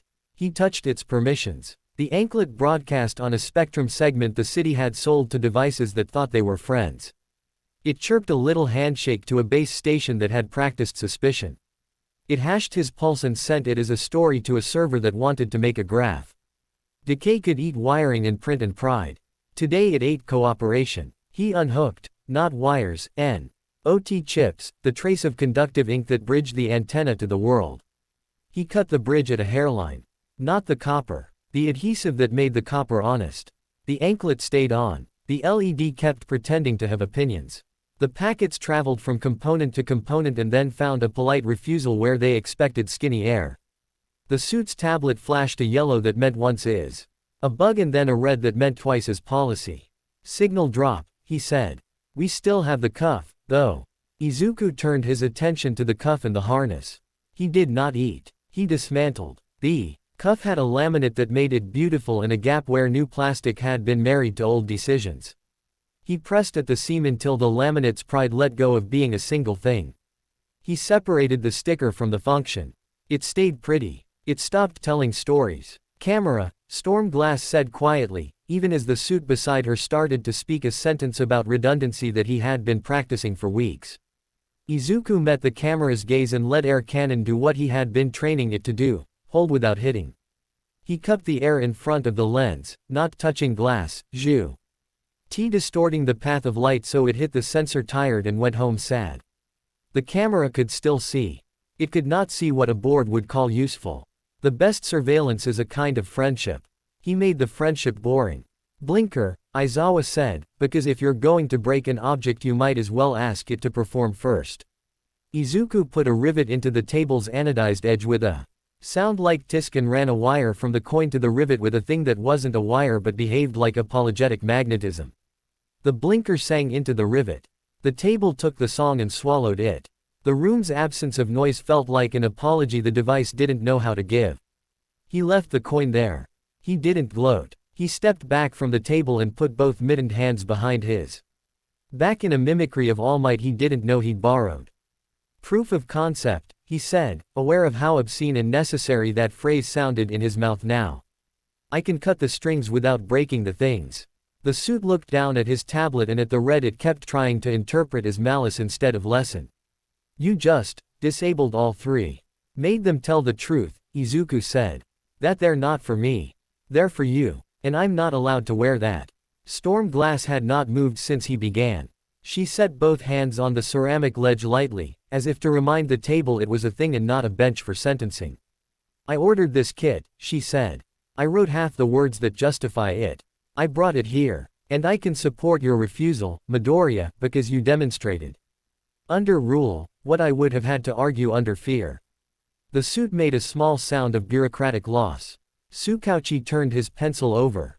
Aizawa didn't smile because being right isn't the point when you're doing triage on a contract. Chain 2, Storm Glass said, and the room pretended not to flinch at the word. We brought auditors. 2 more suits appeared, as if grown from a budget. They didn't smile. They didn't sneer. They carried clipboards and, more ominously, quirks. Search woke under his breastbone like a dog lifting its head. It didn't map streets. It mapped people, quirk signatures like smells. Left suit, mute field, radius 1 meter, dampens vibration in air. Right suit, friction recall, makes surfaces remember the last pressure. All for 1 seed raised an eyebrow. Strong pairing, it murmured. They intend to smother your wind and red your steps. Aizawa's eyes didn't go red, because he didn't need to. He just stepped so his body made a line between suits and boy. We're not doing demonstrations on my student, he said. You can look at the toys. He's done. I want to see something, Izuku said gently, and Aizawa, to his credit, didn't argue reflex. He gave the look that meant say it first. Izuku raised his mitten a centimeter, like raising a hand in class. Boundary tasks, he said. Make the mute field fold into itself. Make the recall remember a different story. Window on 2, Aizawa said, and his eyes became a red line you could hang a city on. 1, 2. Mute field reached for the air and Izuku cupped it, not away, into, like shoving a tide back into a teacup. He didn't rupture it. He turned it on itself for a blink and watched it collapse in a little self-satisfied hush like a man who'd found a good chair. Friction Recall looked at the floor and said, "We remember the last foot." Izuku ran a toe over the tile and gave it a new last foot, his own, sideways, then backward. The quirk obeyed, thrilled to be a historian. The suit frowned at the map on his clipboard that had begun to tell a story about a boy walking out of a room he hadn't entered. You're making a point, the auditor said, which is what you say when you want to avoid saying I am out of my depth and my document has let me down. I am, Izuku said. He tapped the card on the wall with 2 knuckles, no strings. The commission doesn't get to own the meaning of my motion. You can hear me. You can ask me. You can send me people to lift and doors to open and maps to read. You cannot turn me into a root. The first suit recovered his professional smile. The board requires some assurance you won't wander. Mike made a soft, stifled sound that might have been a laugh. Recovery girl made a noise with her tongue that has not been written down because paper would cry. Tsukauchi's quirk hummed patiently as if to say, names help. Here's assurance, Izuku said, and the seat under his sternum leaned forward with that terrible shared joy again because nothing ple. Ased it like being asked to prove a point. I will show you your own plan and walk through it. He asked the building. Search unspooled, not city, but institution. Floor plans stitched into human habits. Badge doors that believed in daylight, cameras whose favorite color was face. He mapped the audit team's eyes through borrowed lenses, traced the arc of a patrol schedule that had been copied out of a manual nobody loved, and sketched the corridor where an erasure unit sat in a closet, boxed, because someone had put off learning how to use it. The suits watched a chalk marker move across the whiteboard of F4 as if possessed. A clean line from here to away, through a service well that was supposed to be locked and wasn't, across a vent that a contractor had lied about fire rated, but only in the sense that fire had opinions. Down a stair nobody patrolled because the camera had died last week and someone had put a sticky note on it instead of a ticket. Izuku put the marker down, smooth. That, he said, is how you would try to hold me. That, he drew a dot halfway along the route, is where you would stand a man with a gun. That, he circled a little void on the drawing, is where I fold the air so his shot becomes a rumor. This, he ticked the stair, is where I take the pin out of the hinge with decay and leave the door looking like it made a new decision.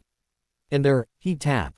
Ped the last corner before the street, is where I ask Manuel to park and pretend the cones are a suggestion. Manuel, who had come in carrying 2 coffees and the aura of a man who liked to be useful. L to people who didn't make promises he couldn't keep, lifted his cup. Happy to be rude, he said. The suit said nothing. Storm Glass exhaled, slow. Can you do it without hurting anyone? She asked. And she didn't try to launder the sentence. Yes, Izuku said, because he'd been doing drills for weeks that taught him to say no to the fancy ending.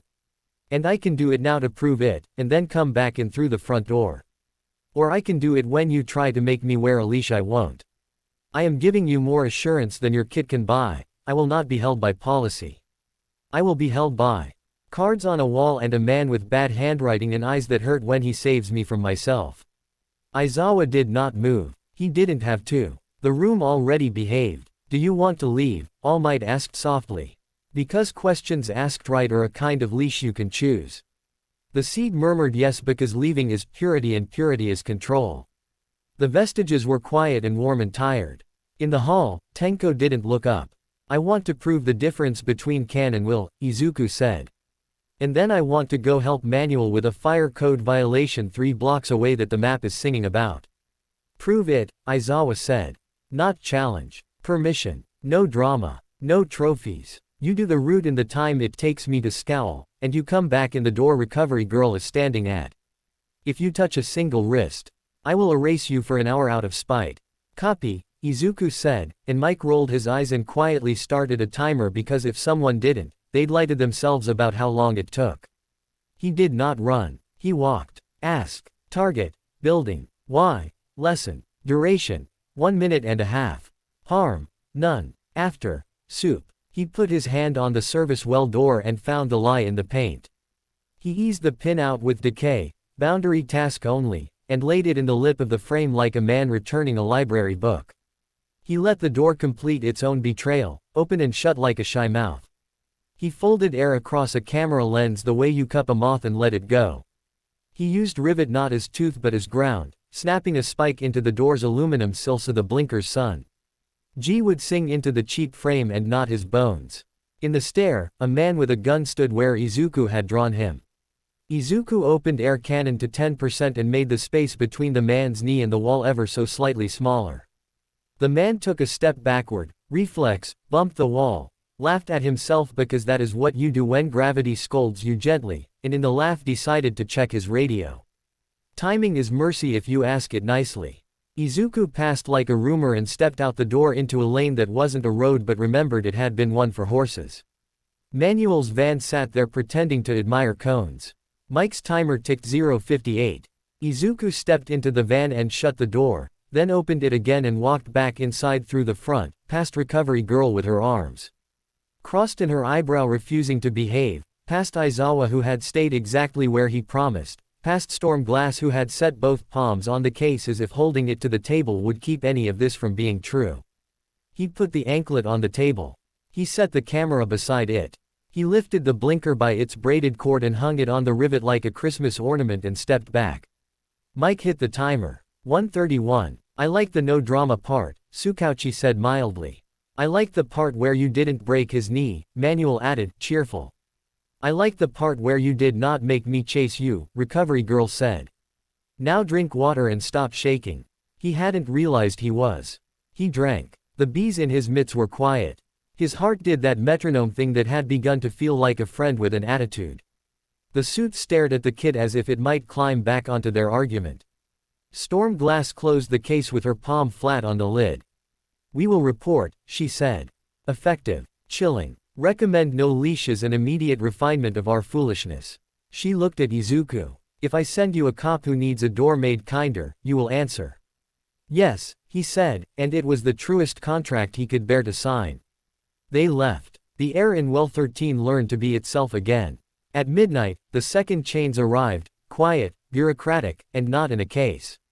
A memo slid under Well 13's door like a mouse. Effective immediately, commission oversight is mandatory for all deployments of quirk exchange adjuncts, search mapping, and air cannon environmental applications, non-compliant. E will be treated as operational malfeasance. Aizawa read it once, then again, then from the bottom up. He taped it to the whiteboard and wrote, in block capitals over it. People greater than plan. Translation, Mike said, a little hoarse. We don't get to save a house unless we ask the House Committee. All Might didn't say anything. He didn't have to. The towel on his arm smelled like mornings before rules and he kept it that way. Izuku sat on the cot and stared at the pile of cards on the wall and tried to breathe to the metronome and not to the memo. The seed behind his sternum offered a neat solution, as always. We do the saving and the asking, it said, in the order that serves math. We send the board a report they can file after the sirens go quiet. We become beyond their control. They will learn to love the results. A small, snotty relief flushed his chest, one he hated quickly enough to survive it. Beyond control tasted like right and alone. He stood, went to the board, and picked up the marker. He wrote, assurance given, I will not be held by policy. Assurance kept, I will say it first. If they chain the map, I walk. Aizawa watched him write it and did not take the pen, which was permission and indictment both. At 2:12, when the city made that small involuntary noise it makes just before a distraction becomes a disaster, he found a cluster, a dorm staircase with a crowd. A bouncer who didn't know how to be a wall without becoming a dam, a quirk that made breath cost too much under a ceiling fan from 1998. He could wake the commission. He could stand the children outside and hold their air in a bowl and take the fan apart along dotted lines he could have drawn blindfolded, and he could do it while a headset said, "Hold for authorization," because the man with the headpiece believed in procedure the way good men do before procedure breaks them. He wrote a note on the whiteboard. Going. Dorm stair, breath bowl, fan dots, no chains. He set the marker down. He looked at Aizawa. Say it. Aizawa said. I'm walking, Izuku said. Beyond. Aizawa's mouth didn't move for a full breath. Then he nodded once. Then walk, he said. And come back. He walked. He didn't run. He didn't break doors. He slid through the city like good rumor. He found the staircase and turned air into a hold instead of a hurry. He unscrewed the fan's insistence on behalf of a building whose permit had lied to it. He stacked bodies by the wall and made them think the floor was friendlier. He didn't call the commission. He came back at 2:49. He wrote his own report on the whiteboard in block letters that soldiered down the page like a kid who had learned to make forms serve content. He taped the memo under people greater than plan and wrote, right across both, in his handwriting. And All Might's discipline and Aizawa's meanness. No chains. In the hall of his chest, Tenko didn't smile. He didn't sulk. He sat with his palms on his knees like a boy who had learned the trick call. Ed Wayton was trying to use it on the part of the day that shakes. Tomorrow, Aizawa said, and the metronome ticked like a heart that knew when to be brave and when to be boring. Tomorrow, Izuku echoed. He slept a little. He woke to a knock that didn't bother to pretend to be a question. In the doorway, two suits, a third with a cable and a smile, Storm Glass, despite herself, and behind them, in quiet shadow, Aizawa's dilemma in a black coat and tired eyes. Midoriya Izuku, one of the suits said in a voice that had practiced reasonable until it sounded like butter left out too long. You are under oversight pending compliance. Aizawa didn't move. He didn't blink. His eyes burned. Leave, he said. Storm Glass lifted a hand, palm toward the suits, the smallest betrayal she could stand. Don't, she said to them. And then, to Izuku, without moving her lips, run if you have to, don't hit anybody, you'll have to heal later. Izuku looked at the coin in the cuff and the anklet in the case they'd brought back. And then at the cards on the wall, and then at Aizawa, who stepped into the room and took on a weight you could have hung a city from. Consent, Shinso said into Izuku's ear, unasked, the lever poised. Say the word and I'll shove you to the floor of your own head and you'll hate me less tomorrow. Pause, Izuku said, tasting the syllable like a sacrament. Sit, Shinso said, velvet and iron. He sat, breathed once like a plan, and stood not with his hands up but with them empty, palms out, letting the bees be dogs at heel. I won't wear your toys, he told the suits, which was kindness. And then to Aizawa, and I won't make you choose between your job and me if I can help it.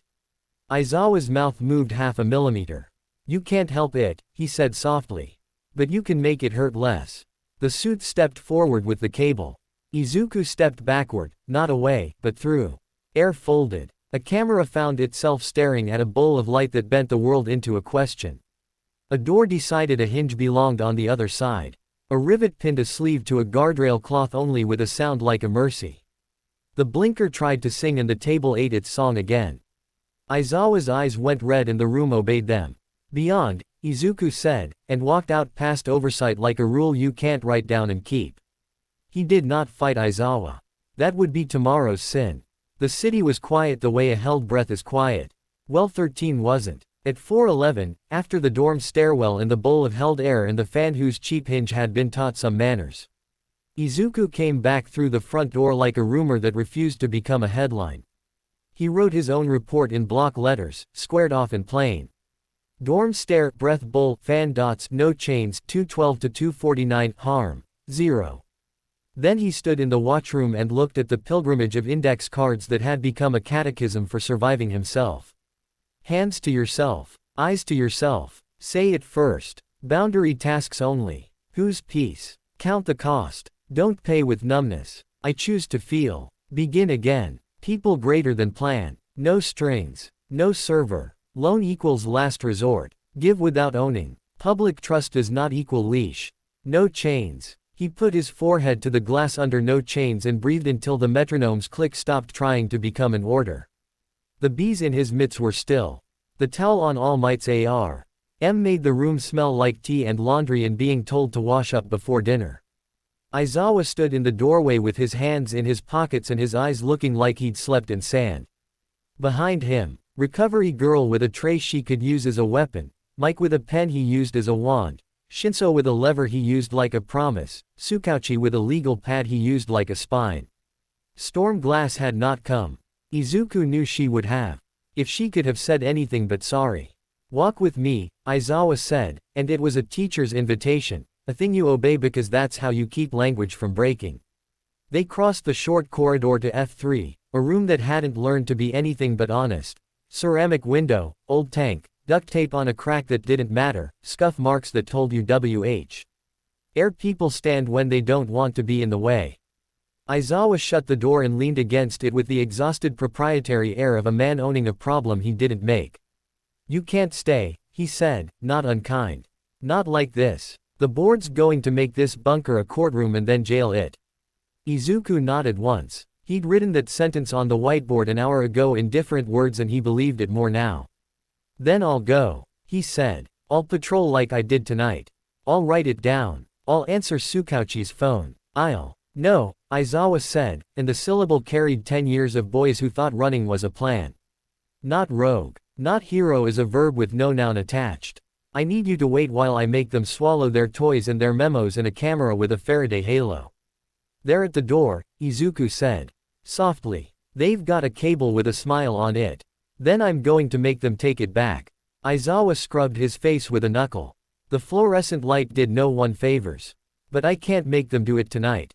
He lifted his gaze and let the red draw itself in, the premonitory ache of the quirk that told truth by taking things away. So tonight, I have to hold you.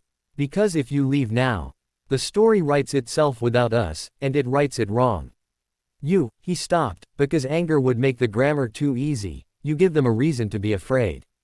And they'll pick leash instead of trust every time fear's in the room. Izuku could taste the logic and the love in the same mouthful. The seed behind his sternum sat forward and said, with exquisite professional interest. Observe, institutional self-preservation disguised as pedagogy.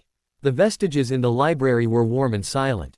Tenko, in the hall, had his chin on his knees and didn't look up. Sensei, Izuku said, because the word had never felt like petition more than prayer until now, I won't wear their kit. I won't pretend their leash is public trust. I know, Aizawa said. That's not what I'm asking. His hair fell, the air in the room changed hands. I'm asking you to let me hold you until the board realizes you don't belong to them. Izuku's chest hurt under the bees. He looked at the wall where the light made a bright rectangle like a window that wasn't there. If I let you, when do we stop pretending it's a choice? When I tell you to go, Aizawa said, as if it were obvious, and that was the knife edge, the place where love speaks in the grammar of command. When I say, go, not a memo. Not a man with a cable. Me. You trust that or you tell me you don't. It should have been easy.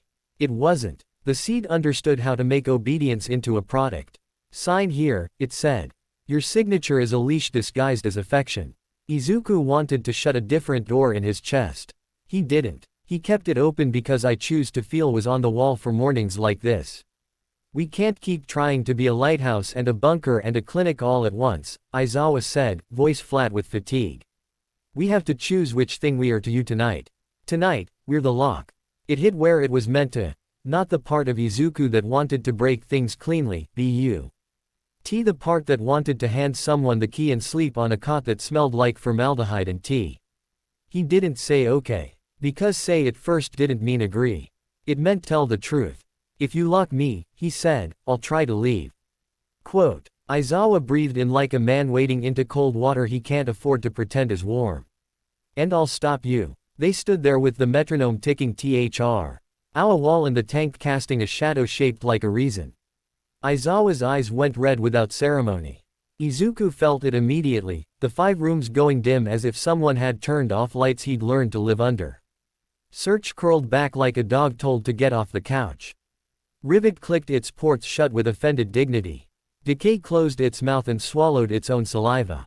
Super Regenerati. Laid down its pen and refused to pretend it didn't care. Air cannon, steady, Patient air he'd taught to be a hold and a bull and a posture, went still against his palms like breath held too long. The vault behind his sternum, the thing he had come to think of as a desk at the end of a library aisle where an archivist takes other people's books and puts them in order, hummed on, polite and present and untouched. The core remained. The presence remained. The logic remained. I can help. Aizawa saw the change in Izuku's face and read it like a whiteboard he'd written himself. The 5 are gone, he said. And he hated how competent that sounded. The container isn't. I can't erase the whole room you keep it in. I can only turn off the lights. Izuku put his mittened hands flat on the table. He counted. He asked. There was nothing to ask with.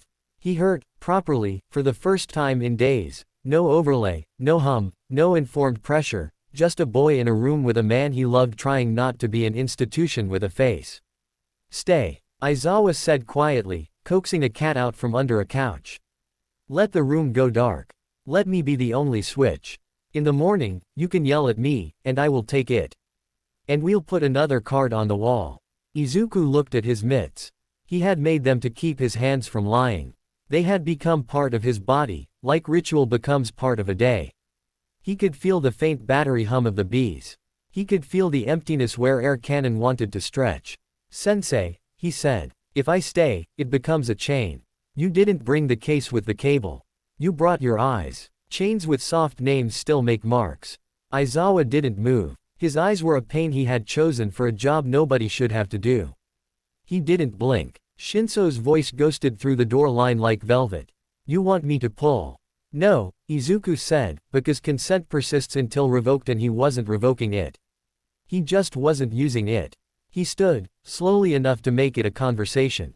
He let Aizawa see the whole decision in his shoulders.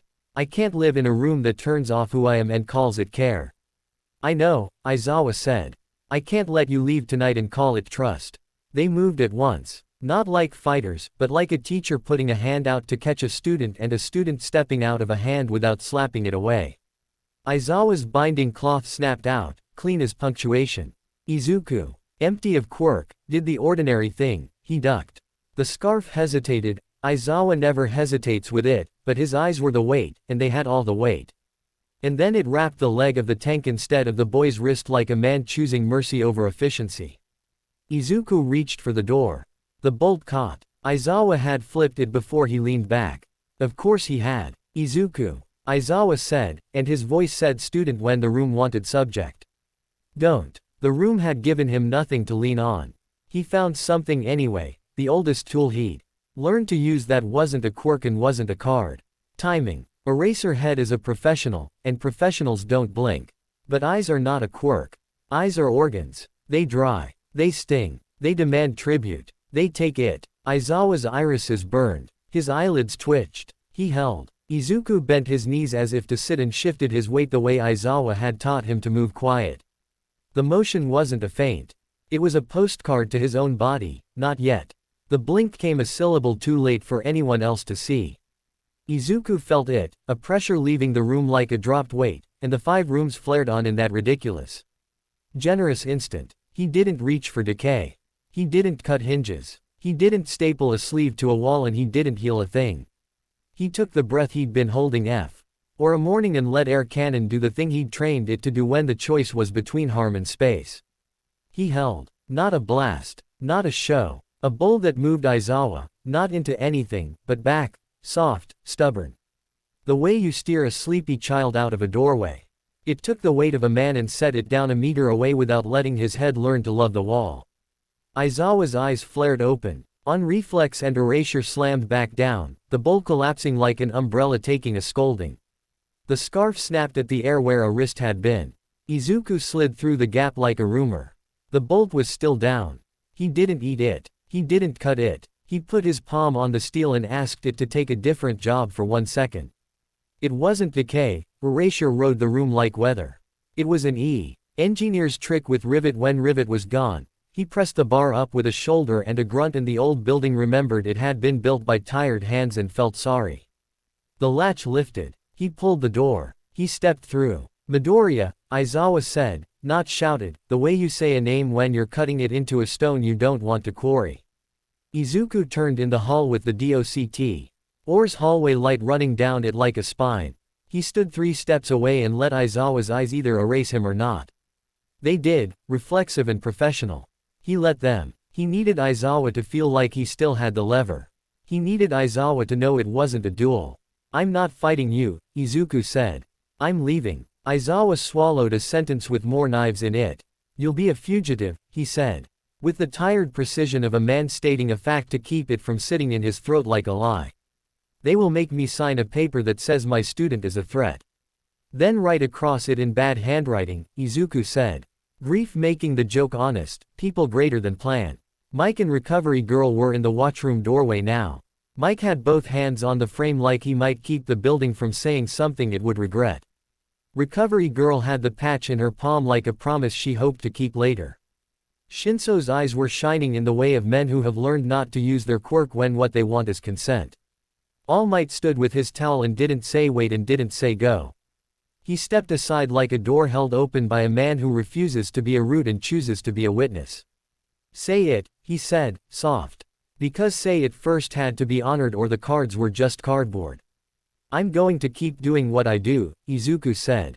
I'll send Tsukauchi the map and the names and the dotted lines. I'll tell Mike where the air wants to bend and I'll bring Recovery Girl bees when I remember and she'll yell at me. I'll answer your calls when you say come and I'll refuse the ones that say leash. And if I cross the line, he looked straight at Aizawa and let love be the lever, you erase me until I remember who I am. Aizawa's eyes burned. He blinked. The rooms came on and off like a heartbeat. I will, he said, and it wasn't a threat. It was a vow. Then this is me not fighting you, Izuku said. This is me respecting the lever by stepping out of its room. He walked. Not fast. Not guilty. Not triumphant. He walked like a man leaving a church he intends to come back to after the sermon stopped working. He passed the tank. He passed the index cards, and on an impulse he didn't fight. He took the marker and wrote under no chains. I'm not your prisoner. I'm your student. I'll prove it outside. Mike made a sound that might one day be a joke. Recovery Girl looked at Aizawa like he was a man she'd known before he was a job. Shinso said nothing and pressed nothing and held the lever like a rosary he couldn't use on faith alone. Tsukauchi tore a sheet off his pad and wrote a phone number that Izuku already had and put it on the ledge anyway, because men like him need to see paper do something decent. Aizawa stepped aside, which in language as old as Deb. T is what fathers do when they can't be gods. If you run, he said, run toward, not away. Copy, Izuku said, and he meant it more than any procedural on the whiteboard. He left well 13 through T. He same door the commission had tried to bring the cable through. He did not break the hinge. He did not pin a sleeve. He held the air and then let it go. Outside, the city looked like a map with the labels taken off. Streets became relationships again. Distance became responsibility. He could feel the urge to open search to the full terrible, omnipresent window like the need to cough. He didn't. He breathed to the metronome in his head and the towel on All Might's arm and the cards that were going to stay on the wall because they were truer than any kit. Behind him, the bunker's light made a square on the wall where a boy had learned to be careful. Inside, a man with red eyes and bad handwriting sat down on a chair he didn't like and decided what kind of liar he was willing to be for a day. He's out. Aizawa would tell the board. He's not yours. He's not mine. He's my student. He's in the city, which is his classroom. If you try to grab him, you'll make me your enemy instead of his teacher. The memo under people greater than plan would get another staple. The chain in the case would go back to a car. A camera would glare at a rivet it wanted to hate. The blinker would hum at the table and the table would ignore it because the table had learned boundaries. Izuku walked the river, hands in his mitts, bees quiet, chest full. The container behind his sternum hummed its polite offer, the V. Estages warmed like coals under someone's hand. Tenko sat in the hall and didn't rock. At 6:03, Search asked to be let out like a dog that knows the morning route by smell. Izuku did the ritual out loud for nobody but himself and the water. Ask. Target. Pain I can interrupt. Radius. 2 blocks. Duration. 5 seconds. Purpose. People, not plan. He opened it a finger width and watched a neighborhood blink. He sent Tsukauchi a text with 2 dots on a map and a note. Manuals left as rude, Snipe's hat. Then he took a piece of chalk from his pocket and wrote on a bridge pier, small, neat, rude. Whose piece? He kept walking. The boy who refused to be a prisoner and the teacher who refused to be a jailer, breathing the same air in a city with a metronome under the pavement. He had not fought Eraserhead. He had done worse. He had made him choose, and promised to be worthy of the choice. Somewhere behind him, in well 13, Aizawa taped a new card under the others, ugly and true. Come back alive. He would. He would come back when there was something to bring that wasn't a chain. He would come back because the cards weren't paper, they were a way to hold himself together outside the room that had held him. He would come back because students do, and because he wanted to show a city that it didn't need him contained to be safe. For now, he was a boy on a morning in a town that wanted to be better and didn't know how. He was a map in shoes. He was not a leash. He was walking. He did not look back. He didn't have to. The rule wall walked with him. The lever stayed behind in the safest hands he knew. And the first time the morning asked for help, he answered, and the city learned a new thing. You can respect a lock and still use the door. They named him before breakfast. T641. The feeds filled with a freeze frame from a security camera that had been staring at a bowl of bent light and decided to smell drama anyway. A boy in midst stepping sideways through a door. A man with red eyes did not blink and a green towel hovered in the corner of the frame like a benediction. The caption argued with itself, fugitive or savior, and then the tag solved the argument by making a third word. #rogue symbol. By 7:10 an anchor said it like a brand. By 7:30 a mother in a stairwell whispered it like a prayer she didn't want her kid to hear. By 8 o'clock a gang lieutenant saw it like a warning into a group chat that pretended it had end-to-end encryption and had never once outsmarted a subpoena. Izuku didn't check the feeds. He felt them in the pressure lines. He had slept 2 hours on a flat roof that had once hosted an illegal pigeon coop and now kept 3 tired solar panels company. The city's heat had gathered in the asphalt-like rumor and refused to leave. He drew the river's bend with a piece of chalk stolen from himself and propped the metronome on an air handler that would wheeze itself into retirement by October. The bees at his palms buzzed once. Watchroom's card wall stood behind his eyes, stacked like ribs. Hands to yourself. Eyes to yourself. Say it first. Boundary tasks only. Whose piece? Count the cost. Don't pay with numbness. I choose to feel. Begin again. People greater than plan. No strings. No server. Loan equals last resort. Give without owning. Public trust does not equal leash. No chains. Come back alive. He said them until his mouth remembered how to make vowels without asking permission.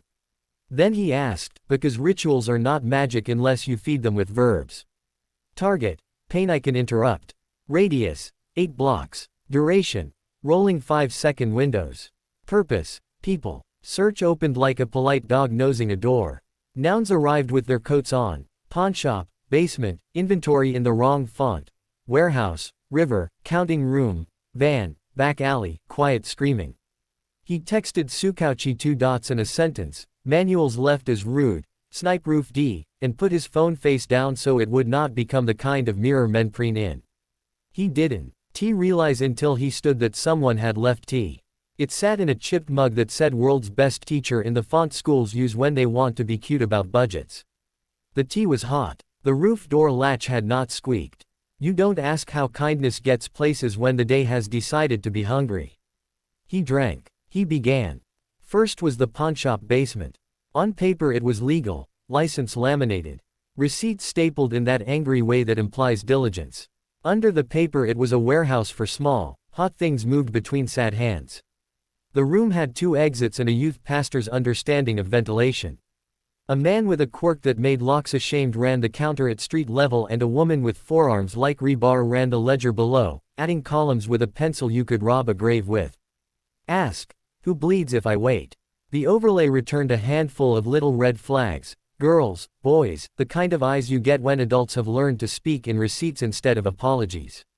No guns out. No knives yet. The wrong promises. Izuku walked in with mitts visible and mask up. The bell on the door tried to be adorable and failed. Closed, the man said, then smiled the way men SMI.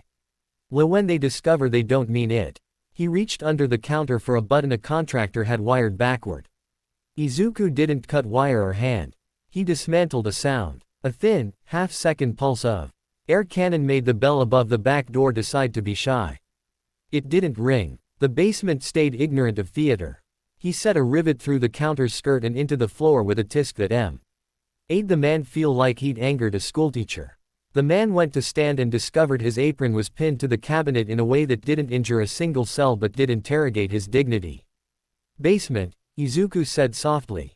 And the man taught the floor the word cooperate by pressing an ankle button that didn't work. He walked down. The ledger woman didn't pretend not to know his face. Shish.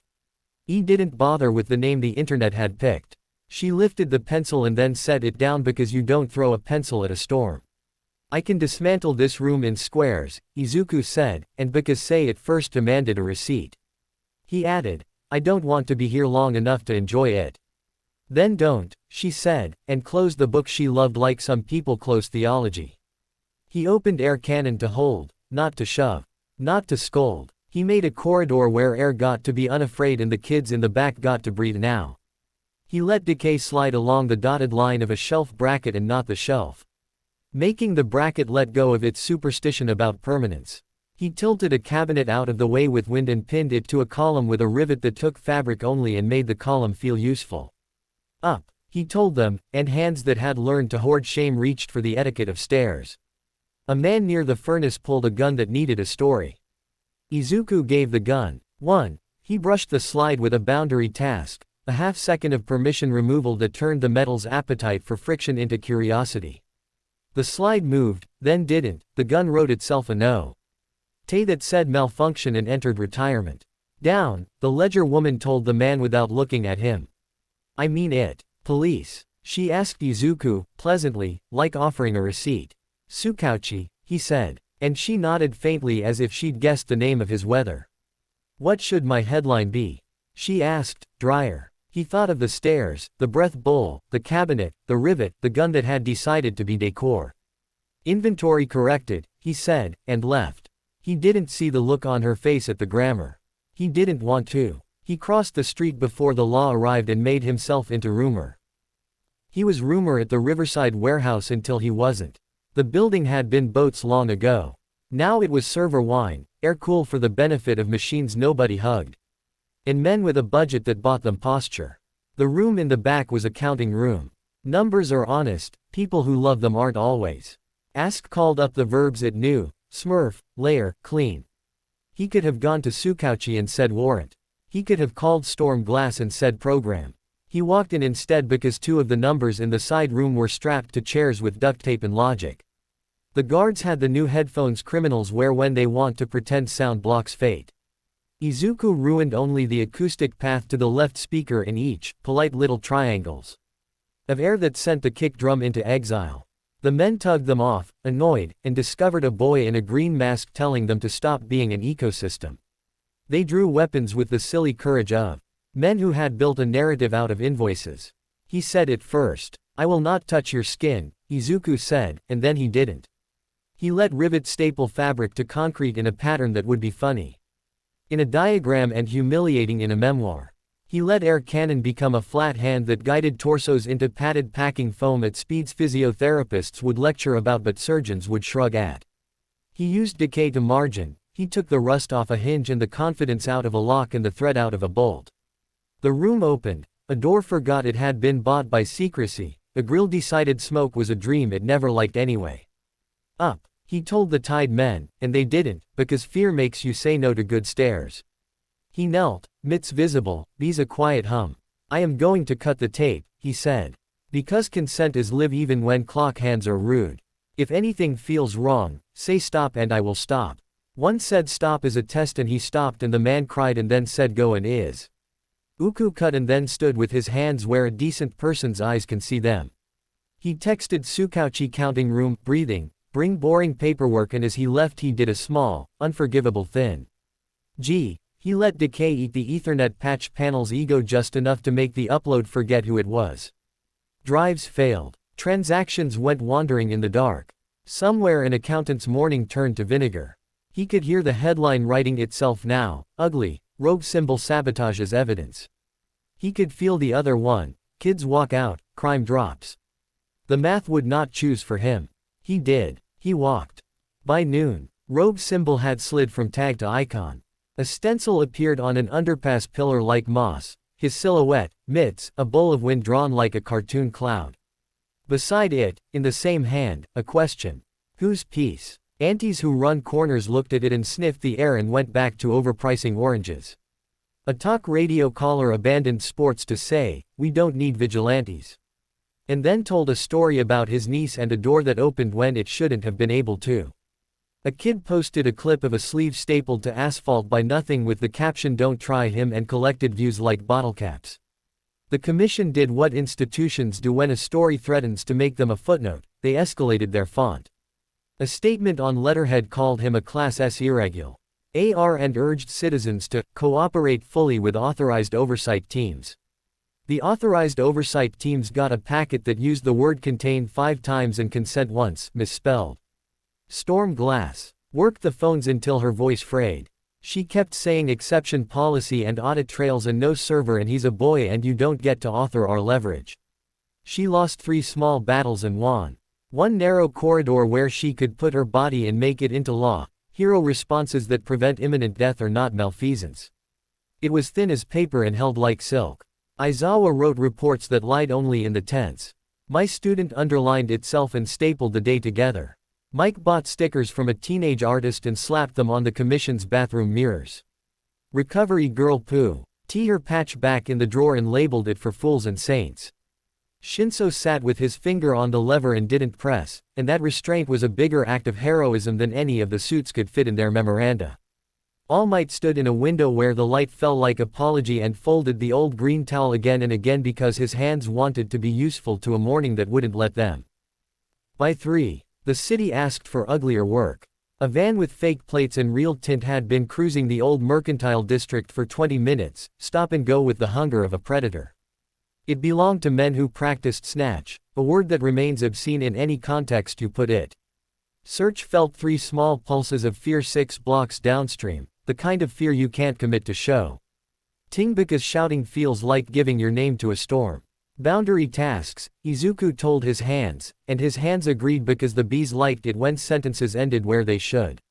He stepped into the van's path as if he were a crosswalk with a personality. The driver lifted his hand, confused, then angry, then very certain of his acceleration. Izuku held the air in front of the grill a pressure you'd call gentle if you hadn't lifted a fridge. The van kissed an invisible palm and stopped the way dogs stop when a person they respect says their name in the serious tone. The back doors opened. 3 men stepped out, mass like an argument, and one stayed in the seat with a box that had the wrong cables in it. I'm not here to fight you, Izuku said, and made it true by refusing to move like a fighter. I'm here to take your options away. He said it first. Then he did it. Rivet bit, fabric, not flesh, collaring one man's hoodie to the van frame so thoroughly the hoodie considered its relationship to the textile arts. Air cannon turned into that old-fashioned teacher's hand and guided the second into the van's open door, which closed because the hinge was a coward and the latch had always wanted to be included. The third raised a telescoping baton, and Izuku used decay to erase the extension mechanism's confidence. It telescoped back into itself with a sheepish tink. The box with the wrong cables came up. A little red light on its face blinked a rehearsed rhythm. Do not, Izuku said, and because deterrence sometimes requires grammar, he let the air sing. E-note was subsonic and ugly and made the box's crystal oscillator go off key. The little red light blinked no. On the sidewalk, a kid with a chalk dust mustache watched with the gravest face on the block. Izuku knelt. Are you okay? He asked, and the kid answered the way children answer when you ask without condescension. He nodded. His mouth tried on yes and then decided nodding was enough. Police? Izuku asked gently. My aunt, the kid said, and pointed to a salon with violet curtains and the kind of gossip that can cut you better than glass. The aunt was already halfway through the door with a broom and a willingness to use it. Izuku texted Tsukauchi a dot and a word, snatch. He looked up long enough to see the first oversight's van 2 blocks down, bright with authorized. Snai. Pei would have line of sight before they did. Manuel would presume cones were a suggestion. Mike would call recovery girl and say bring bandages and opinions. The commission would call it interference and the alley would call it saved. He let that be true and not a thesis. He pinned a sleeve to the van for the third time with the soft chalk that had become a signature, and the sound went out on a dozen shaky phones and turned into a clip with 1 million reposts and a caption that annoyed him more than it should have. He doesn't miss. He wanted to write under it, "I miss on purpose when the wall's behind you." He didn't have time to teach the internet nuance. He shoved the box back into the van and bent the air around it like a weighted blanket until the battery got bored and the light died. When he walked away, someone, maybe the aunt, maybe the chalk dust kid, said thank you like a person says good morning to a mail carrier. He didn't turn around. He has learned that you don't make gratitude into a conversation when the street is still deciding how to feel. Late afternoon brought the thing he had been trying not to become. It was a syndicate's house. Not a compound, those you demolish and write memos about. This was a 3-story brick smile with a dented mailbox and a hedge clipped to suggest manners. Inside, a dozen men wore their Sunday faces over work that smelled like sub-basement. The house held 2 ledgers, one with numbers, one with names of girls written in a clerk's tinny hand. He could have waited for Sukauchi's warrant. He could have mapped intake vents and counted the feet inside. He asked and got the answer that removes all etiquette. Imminent harm behind a door with a deadbolt and a woman teaching herself not to cry because the sound was currency. He went in through the kitchen. Air cannon did the thing he had trained it to do until it had become muscle memory. Fold the steam, hush the fan, keep the smell from becoming a signal. He riveted SLE. Eaves to cupboard handles and put shoulders into padded chairs and decayed the idea of a lock without letting Wood resent him for it. Men shouted and tried to figure out who to be against him, victim, customer, cop, and he did not give them the courtesy of picking. He dismantled their options. The house's staircase didn't want to be a chute, he let it be steps in a rush. He pushed a man into a sofa and the sofa forgave him. He guided another into a hall and the hall forgot the man had wanted to be heroic. At the top of the stairs a man put his hand on his belt where a little black rectangle lived. It was a clicker that made a collar shock. Izuku took the rectangle and its history, boundary only. He ate the line of adhesive that held the little button to its purpose.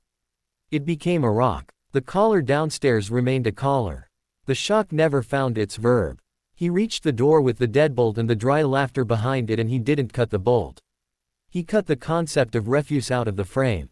The door opened like a person remembering their better self. 2 women and a kid who had decided out loud to be a shadow looked up. He did not make speeches. He had seen too many and the why all tasted like someone else's good opinion of themselves. Down, he said, and held the air for them as a rail that wasn't there. A man with the wrong teeth tried to shoot him in the back. Air ca. Ennon picked his bullet up like a rude spoon and put it into a wall stud where it could tell the house secrets for 100 years without getting an answer. The women went down the stairs. One saw E-man with the belt clicker and made a noise out of the reptile part of the brain that gets things done. Her knee found his nose. Izuku didn't clap. He made sure the stairs stayed stairs. He pinned 7 sleeves, 3 collars, a hoodie hood, and an extremely expensive tie to things that would hold them. He let a heavy antique mirror decide to be safer on the floor. He decayed the axles of 2 BL-AC cars until they were truthful about their ability to move. He called Sukauchi and said ledger in the voice cops use when they can be gentle with a pen and cruel with a signature. Then, because He had promised the cards more than he had promised the city, he unrolled the little piece of chalk from his pocket and wrote on the refrigerator. People greater than plan. He walked out the front and into a camera. The neighbor across the street had a phone, a child, and the stubbornness of citizens who have been taught that witnessing is their job. She filmed him, hands steady. He wanted to tell her to film the women instead. He didn't. He let her film what people would call deterrence because the state had been writing it as theater since before he was born. Rogue symbol, she said, not unkind. What are you? A student, he said, and kept walking. The clip did numbers. The comments made their little civil war in the margins. The rate of kidnappings in that zip code dropped by half in 5 days, and the board would file both facts in different drawers and pretend not to read them at the same time. Knight put a different light on his name. Mike sent him a picture of a sticker on a bus stop, "Don't touch him." He's saving you, and a follow-up text that said it's obnoxious and I bought 10. Recovery girl sent him a photo of the Will 13 card wall with a new ugly rectangle at the bottom in Aizawa's print. Don't make me your leash. He was 5 blocks from the photo when he felt the air change in that way the city does when it has been told to hold still for a trap. A vented huff from 3 rooftops at once. A chirp on a frequency that assumes only dogs are listening. A fall of lines angled like good geometry and bad ethics. The commission's hounds had arrived with the Kindon S of a white paper and the appetite of a budget. They didn't shout freeze, that was for shows. They set a net, a glittering silver of microfilament that would have been pretty if you hadn't learned physics. It was woven with a quirk, conductive persuasion, that convinced muscle to take naps when it met bare skin. Izuku had seen the procurement request. He had made a mark in the margin that said N.O. and Storm Glass had added footnotes until the operator's manual looked like it had shingles. The kit had passed anyway. It always does. He did not break it. He folded it. Air Cannon took the net's belly and eased it past him like a silk scarf being restored to the right neck. It settled where a wall met an alley and found a trash bag and decided it would rather be a raccoon's problem. The hounds were good. They adjusted without noise, 2 repositioned, 1 dropped, the 4th reached for a slim, polite disc with a braided cord. The blinker sang. Aizawa's windows would have laughed at it. Izuku's lungs did a small, angry thing that had nothing to do with the device and everything to do with asking permission the wrong way. He could have been dramatic. He was tired. He did the minimum ugly. He riveted a sleeve to a stair rail, cloth only, that tachak that carried on the phones like prophecy. He ate the adhesive on the disc's antenna trace. He held a bowl of air under the second hound's feet so his landing became a sit. He said, to no one and very much to Storm Glass if she was listening through someone else's camera, no leashes. A megaphone barked stand down in a voice had wanted to be a father and had never earned the right. Izuku stood up instead and walked out. Why are you running? A hound asked, and there was genuine confusion under the doctrine. I'm not, Izuku said without turning. I'm patrolling. The net came again, on principle, because budgets hate to go unused. He folded it a second time, a little more annoyed, and left it draped on a mural that made it look like a halo over a cat with a crown. Mike's text buzzed, "You are going to get me fired and I will wear that as a pin," and he smiled without showing his teeth and kept moving. He slept on the roof again, under a sky that had learned how to be light pollution spectacular. The metronome ticked on the air handler. The different mug, I heart MUSUTAFU, steamed. He didn't ask who. He thought he knew. He would never ask her to confirm. He dreamed he was building a kitchen in a hallway, and people came by with recipes that had too much salt and he wrote no strings on the wall and someone. He stapled a permit under it and he set the stapler on fire with his mind and apologized to the stapler. He woke to the sound of his name in the tone the city makes when it is about to sin. Midoriya. Not a voice. A math. A tug. A place he had promised to be if a certain kind of pressure ever happened again. The chalk map on the roof had circled it already. He went. The underground arcade had been fun once. Now it was lights too bright to hide in, Purikora booths that had turned into voting booths for all the wrong wars, and a bar with a tap that served drinks men didn't pay for with cash. On the far side, behind a maintenance door, someone had decided the world needed a room that borrowed pain for profit. He didn't bring cameras. Cameras had begun to lie about who was brave. He brought hold and hinge and stop. He took the breath out of a tear gas canister by making the pin embarrassed. He took the legitimacy out of a ledger by teaching the ink to forget the column lines. He too the power out of a chair by dissolving the bolts that pretended to be part of it and letting the chair be lumber again. He took a man's speech without touching his throat by making the air heavy ONL. Why in the pocket where his voice box wanted to be a gun? He was ruthless, which is a word that means behaved like physics when physics has been asked by kindness to hurry. When he walked out, he left behind a rule scrawled in chalk on the wrong wall. If you build a room like that, I will take it apart. He did not sign it. He didn't need to. The tachak of rivets in cloth had already become his signature in rooms that had not planned for mercy. At 2 in the morning, he stood on a roof and watched fog gather where the river met a culvert that smelled like history. The map hummed. The city Was sleeping in the way cities do, one eye open to see if the kids got in. All Might's towel lived in his mind. Aizawa's card live translated the sky into come back alive. Shinso's finger hovered over a lever that only ever pressed when you said pause out loud and meant it. He looked at the chalk he'd ground down to a nub and wrote on the parapet in letters the rain wouldn't erase quickly. Beyond, not above. He was the rogue symbol. He was the Green Warden. He was the kid who wrote whose piece on a bridge pier because graffiti is faster than memos. He was a boy who had walked out of a room rather than make his teacher a jailer and had promised to prove that student is a word you can wear outside. Behind him, in well 13, the metronome ticked. Aizawa slept sitting up, which is not sleep, but is how men like him make it to morning. Recovery girl moved a card a centimeter to the left because the wall likes to feel tended. Mike relabeled a jar of honeybee batteries and giggled quietly to himself like a man who knows humor is engineering. Tsukauchi drafted an affidavit whose opening line said I believe him and signed it in pencil first to see if the sentence would lie. Storm Glass convinced a committee to change one word from contain to coordinate and then went home and cried in the kitchen and left the lights off. The city shifted. You can hear it if you stop pretending you're not part of it. Izuku opened search a finger width and said the prayer he had taught himself in well 13, in the language of maps and gratitude and stubbornness. Target, pain I can interrupt. Radius, as far as I can be honest. Duration, just long enough to do one good thing.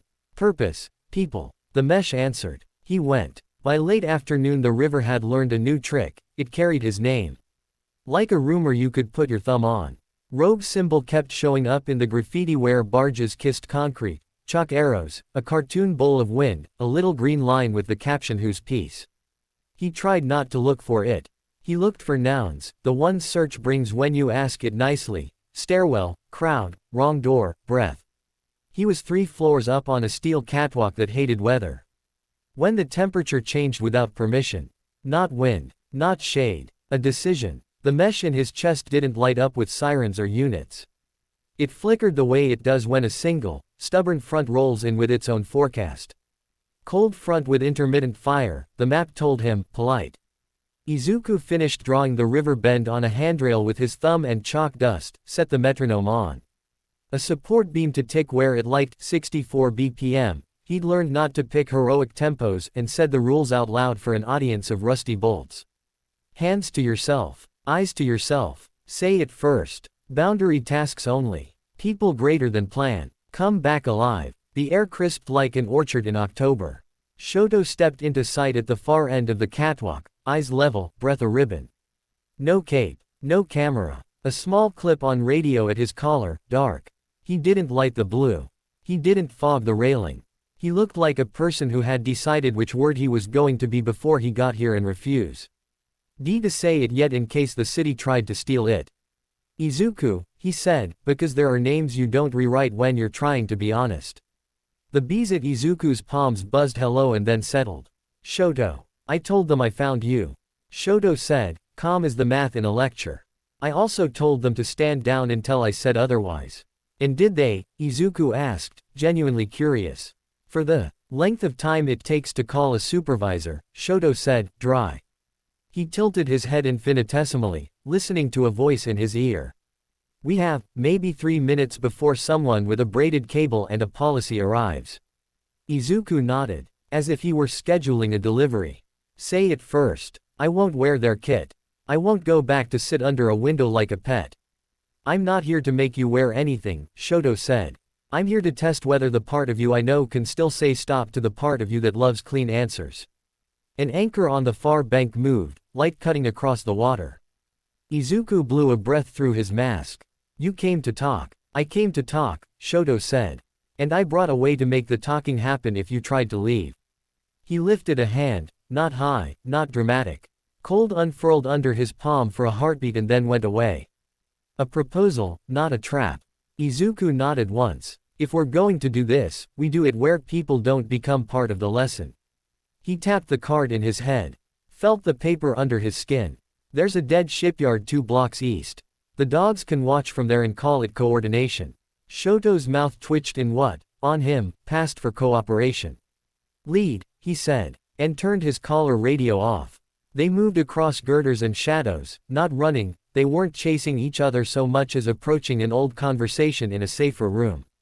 Izuku asked as he went. Target, empty. Radius, 600 meters. Purpose, solitude. Search returned a neat, bland map, corrugated roofs, salt crust, a crane that made apologies to gravity in winter, piles of rebar like bad knitting.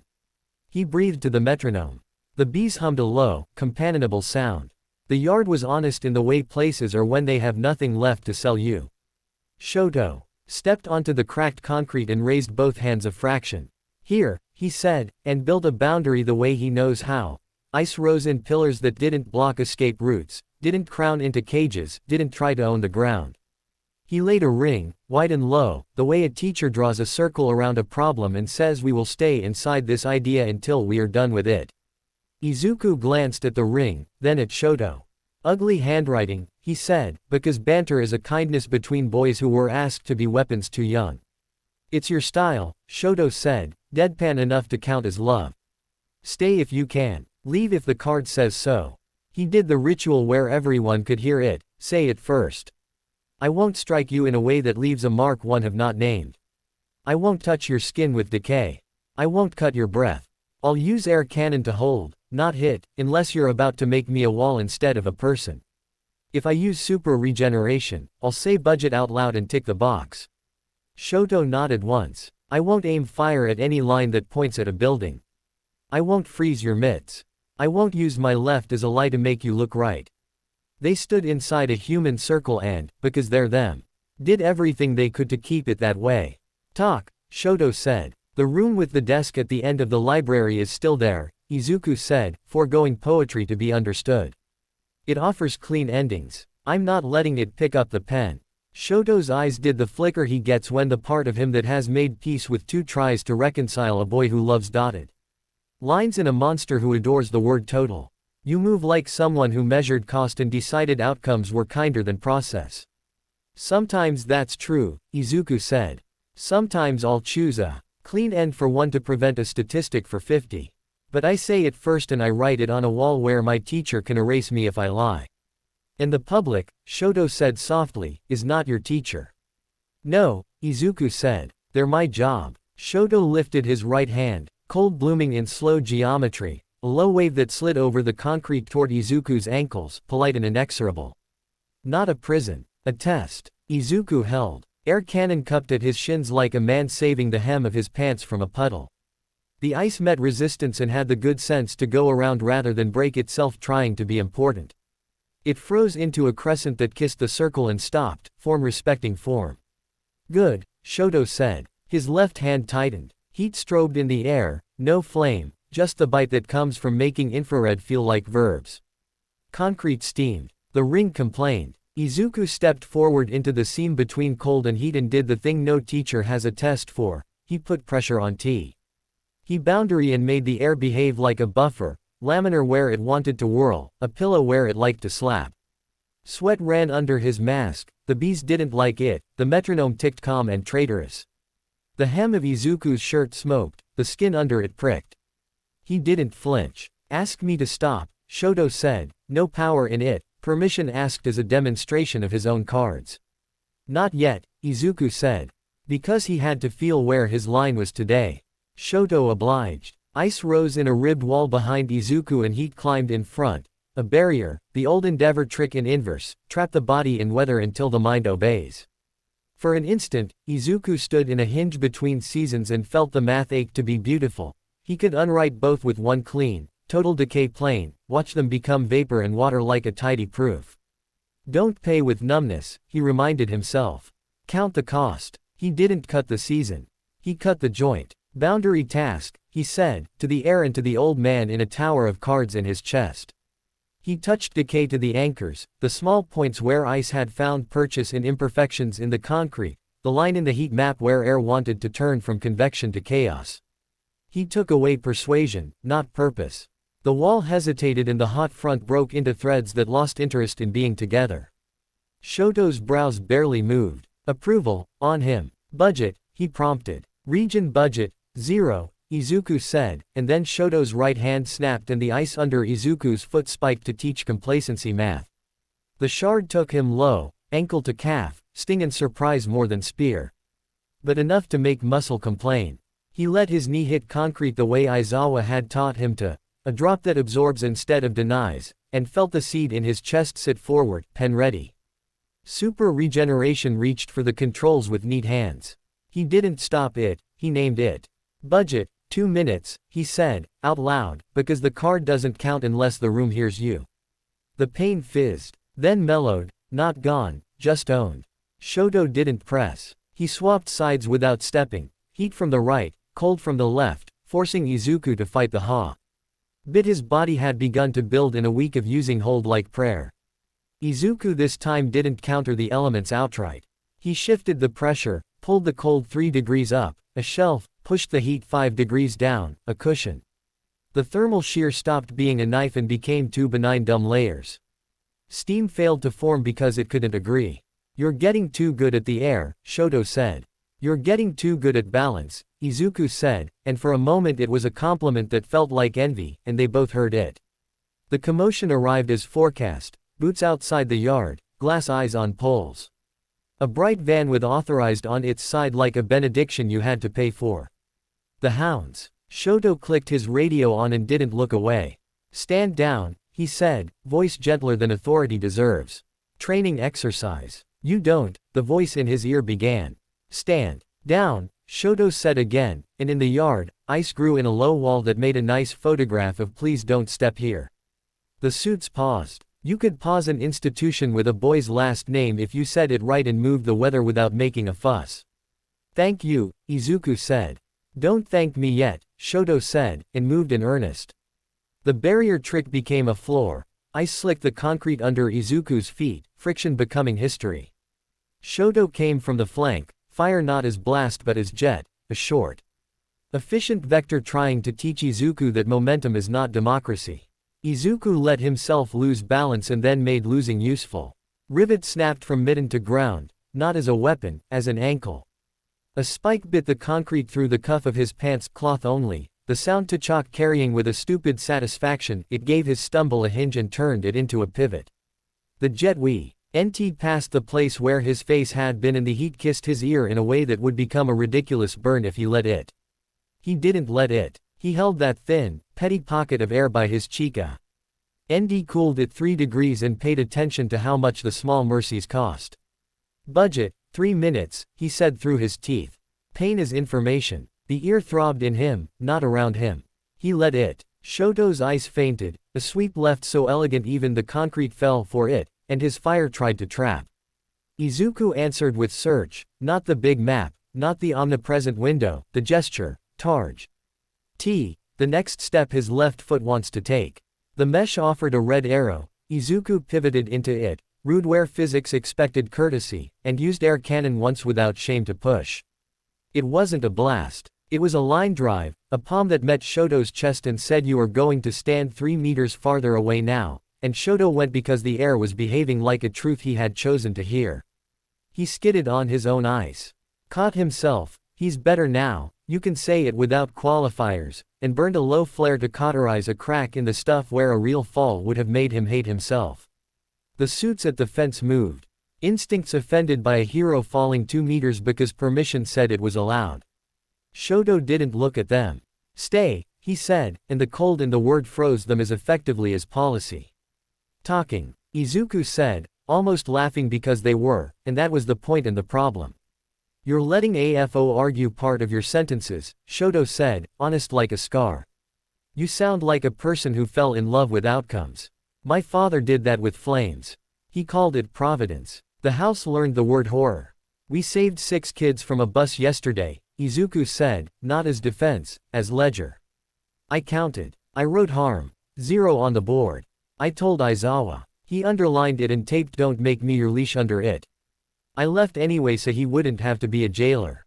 And you think you can stay a student out here, Shoto said. I'm trying, Izuku said. You came to stop me. I came to see what you are, Shoto said, and he closed.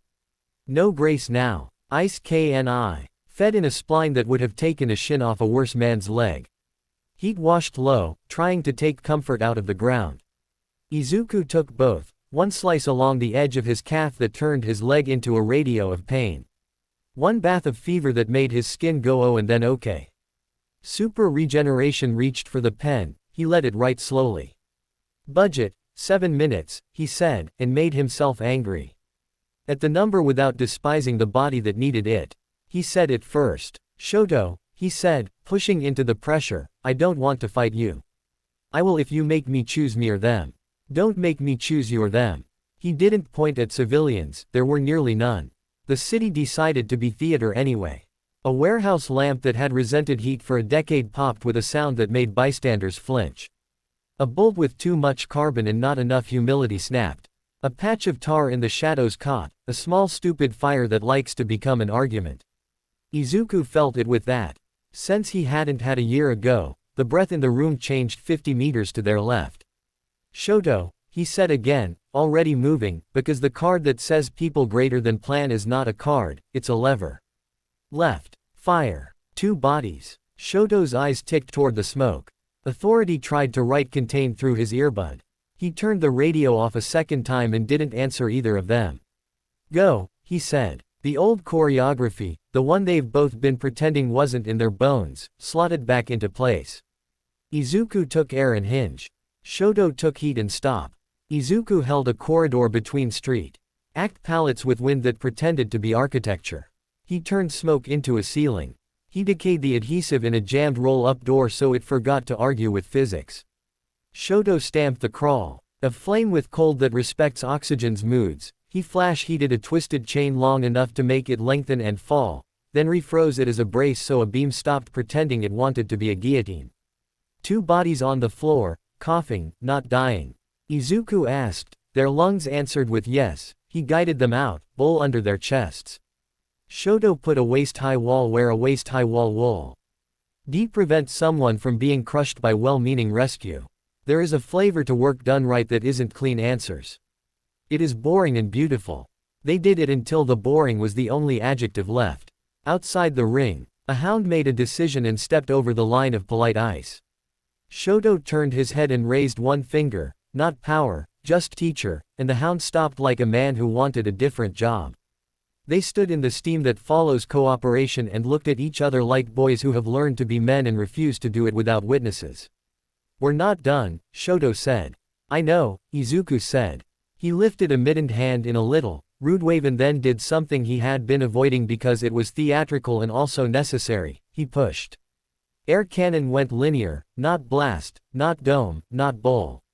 A column the width of Shoto's shoulders reached out and placed him gently, efficiently, 7 meters back on ice he himself had made. It said, this is not a win. This is a boundary. Shoto slid, corrected, stood. That's new, he said. It's old, Izuku said. I've been refusing it. An oversight camera caught the moment, a boy in green mitts moving a hero in AW. That wasn't humiliating and also wasn't optional, and put it on 100 screens with a chyron that couldn't decide between rogue symbol forces Todoroki to retreat and coordinated response prevents warehouse fire. Comments made their little civil war. A card on a wall in a bunker got underlined. Shoto exhaled, a ribbon of white that didn't become fog because he wouldn't let it. I can't bring you in, he said. If I try, I'll have to make you the plan to save the people you're already saving. Then don't, Izuku said. Meet me here instead when the line moves. Catch me if I become clean answers with a smile. Shoto looked at him with those eyes that learned to the hard way and made one on purpose. I will, he said. It wasn't a threat. It was a vow. And tell your supervisor, Izuku added. Because a little rudeness is a vaccine, that if they throw a net at me again, I'm going to fold it into a cat hammock. Mike texted him a sticker of a cat in a net with a crown. Izuku didn't look at it. He left the shipyard before the hounds remembered that their budgets were offended by humor. On a rusted container, he took the chalk nub from his pocket and wrote. Beyond, not above. Don't make friends into chains. Mike later added a heart. Recovery girl drew a bee. He walked until the cold in his leg became a throb he didn't hate. Budget, 9 minutes, he said to nobody but metronome and the towel that lived in his head. He counted the cost. He didn't pay with numbness. In the library behind his sternum, the vestiges were quiet and warm, small lights under cupped hands. In the hall, Tenko sat with his back to the wall, not rocking, listening to boys choose a way to be men that didn't make them machines. The desk at the end of the aisle, AFO, tapped its pen and smiled. That line drive was elegant. It purred. You are coming along. I won't let you write the caption, Izuku told it, out loud, as he crossed a bridge that needed new paint and patience. I'll let my teacher pick the font. Back at well 13, on the card wall under no chains, a fresh rectangle appeared in Aizawa's bad teacher print, taped at a mean angle. Friends aren't nets. It was ugly. It would do. Shoto sent a single text at 22:14. You forced me to step back. I chose to take a step back too. Those are different. Don't confuse them. Izuku typed copy and didn't send it, because there are responses you write so your hands remember and then you burn them for warmth. The river turned over in its sleep. The city counted itself and was not sure who it hated more, nets or boys who refused them. Izuku did the only clever thing left. He began again. They picked the place without speaking. A half-demolished light rail spur cut the city like an unfinished sentence, rebar whiskers, sunburned concrete, a catwalk to nowhere. Izuku liked it because the map came back quiet here. Bakugo liked it because there was nothing fragile to apologize to. The river breathed under rust. The metronome on a NI beam found 64 BPM and stuck to it like a stubborn truth. Izuku chalked a tiny curve on the handrail, his river habit, then ran a thumb over the words he'd written on a dozen walls in a dozen mornings, whose peace. Bees settled in his mitts. The card wall in his head stacked itself like ribs. Hands to yourself. Eyes to yourself. Say it first. Boundary tasks only. People greater than plan. No strings. No chains. Come back alive. The temperature shifted without weather. Nitro sweet drifted on wind that hadn't decided what to be yet. Knew you'd pick a dump, Bakugo said, boots loud on steel because subtlety is for cowards and orchestras. Sun bled orange off his pauldrons, his support gear had grown up since high school. Sleeker bracers, narrower vent stacks, eye plates that hid how often he watches for other people's feet. Shoto told you, Izuku said. Shoto told nobody, Bakugo snorted. I watched the feeds like everybody else and found the only place a nerd would pick for a dramatic talk. We both learned patterns, remember? He stopped 4 meters away. Neither of them took a fighting stance. It was worse than a fight. It was a conversation. Bakugo's gaze raked the mitts, the mask, the chalk smear on Izuku's knuckles. You look like a caution sign. Izuku's mouth twitched. I keep being useful as one. Yeah, watch me try something new. Bakugo's tone lost its serration. I didn't come to drag you in. I didn't come to win a pissing contest on a camera some suit is salivating behind. I came to make you listen. Izuku nodded. Say it first. Then I'll do the same. Boundaries. I won't touch your skin with decay. I won't cut your breath. I'll use air cannon to hold, not hit, unless you turn me into a wall instead of a person. If I use region, I'll say, budget, out loud. Bakugo rolled his neck. Boundaries. I don't aim at buildings, net vans, or your head. I don't flashbang your bees. I keep the big stuff capped. And I don't say budget because my quirk eats sweat and bad decisions, not minutes. He stepped closer. Nitro sweat hummed like a fuse that knows when it's wanted. Up close, his eyes were clear as always, no committee meeting inside, just math done at speed. You buried OFA, he said. No wind-up. You throttled it with that suit in your chest. You're letting the desk in your skull write captions it thinks are cute. Let one for all stand up before you forget how. Izuku didn't flinch at the word. He'd stopped pretending it didn't ache to hear. Ofa's quiet, he said. Not dead. Not stolen. Buried under a voice that loves clean answers. Then dig, Bakugo snapped. I'm not saying become a museum to All Might. I'm saying stop letting his shadow. He jabbed 2 fingers at Izuku's sternum, not quite touching, grade your homework. You're better than your admin console. My what? Izuku said despite himself. Shut up, Bakugo said, affectionate, then didn't. You're out here being outcomes. You're smarter than 99% of suits and 50% of gods. Great. You still need somebody in there who remembers why you wanted a cape when you were 6, nerd. I remember, Izuku said. And because he meant it and because say it first. Had to be more than a sticker, but if you try to drag me back by the leash the board brought, I'll stop you. If you become a wall between me and a child on the wrong side of a door, I'll break your options first and your pride second. He didn't change his stance. He changed the ground. Decay whispered across concrete in a ring the width of a coin, eating exactly 3 millimeters of footing around Bakugo's boots. Dust curled up like breath held too long. The vibration felt like a coin rolling on its edge. Bakugo looked down, lip twitching. Is this supposed to scare me? It's supposed to be a warning, Izuku said. One more step forward and your ankle is an argument between you and gravity. Cute, Bakugo said, and stepped back, not submission, calibration. I said I wasn't here to start. Don't make me keep proving it. Quote. He took a breath that sounded, for him, like a compromise. We're doing a gauntlet, he said.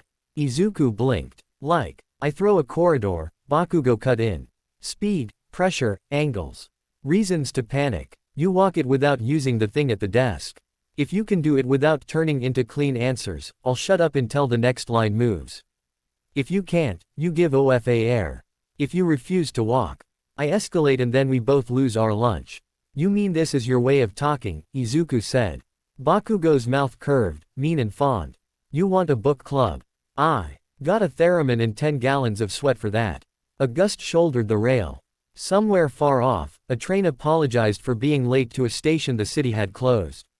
Izuku breathed with the metronome and nodded once. Gauntlet. Say your rules again, Bakugo said, and Izuku did, and Bakugo listened like a man doing pre-flight. He moved. It wasn't a blast to the face. It was angles, 1, 2, T. Re, skipping charges that kissed concrete in a tight measure and made footing turn fickle. Bakugo didn't aim to break, he aimed to test. Izuku's air cannon held in the pockets where he'd wanted to become push. He slid pressure lateral instead of back, turning shock into decide to stand here instead. Nitro damp fog misted in the air like citrus and aggression. AP shots spattered a beam to his right. Ricochet hitting a rusted sign that had opinions about noise. Izuku caged the sound in a bowl and rolled it up and away so it died in rafters instead of ears. Bakugo came low. Izuku felt the red arrow search offered, his left foot wants rage here, and put a rivet through his own cuff into the catwalk with that soft, stupidly satisfying to chalk. The fake stumble became a pivot, an AP shot went paw. Saint his shoulder where his face had been and pulverized a bolt full of regret instead. Budget, 1 minute, Izuku said when a burr of shrapnel flirted with his forearm. Skin complained, Region wrote slowly. Pain stayed a citizen instead of becoming a coup. You counting in my ear now? Bakugo called, skidding hard and leaving heat-like punctuation. I told you I would, Izuku said. You wanted PR. Oof, I'm not lying when I say I'm choosing process. Fair, Bakugo grunted, and through the corridor. It was a proper one, 4 explosions in a staggered Z down a stripe of catwalk leading to a buckled gate.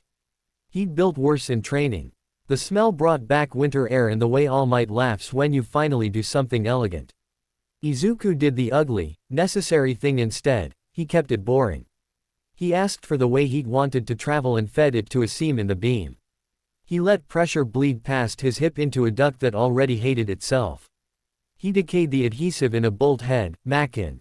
It spin free and fall like a coin into the river of sound, so a handrail flexed instead of snapping and ate the energy like a big brother.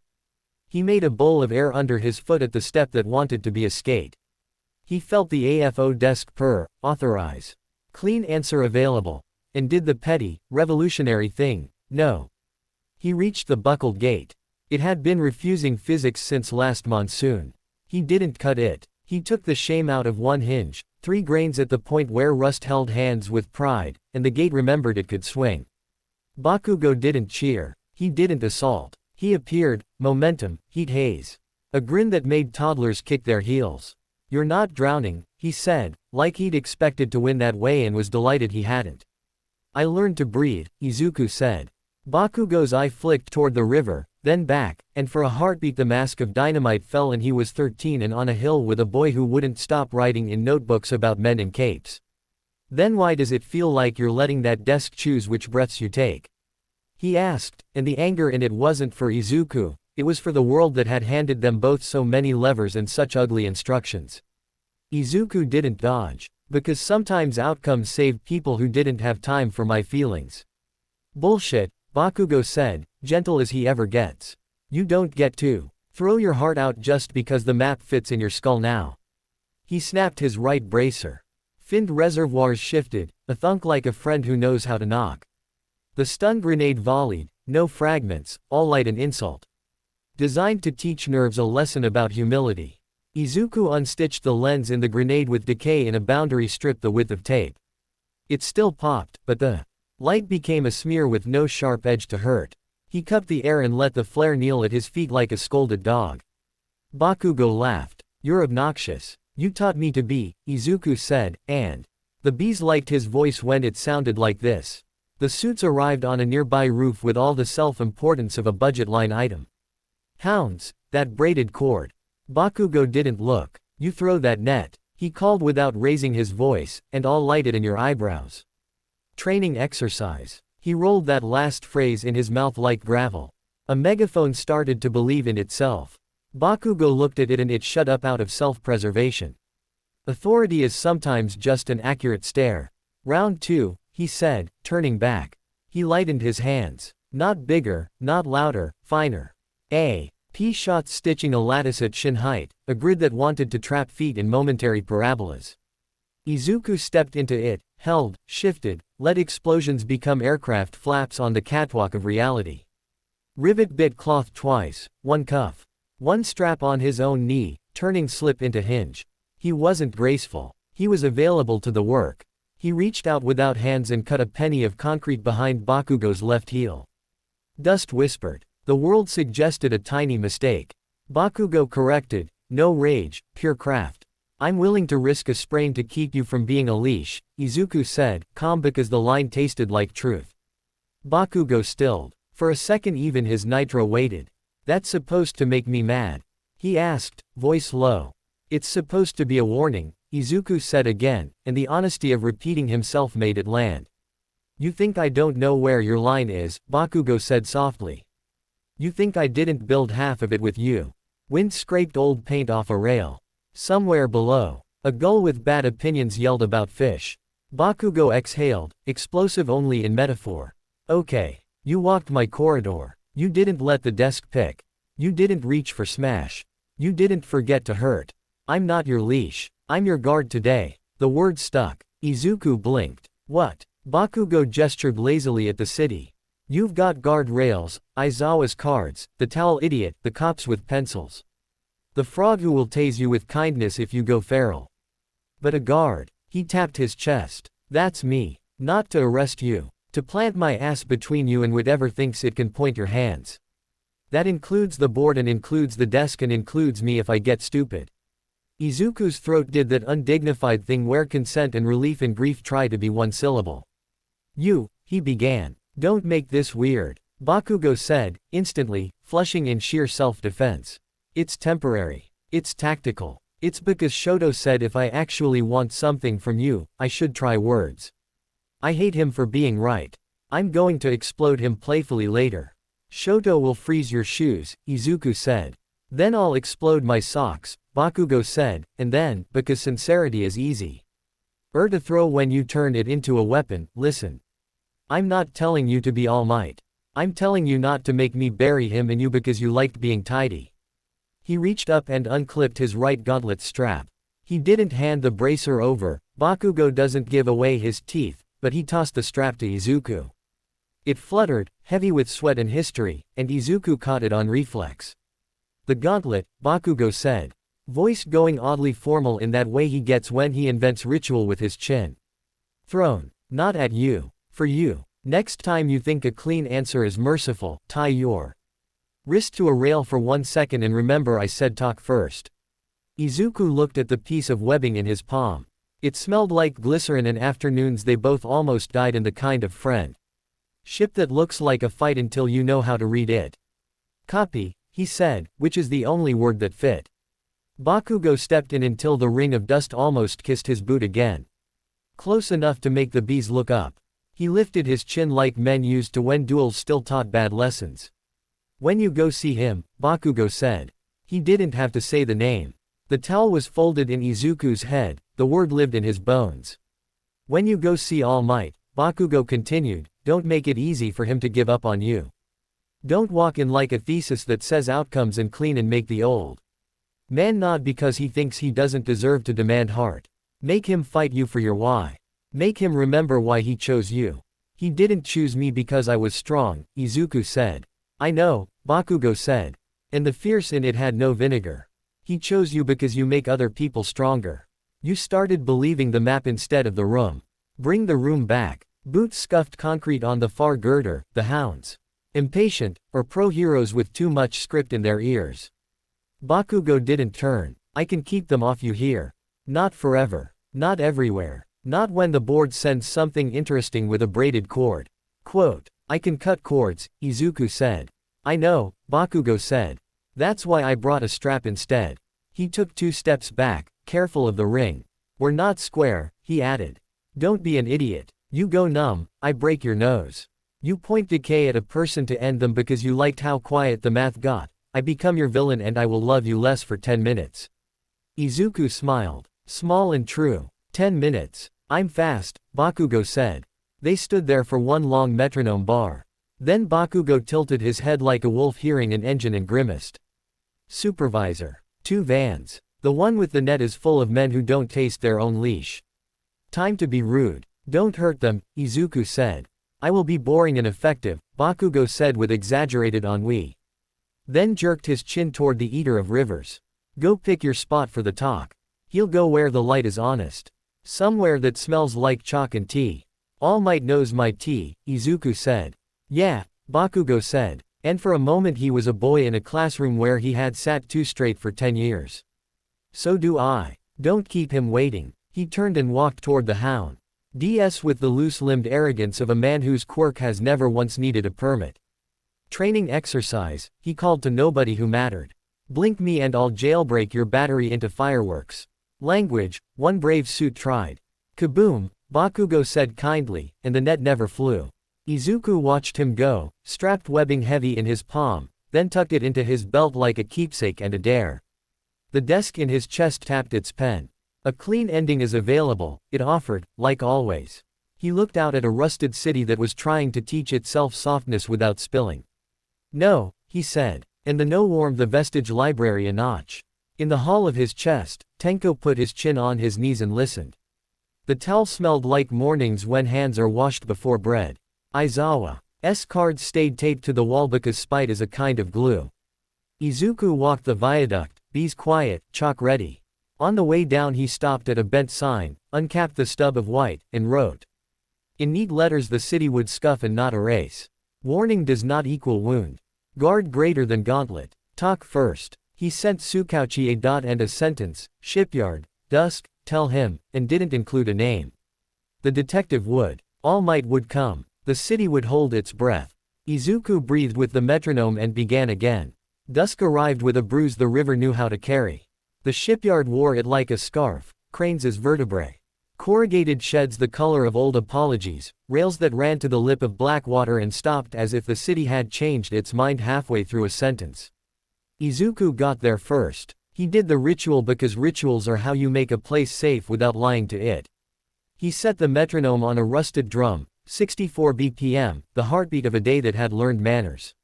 He chalked a small river curve on a bollard, then wrote whose piece under it with a hand that had stopped shaking when it started telling the truth. The bees in his mitts buzzed hello, then settled into recovery girls, no ghosts, pattern.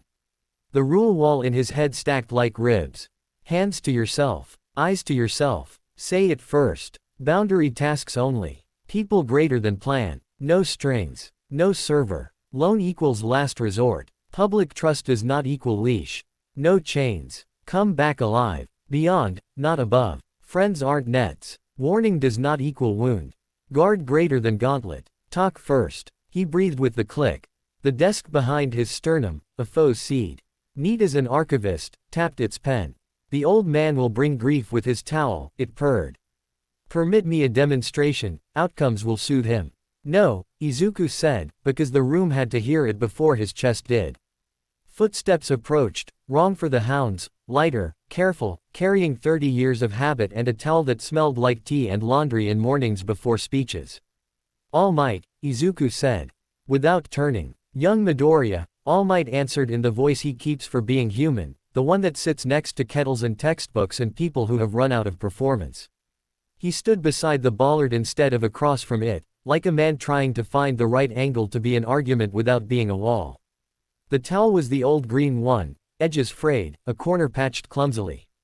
He held it the way he used to hold capes and microphones, and the way he now held grief, like he was trying to keep it from touching the floor. "Thank you for coming," Izuku said.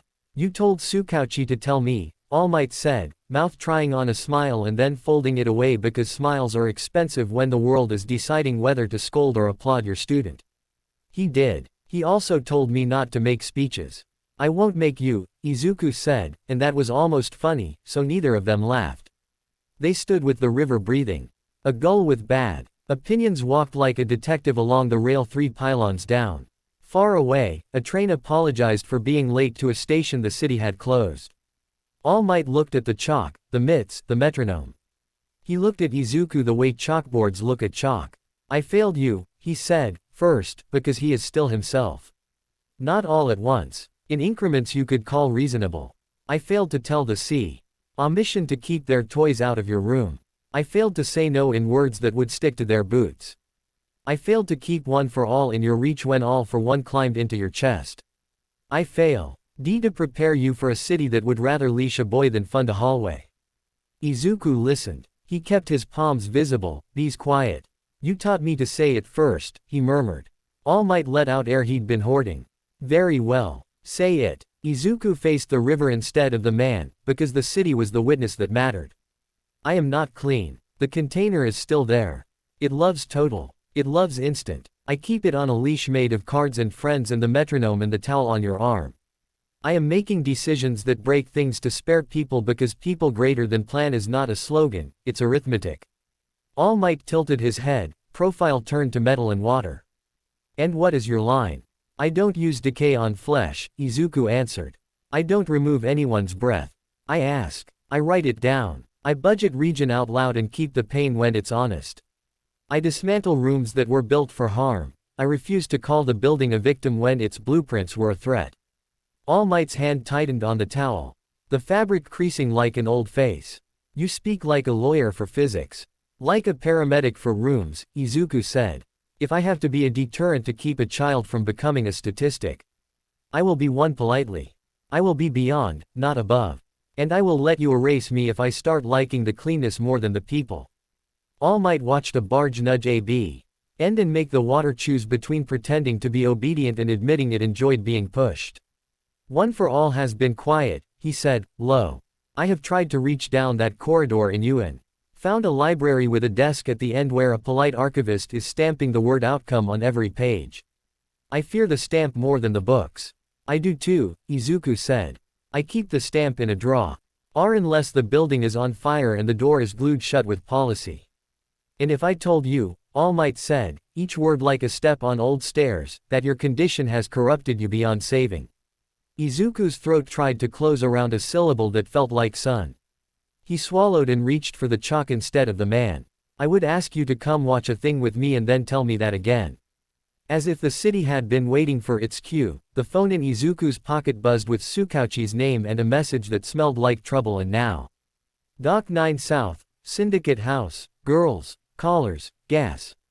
Commission standing up a perimeter, board wants a pause, imminent." All Might's old school flip phone vibrated half a second later with the same words in a different font, because T's. Tsukauchi is a professional and politeness is a form of speed. All Might clicked his phone shut with a sound that has been a kind of prayer in this city for 25 years. "They will argue for procedure," he said. "They will argue for contain while girls count breaths," Izuku said. "You told me once the symbol of peace was a promise the city could cash. I can't be that. I can be a lever." All Might's laugh was not the laugh crowds remember. It was small and human and broke his own heart. "You will do it anyway, young Midoriya." "I will say it first," Izuku said. "And do it." He texted Tsukauchi walking and don't let their net touch your men and count me. He looked at All Might like a student who had stolen a chalkboard and built a different class outside. "Walk with me," he said. All Might's towel shifted on his arm. "I will," he said. If you cross your line, I will try to stop you, even if it kills me. Copy, Izuku said. If you try to leash me for their comfort, I will walk through you like a rumor and hate myself later. Copy, All Might said, and there was pride in it and despair and the kind of love that doesn't perform. They moved. They didn't run. The city Lee. Guess it better when you don't make it right, your urgency and sirens. Dock 9 South had tried to look expensive and failed at the corners. A box warehouse with windows that used to be honest, a pair of refab offices bolted to the side like afterthoughts, 2 trucks with plates a registrar had cancelled. The commission had put cones in a row like an argument about ownership and set up a table with authorized printed on a skirt. Behind it, men with braided cords and the particular courage budgets by held nets and the word contain like it was a patentable flavor. Search opened under Izuku's sternum like a dog nosing a hinge. He asked. Target, pane I can interrupt. Map, inside. Purpose, corridor. The mesh complied. A diagram sketched itself on the inside of his eyelids, heat sources, hearts beating with that held cadence. Pipes where gas believed in tomorrow, beams that would become arguments if the wrong load cut grammar into them. All Might looked at the hounds and then at Izuku, and his eyes went the old gold. The old ridiculous sunlight. He didn't turn big. He didn't have to. He stepped forward into the space where leaders stand in bad movies and put his towel on the table with the authority of a certificate. You are not throwing that net, he told the nearest hound, kindly and like a man on his porch who knows every inch of his fence. You will wait until there are people to catch, not a boy. We are instructed to, the hound began, because instructions are a kind of shame. Let me take the complaint, All Might said, and there was an edge in it the board will hear in a week and call insubordination. And the city heard tonight and called parent. The hounds looked past him to a supervisor who suddenly discovered how heavy his own lanyard was and nodded because Samit. Im's history in a towel is heavier than a manual. Izuku walked past the table without touching it. He stood at the loading bay door and pressed his mitt to the seam. Say it first, he murmured for his own chest and the camera that would try to invent theater, boundary tasks only. I will cut things. I will hold air. I will not touch skin. Budget region is needed, out loud. Search 5-second windows only. People greater than plan. All Might placed a hand on the bay's buckled panel, not to stop him. To witness. Izuku broke the building. Not dramatic. Not indiscriminate. Elegant the way an engineer's eraser is elegant. He let decay eat the shame out of welds where cheap wire had been asked to be a backbone. He took the adhesive out of tempered glass, so panes fell in polite sheets into bowls of air he was already holding. He dissolved the powder in the hinge pins of 3 interior doors and the spring in a panic bar that had been misinstalled. He moved rivet-like punctuation, to chalk to chalk to chalk. Pinning collars to chairs without letting them touch throats, sleeves to consoles, belts to racks. Guns were turned into decor with a brush of boundary decay at the rails that loved friction too much. A canister with a red tag decided it was tired when he sang to its oscillator. A cheap camera wrote no input on the inside of its feelings. Dust wanted to riot. He made the air behave like a vacuum cleaner from a better budget. Pulling it down and away into a duct he'd already apologized to with a rivet so it wouldn't rattle itself into a tantrum. He opened search a finger width for breath. And found the cluster of small lungs in room B, mapped their distances to the floor, and built corridors of wind that moved while pretending to stand still. He did it in seconds. Not because seconds are better than minutes, but because people inside were counting breaths and the commission outside was counting consent forms. All Might watched the way he always used to at the edge of big fights, wait on the ball of his foot. Ready to lie to his own bones about what they could carry. He flinched once when a beam sighed and then saw the brace Shoto would have approved of. Izuku had flash heat. Da bent chain with borrowed heat from a rejecting radiator, then refroze it with air and shade, making a cuff that kept wood honest without making it hero. Izuku reached the first door with people behind it. He didn't cut the bolt. He took refusal out of the frame. The door remembered how to have mercy and opened. They saw him, mitts, mask, the boy the feeds were calling rogue symbol with a mix of relief and demand. He raised both hands to where eyes can see them.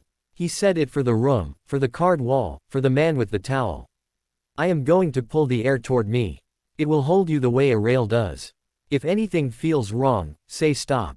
A girl 12, a woman 20, a boy 9 with a stare that hated tidy sentences, they nodded like a jury learning the law.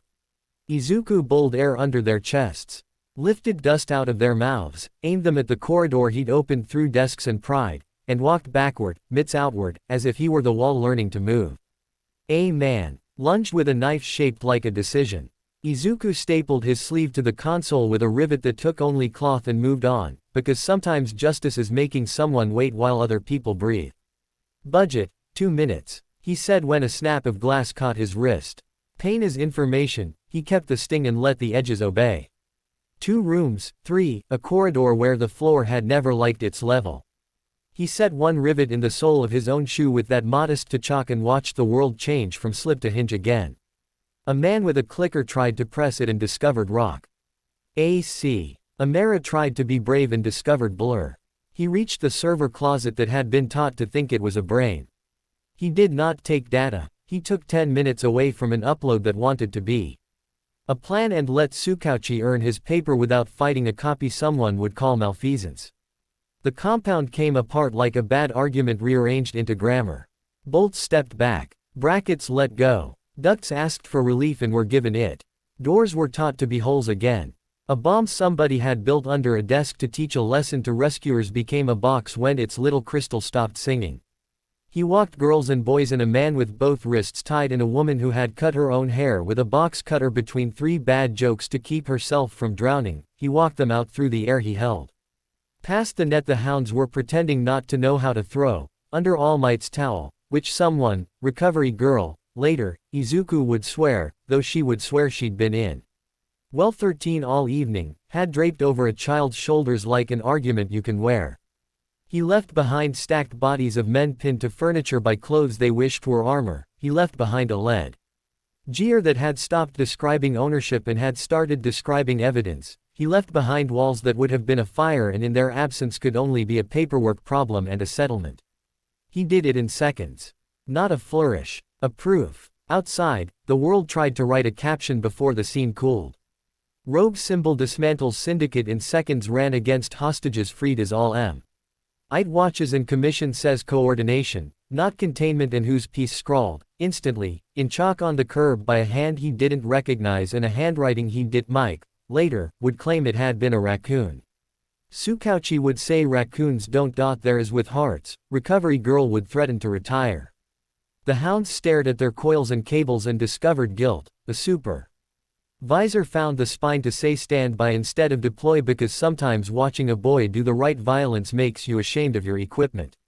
A drone tried to get dramatic and hit a pillow of IR that made its footage reasonable instead of defamatory. The river took the dust into itself and said thank you in its way, soft, and only if you'd learned to hear it. All Might met him at the door. Hen the last kid had run out like a body learning it belonged to itself again. He did not embrace him. He did not scold him. He put a hand on the metal where Izuku's hand lay and breathed as if his Est had remembered it was a room other people live in. Say it, Izuku said, panting around words he'd taught himself to save for where they matter. If I am beyond saving, you say it now. Say it to these girls. Say it to this floor that is not afire. All Might looked at the children instead of the compound. He looked at the rivets and the seams and the dust in bowls at the edges of corridors. And the bullet in a wall stud that will tell the house secrets for 100 years. He looked at the absence of a net. He looked at the presence of a towel on a small pair of shoulders. I do not think you are beyond saving, he said. I think you are beyond me in ways I did not think I was ready to admit. He took the towel back, folded it twice, and tucked a corner under his elbow the way men tuck grief and joy. I also think, he added, tone sharpening like a pencil, that you will need all of us to keep you from falling in love with the speed at which rooms obey you. I'm building guard rails, Izuku said. Bakugo threw me his gauntlet strap and told me to tie my wrist to a rail when I want tidy endings. Shoto makes walls I don't walk through unless people are behind them. Aizawa keeps the lever. Tsukauchi writes down my sins. Mike draws hearts on laws until they are easier to read. Recovery girl keeps the bees fed and my budget honest. You bring a towel and tell the hounds to put down their leash. All Might's mouth found a shape for a smile and left it on. You recite like a hymn. I used to have Detroit Smash, You have index cards and a support network. Detroit Smash is a kind of index card, Izuku said. Which was ridiculous and true, and All Might laughed the way he used to in empty rooms when a boy said something that made the world look better for a second. The commission tried to speak. A woman in a suit with a clipboard and a bravery she hadn't paid for stepped up with a paper and a sentence that began per and ended malfeasance. All Might turned his head and looked at her with the quiet that has stopped wars. Not tonight, he said. He turned back to Izuku. You're going to write on something. I am, Izuku said, and took the chalk from his pocket. Like a blade you use to make wounds into seams. On the loading bay wall, beside the door that had remembered generosity, he wrote. Break rooms, not people. Corridor greater than cage. People greater than plan. A new definition. Mike would later add ugly handwriting underneath, and someone would take a picture and a comment war would break out between people who hate slogans and people who collect them like stamps. The girls, boringly, thankfully, would go to a clinic where the forms are out of date and the nurse will pretend she doesn't cry when she thinks nobody's watching. The ledger would take an oath. AJUDG. E would make the worst man in the building call his mother on a public phone. The hounds would sit in their van and look at the net and feel complicated, which is a kind of progress. Izuku leaned his head against the concrete beside the words and breathed until the metronome in his pocket wanted to be friendly again. Budget, 5 minutes, he said, because a rack had caught his shoulder and he plays. And to feel it for a day to keep the math honest. All Might put the towel on the ledge and stood with both hands on the metal as if it were a rail on a ship leaving a harbor. You are a deterrent, he said, not praise, not accusation. You are also still my student. Those truths do not cancel each other. They make each other bearable. Izuku closed his eyes. The vestige library warmed a little, lights under cups. In the hall, Tenko put his chin on his knees and listened to men choose both over instead. The desk at the end of the aisle tapped its pen and smiled like a colleague. Elegant, it murmured. You dismantled a compound in seconds. Witnesses, outcomes. Permit me to categorize this as proof that my governance is correct. I will not let you pick the caption, Izuku told it, quietly. He will. All Might straightened. In the slant of a street lamp he looked, for an instant, like the man on the posters and the man in the kitchen and neither, which is what happens when symbols get old and decide to be useful again. Here is my caption, he said. A hero is someone who will break the wrong thing quickly so the right things may rest. Izuku's throat went useless. He nodded, once. Because if he tried to say thank you he might add dad by accident and then nobody would survive the evening with dignity. The hounds packed their net. Tsukauchi appeared with a clipboard and a CU.RSE he reserved for rooms that make him write more than 2 pages. Recovery girl texted a B emoji and eat something with bones. Shoto's message arrived without punctuation. Good, keep saying budget. Bakugo's. 2 minutes later, tell the fossil if he cries I'm exploding his shoes. All Might looked at the wall one last time, then at Izuku. You will still answer when I call, he said. It wasn't a question. It was a contract. I will, Izuku said. And if you tell me to stop, if you say line crossed, I will stop, and we will add a card to the wall and tape it ugly and obey it until it becomes a muscle. All Might's laugh found the place in the air the metronome had saved for it. You've made a litany out of stubbornness. You taught me too, Izuku said. They walked back into the night. Tea felt less like a courtroom and more like a field hospital. The towel returned to its spot on All Might's arm. The metronome clicked in Izuku's pocket like a friend with an attitude. The bees in his mitts purred like appliances. On the way out, he stopped at the curb where whose piece had been scrawled and added, below it, with neat letters and enough space for the city to argue around it. Whose cost? All Might watched the chalk like he might memorize the handwriting for later. Tomorrow, he said, a word that in his mouth has always meant we will try again. Tomorrow, Izuku answered.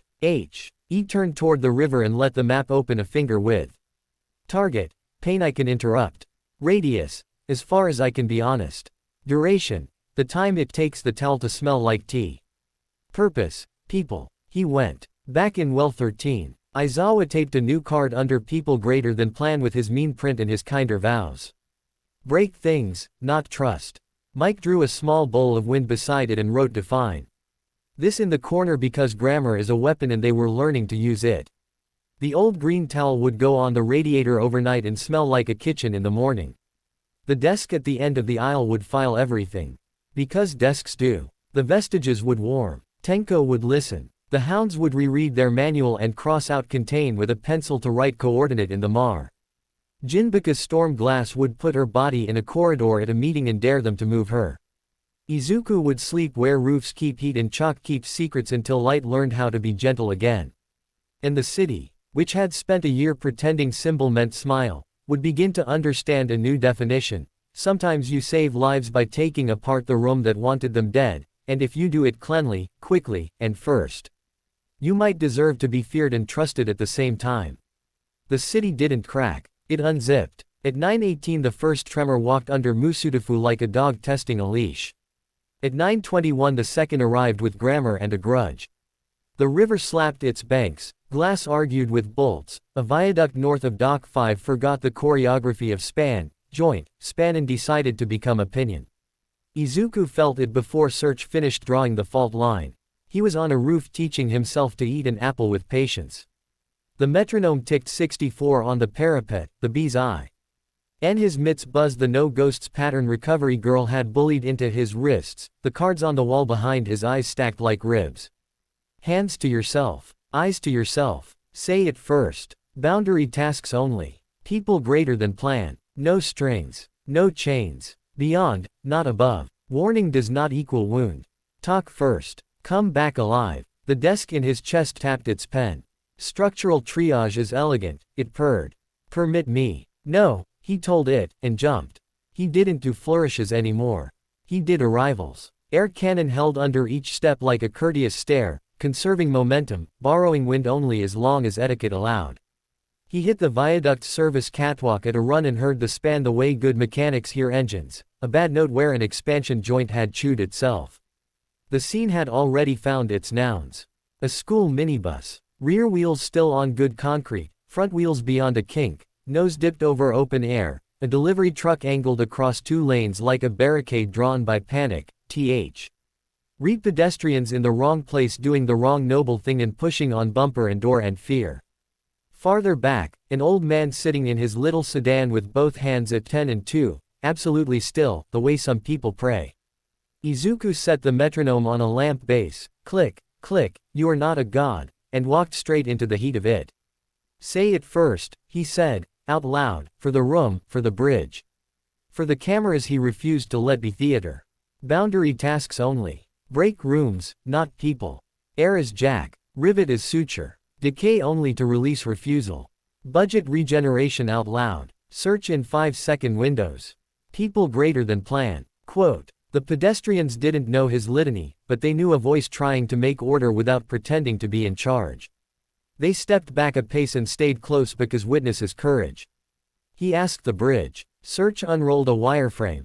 Load paths like veins, rebar like stubborn grass, the expansion joint that had jammed crooked and turned tension into tantrum.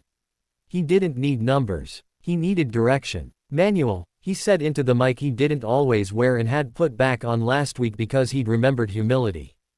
Bring cones and a van. No siren. I need eye contact and a flannel shirt. On your left with plaid, Manuel said, because there is always a plaid when you need one. He put his mittened palm on the minibus's A-pillar. The bees hummed like polite engines. Kids looked back at him, 2 in the front bench, 1 in the rear, a driver with both hands on the wheel and a prayer stuck sideways in her throat. He showed his hands. He lowered his voice. I'm going to make the road be a hand, he told them. You will feel it lift. Keep your hands where I can see them. If anything feels wrong, say stop.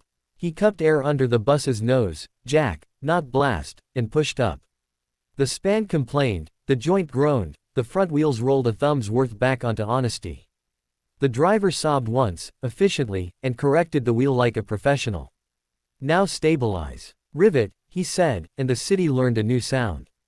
To chalk, a pin through the bus's front fender into the bridge deck, cloth nowhere near it, to chalk, to mow. Into the frame rail where decades of road salt had taught the steel humility. The rivets weren't magic. The magic was the map and the intent and the way Rivet knew how to hold instead of hurt when he demanded it. He ran a quick ladder, to chalk, across the kink, stitching the cracked asphalt to the rebar with a seam wide as his shoulders. He didn't fix the bridge. He bought time. Reverse, he told the driver. Gentle. The bus rolled an inch, then another, then found confidence. He held air under the front tires until rubber remembered to be friendlier than gravity. The rear wheels climbed back onto a load path, and the whole vehicle sighed like a person allowed to be mediocre again instead of epic. Kids cried in the good way, the way that leaves breath behind. Manuel's van slid across the lane at a 45 that stopped being rude and became barrier. Cones appeared like manners. People stopped doing heroics and did witness instead. One of the pedestrians, a woman with half her hair in a bun like she'd been interrupted in the middle of dignity, said, "Is he sewing the road?" Suturing, Izuku said, and smiled under his mask because precision matters and also because words can make strangers brave.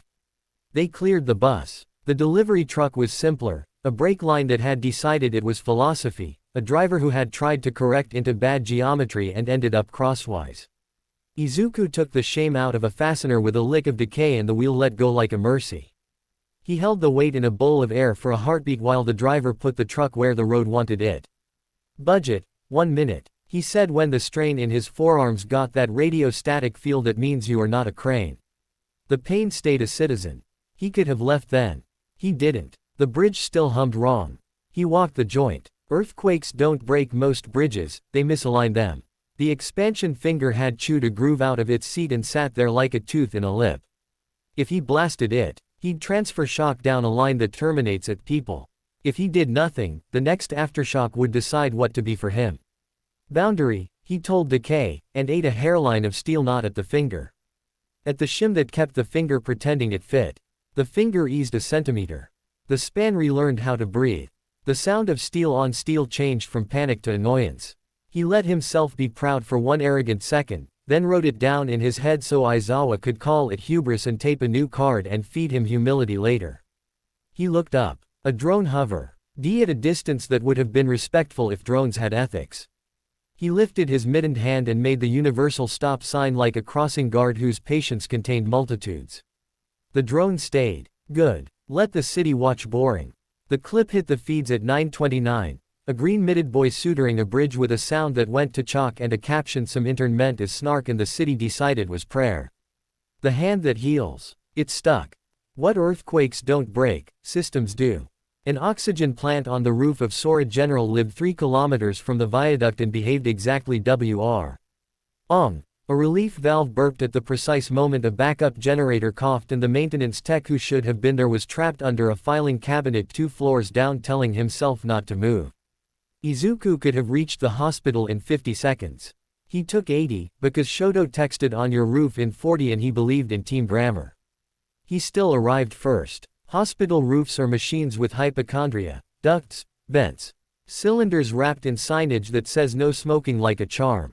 The oxygen plant hissed. A small fire worked very hard to convince a piece of insulation that it was interesting. He did not blast. Air kills flame if you insult it in the right direction. He asked the roof. Target, heat that shouldn't be here. Purpose, cool only where it saves life. Search G. Avenue him the map in temperature. A river of too much lacing around a valve, a hotbox under a lid stamped fail-safe by a lawyer. He'd put air on a diet, laminar, thin, precise, a sheet that slid between Re and fuel and told them to imagine other partners. He starved the flame without slapping it toward oxygen. He hummed a little, and the bees hummed with him, and the fire sulked itself small. He purred budget, 2 minutes when a lick of heat got teeth through his sleeve. Decay got a boundary job, the adhesive in a thread seal someone had cobbled with the wrong tape. He erased just the glue, E-pipe remembered that compression is honest and sealed itself properly. He riveted a brace across a housing where a cracked bracket wanted to shake until it was brave and then become shrapnel. To chalk, a little ladder of sense. Shoto arrived in time to call him an idiot without heat. I said 40. You did, Izuku said, and tipped his head toward the fail-safe lid. Shoto didn't touch it. He read the steam and the dust and the way the bolts streamed. If I flash it, we scatter debris into oxygen. Air shovel? Izuku asked. Shoto made a sound that for him counted as enthusiasm. Izuku cupped air into a spatula under the lid, Shoto froze the hinge pin to let metal shrink. Izuku lifted up, not off, and Shoto cooled the guts while Vapor complained and then realized it had always wanted to be boring. A nurse with a walkie-talkie and the most beautiful practical shoes Izuku had ever seen popped up through a roof hatch and made that face good nurses make when the job pays them in alive. "You're going to make my shift clean," she said. "I'm trying to make it uneventful," Izuku said, and it came out like a joke and like respect. Down below, a maintenance tech finally got a cabinet off his calf and sat there crying in relief and pain. Search told Izuku the room number. He sent Tsuyu a text that said room 4B cabinet calf no arterial, tell him to breathe, and she wrote back a frog emoji and Kiro Kiro on it because some people save lives with humor and amphibian motifs. The hospital's admin tried to hand him a form through the hatch. He lifted both hands, mitts visible. "I don't sign things on roofs," he said, and the nurse laughed and took the form back downstairs and signed it received herself because she had a pen and authority that was earned. Shoto pointed at the horizon.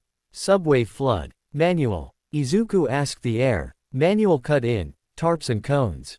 I've always wanted to use traffic equipment under the earth. Today's your day," Izuku said, and they ran. The tunnel at Kudenshita swallowed noise like an old injury. The quake had jostled a feeder main. Water wasn't rushing, exactly, but it had that commitment to continue that turns puddles into policies. Dozens of commuters were knee-deep at Platform 2 deciding whether stillness or panic was the more attractive death. Izuku didn't speak until he put the air where he wanted it. He stepped into the mouth of the stairwell and turned wind into architecture. A dome here, a corridor there, the weight of atmosphere redistributed so it wanted to hold instead of hurry. A man with glasses fogged up twice thought he felt God. Izuku had the decency not to correct him. "Say it first," he said, voice low, even, boring in the way that lets people let go of their adrenaline. "The air will carry you. Stay in the bowls one make. If you can't swim, talk. Don't touch rails. Hands where I can see them. If anything feels wrong, say stop." He riveted tarps to columns to make baffles, to chalk Chack to chalk, finding purchase in tile seams and anchor plates so gently even the building couldn't object. He slid search open a finger width. Target, lungs that are spending too much. Red dots pulsed in the overlay. He lifted air under those chests a little more.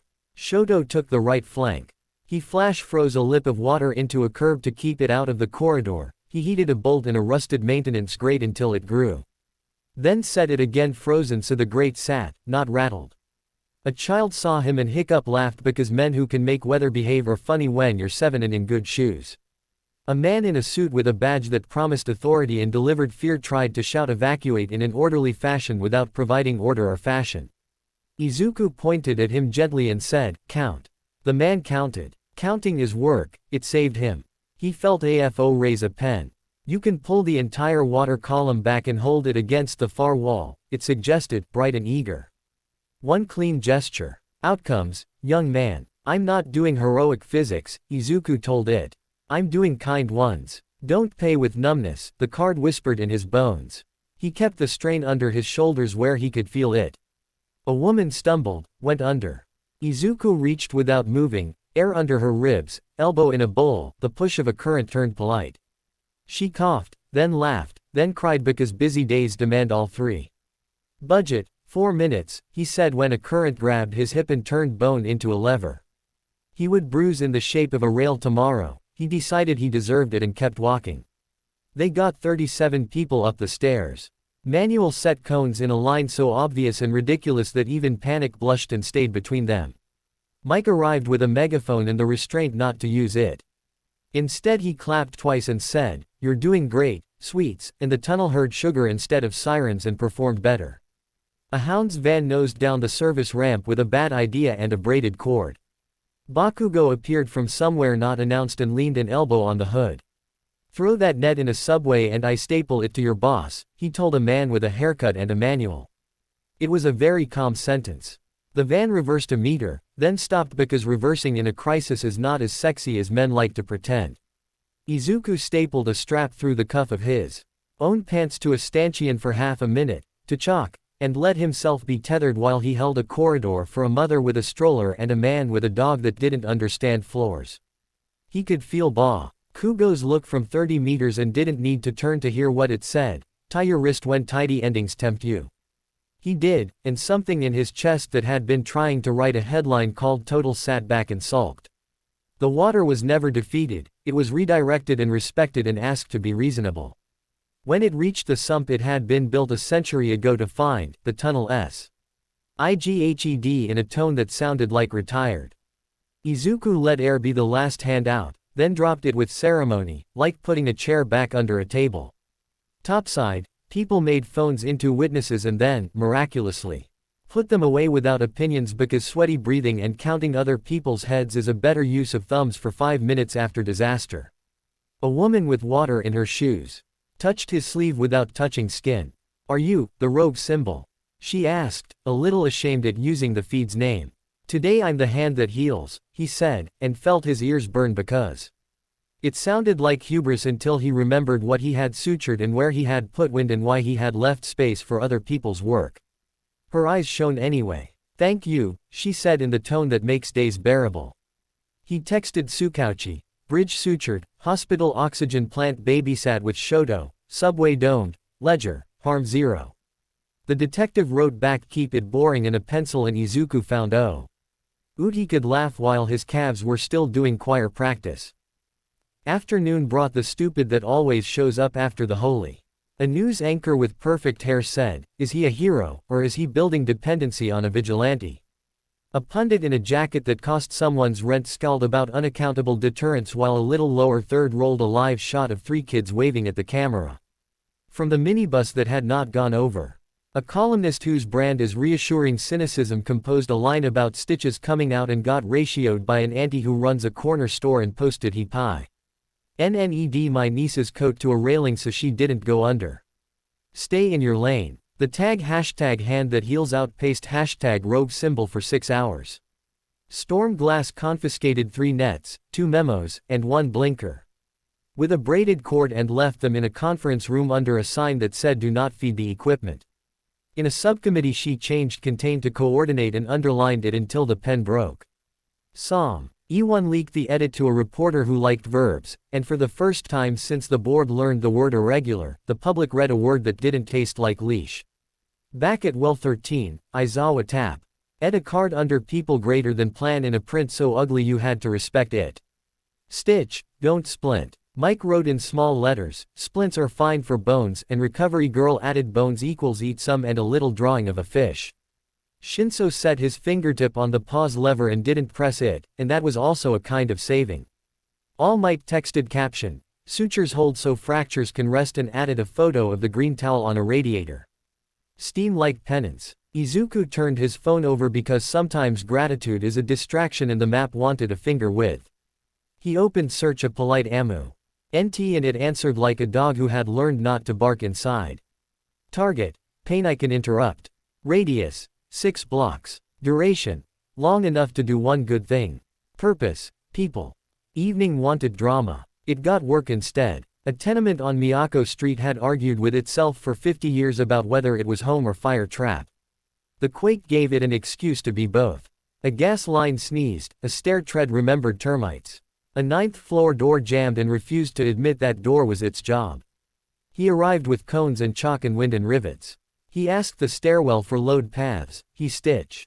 Ed a web across a yawning crack, green suture the size of his outstretched arms. To chalk into rebar and stud and plate like a man lacing a boot he intended to walk his whole life in. He Ned air into a draft that vented smoke up and out an old dumb shaft and down a hall so the kids could run through air that tasted like dust and supper, not plastic and fear. He did not break the jammed door. He took the refusal out of the frame and the conceit out of the deadbolt. It opened like a person who remembered their own better self and the woman behind it learned the peculiar joy of being mad at Wood later. A firefighter who had never liked him on television liked him in the stairwell. I can't believe I'm saying this, she grunted, but get me 3 more of those pins at waist height and I'll pretend you're regulation. Rivets, he said, and Tachok gave her a brace like an oath. She nodded and ran past and saved someone to get the right to die exhausted 20 years from now. A hound appeared in a doorway with his hands empty and said, tell me where you want me, and Izuku pointed where the green suture wanted a body to be a brace for 18 seconds while a boy with a t-shirt on backward taught himself bravery. He kept budget out loud when his shoulder tried to negotiate for more numbness. Budget, 8 minutes, then 9, then 10, and he wanted to be Asha. Med, but Aizawa would refuse to let him add that card, and recovery girl would feed him fish and save bones, and Mike would draw a heart and he would live. They emptied the building. Not perfectly. Enough. He left behind sutures and bowls of air and doors that remembered their job. He wrote in chalk on a lintel nobody would see but maintenance and the occasional poet, fix the load path. Outside, an untie from a corner store ran across a police line and slung her arms around his neck without touching skin. He stood there with air in his hands and a strap in his belt and a desk in his chest that wanted to call this brand and owned it, and he said no softly enough that only he heard it. Eat something with bones, recovery girl wrote, again, and he laughed and bought grilled sanma from a vendor. Ho had decided capitalism could be tender tonight. He ate it leaning against a cone like a man at the end of a shift. The tag stayed #hand that heals until 2 a.m. when the city's attention slid toward a celebrity and back again. The bridge held. The hospital breathed. The subway dried. The tenement didn't fall. The rivets gleamed along cracks like sutures that were also promises. He walked the river after midnight. Chalk in his pocket and strap on his belt, and wrote on a pier he'd already vandalized twice. Suture greater than splint. Vent first. Hold the load. Boring is brave. The metronome ticked in his left pocket. The towel lived in his head and smelled like tea. In the library under his ribs, the vestiges warmed their hands. In the hall, Tenko listened to a city make a new sound that wasn't sirens or screams. It was T'Chak. The desk at the end of the aisle tapped its pen, smug. You see. Outcomes. In seconds. No, Izuku said, walking. Seconds because people needed them. Not because clean is pretty. You can file the day. You don't get to title it. He texted Aizawa at 2:41. Ledger, Viaduct 1 bus, Hospital Roof O2 plant, Kudenshita Dome, Miyako tenement sutured, harm, 0. New cards proposed, stitch. Don't splint, boring is brave, hold the load, vent first. Aizawa responded with a thumbs up, and ugly handwriting is a photo of 4 new cards already taped. A final message arrived, from an unsaved number that wasn't unsaved in his bones. All Might. Caption, the hand that heals doesn't hide its calluses. He let the phone glow, then dim, then dark. He sat on the edge of a pier that had learned to be honest today. He breathed with the metronome. He did not ask for permission to sleep. He asked the map for one more dot of pain he could interrupt, and it gave him a boy with a scraped knee and a bike chain eaten by rust. He went and told the chain to remember oil and the boy to remember helmets and himself to remember that deterrents don't always wear sirens. Morning would come. Quirk regulators would text him a group chat name he'd pretend to hate.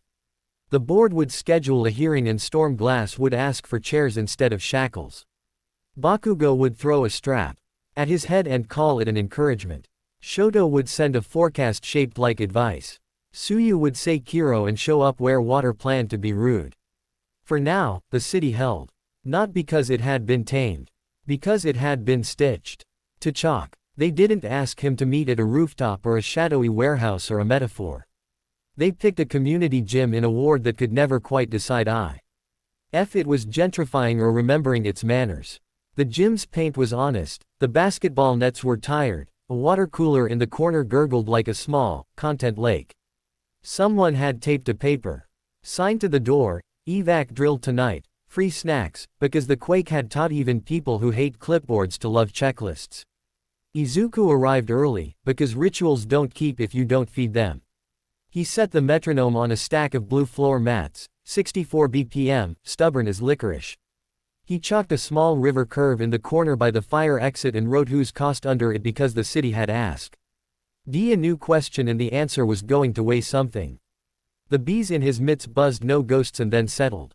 He recited the wall until the room learned the rhythm.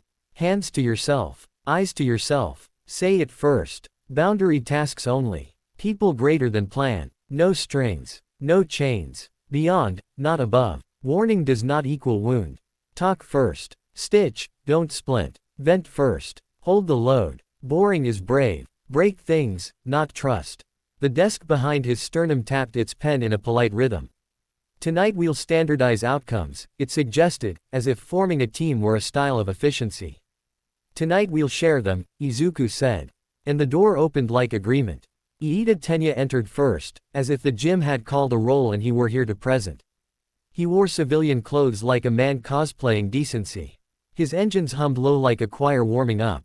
He bowed, formal enough to be funny and sincere enough to make the joke into a promise. Midoriya, he said, full name because names have weight. Thank you for choosing a public venue. I have feelings about optics.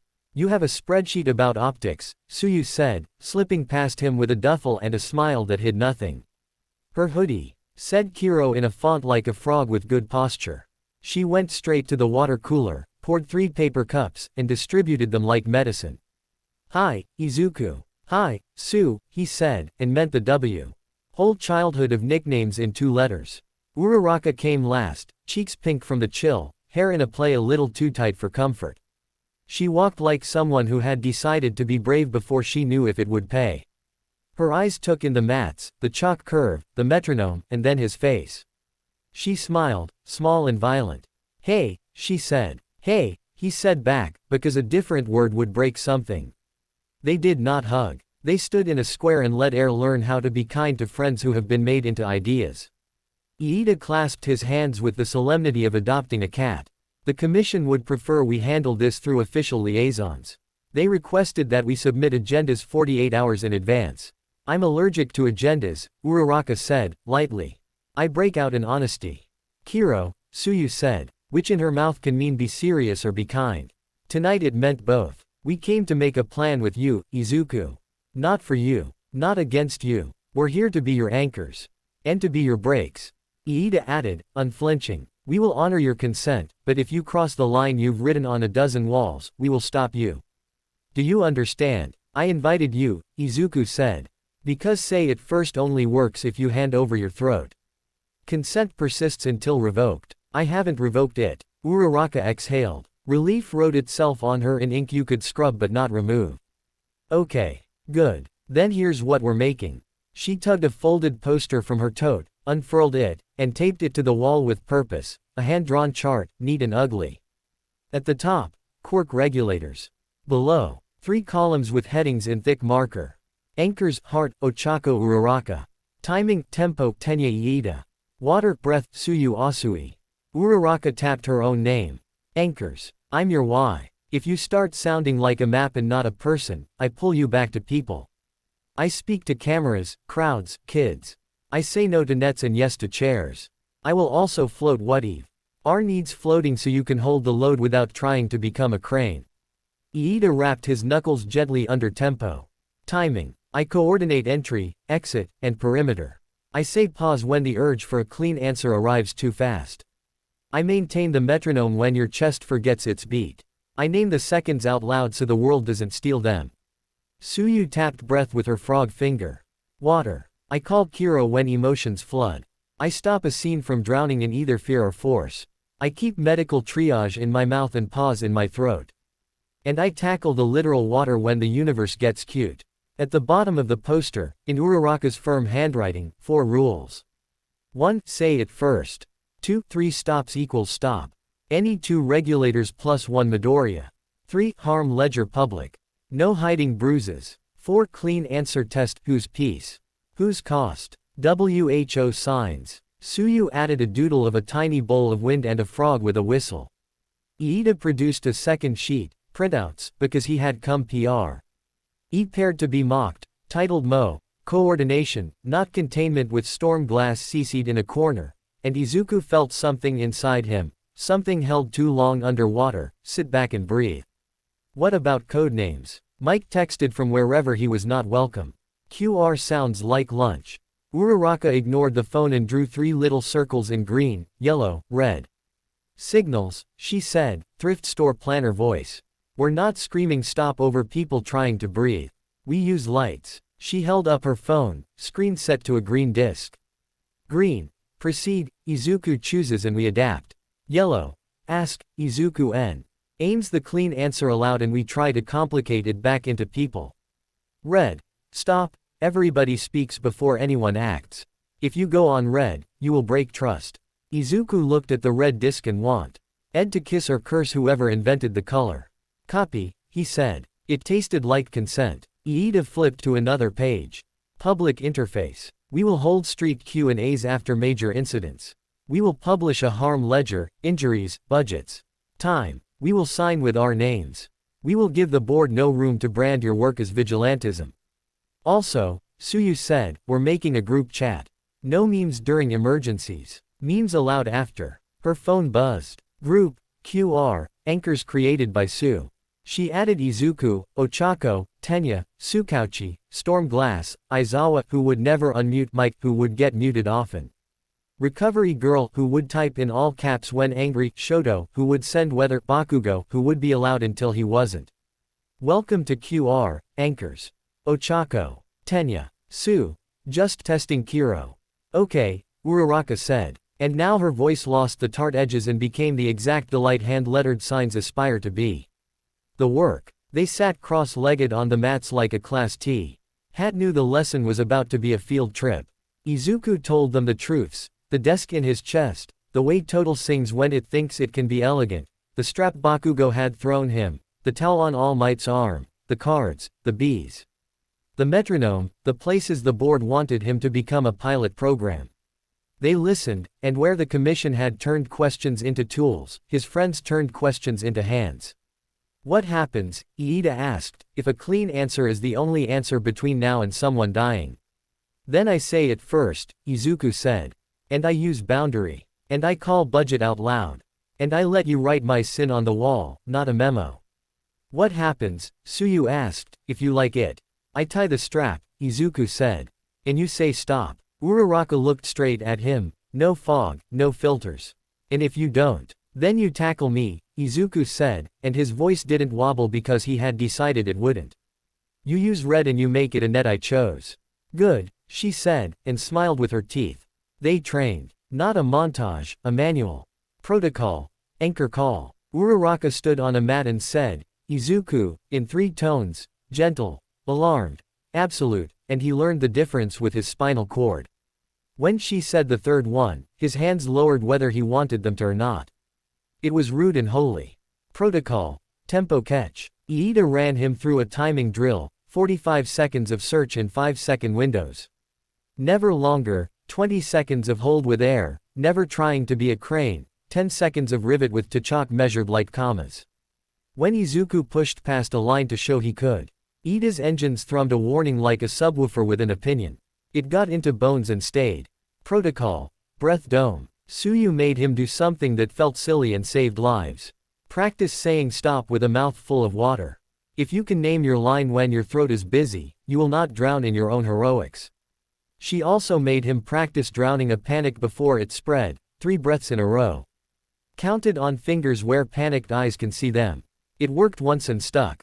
The gym hummed. A kid poked his head in after his basketball session, saw heroes sitting on tee. He floor saying budget and strap and Kiro, and decided heroism might be more math than fireworks. He did not seem disappointed. They were halfway through hand signals, Uraraka. Small wave like hey, Iida, 2-finger point tempo.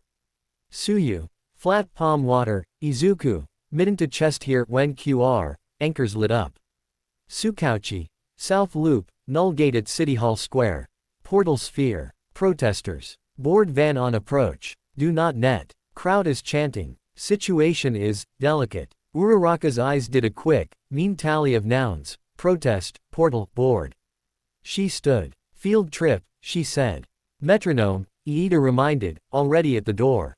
Chalk, Suyu added, grabbing the nub like a baton. They arrived to noise. City Hall Square had sprouted microphones like mushrooms after rain. A small, tired protest, tenants' rights, quake reimbursements. Broken promises, had bloomed into something bigger because cameras had come to measure it. In the middle of the mess, a silver sphere hung a meter above the paving stones. Wobbling as if embarrassed to be the premise. Every 10 seconds, it burped out a ripple of not here that made knees think about not existing. Nullgate was not a villain so much as a proof of concept in pants. A man with cheekbones and bad ideas, hands around a device he did not design, watching it work like a parent at a recital he didn't choreograph. He looked terrified in the way men look when the thing in their hands finally matches the size of their longing. Hounds vanned up with braided cords and stern expressions. Mike stood on a planter pretending to be media. Storm Glass, hair up, clipboard tucked like a weapon, put herself physically in front of the net like a chair in a school hallway. All Might and Aizawa were not visible, they didn't have to be. The towel lived in the square as a rumor. The lever lived in the air. Uraraka lifted her phone, flashed. Ask. Izuku put his hands where the crowd could see them. Say it first, he said, voice boring, kind. I will not cut the man. I will not cut breath. I will remove refusal from things. If I use region, I'll say budget out loud. People greater than plan. Protesters looked at the mitts and calmed a fraction because decency looks like an attempt even when you're not sure it will work. The sphere hiccuped, a piece of banner unhappened for a second and then repented. Clean answer, Uraraka said, soft at his shoulder. Eat the device, the desk purred. Clip it with total. Elegant. Immediate. Outcome. Clean answer, Izuku repeated, mouth tight. Decay the core in a plane, one layer boundary so I don't cut the entire idea of spheres out of the afternoon. The ripples stop. The man cries. The board learns the wrong lesson. Suyu flicked her eyes green. I have a messy one. Proceed, Iida said, engines at tempo. Float the barricades. Suyu told Uraraka. Give the crowd a breathing lane. Tenya, set perimeter with cones. Make a corridor for fear to leave. Izuku, hold the ripples with air, bowl them like water. When it hiccups, sing at its oscillator. I'll bind his wrists if he tries to press a thing. Then we talk to him. Who talks? Izuku asked. I do, Uraraka said. I'm your why. He doesn't need physics. He needs permission to stop. Green, Iida said, and the square learned a new choreography. Uraraka stepped light, pulled gravity out of two metal barricades and sent them floating like gentle, silver whales over the crowd. People gasped, then moved, not fled, into the lanes the whales made, because spectacle is a kind of shepherding when you do it right. Iida became cones with legs, paramete. Our lines snapping into something so obvious even panic obeyed. Stay inside the orange, he said, and barked counts at timers in a voice that sounded like a metronome with opinions. Izuku went to the sphere and held. Not a push, a bowl where not here could splash without touching knees. He felt the frequency like a mosquito, Kaichin, and matched it out of phase, like shushing a baby who's mad about having lungs. The ripple hit his air, sulked, and slid away. Budget, 1 minute, he said when his shoulders squealed. He kept the pain, he let the map do the math. Nullgate's thumb twitched. Suyu moved like water. A tongue flashed. A wrist learned what a wholesome restraint felt like. Kiro, she said, which here meant please don't press that and also you can cry now. Uraraka slid into Nullgate's line and made the world small enough to hold. Hey, she said, gentle, violent. You don't want to erase a city. You want a meeting that doesn't forget you. His eyes flooded. People around them, protesters, cops, anchors, looked like paper cutouts from where he stood, and she had just told him he wasn't a knife. I can't shut it off, he said. Then nobody listens, so I made a hole, so the wide listen, so they'd, he gulped a sob that had not been allowed to live in his chest since he was 12. Say it first, Uraraka said, as if she were handing him a cup of water. Say I want to stop. I want to stop, he gasped.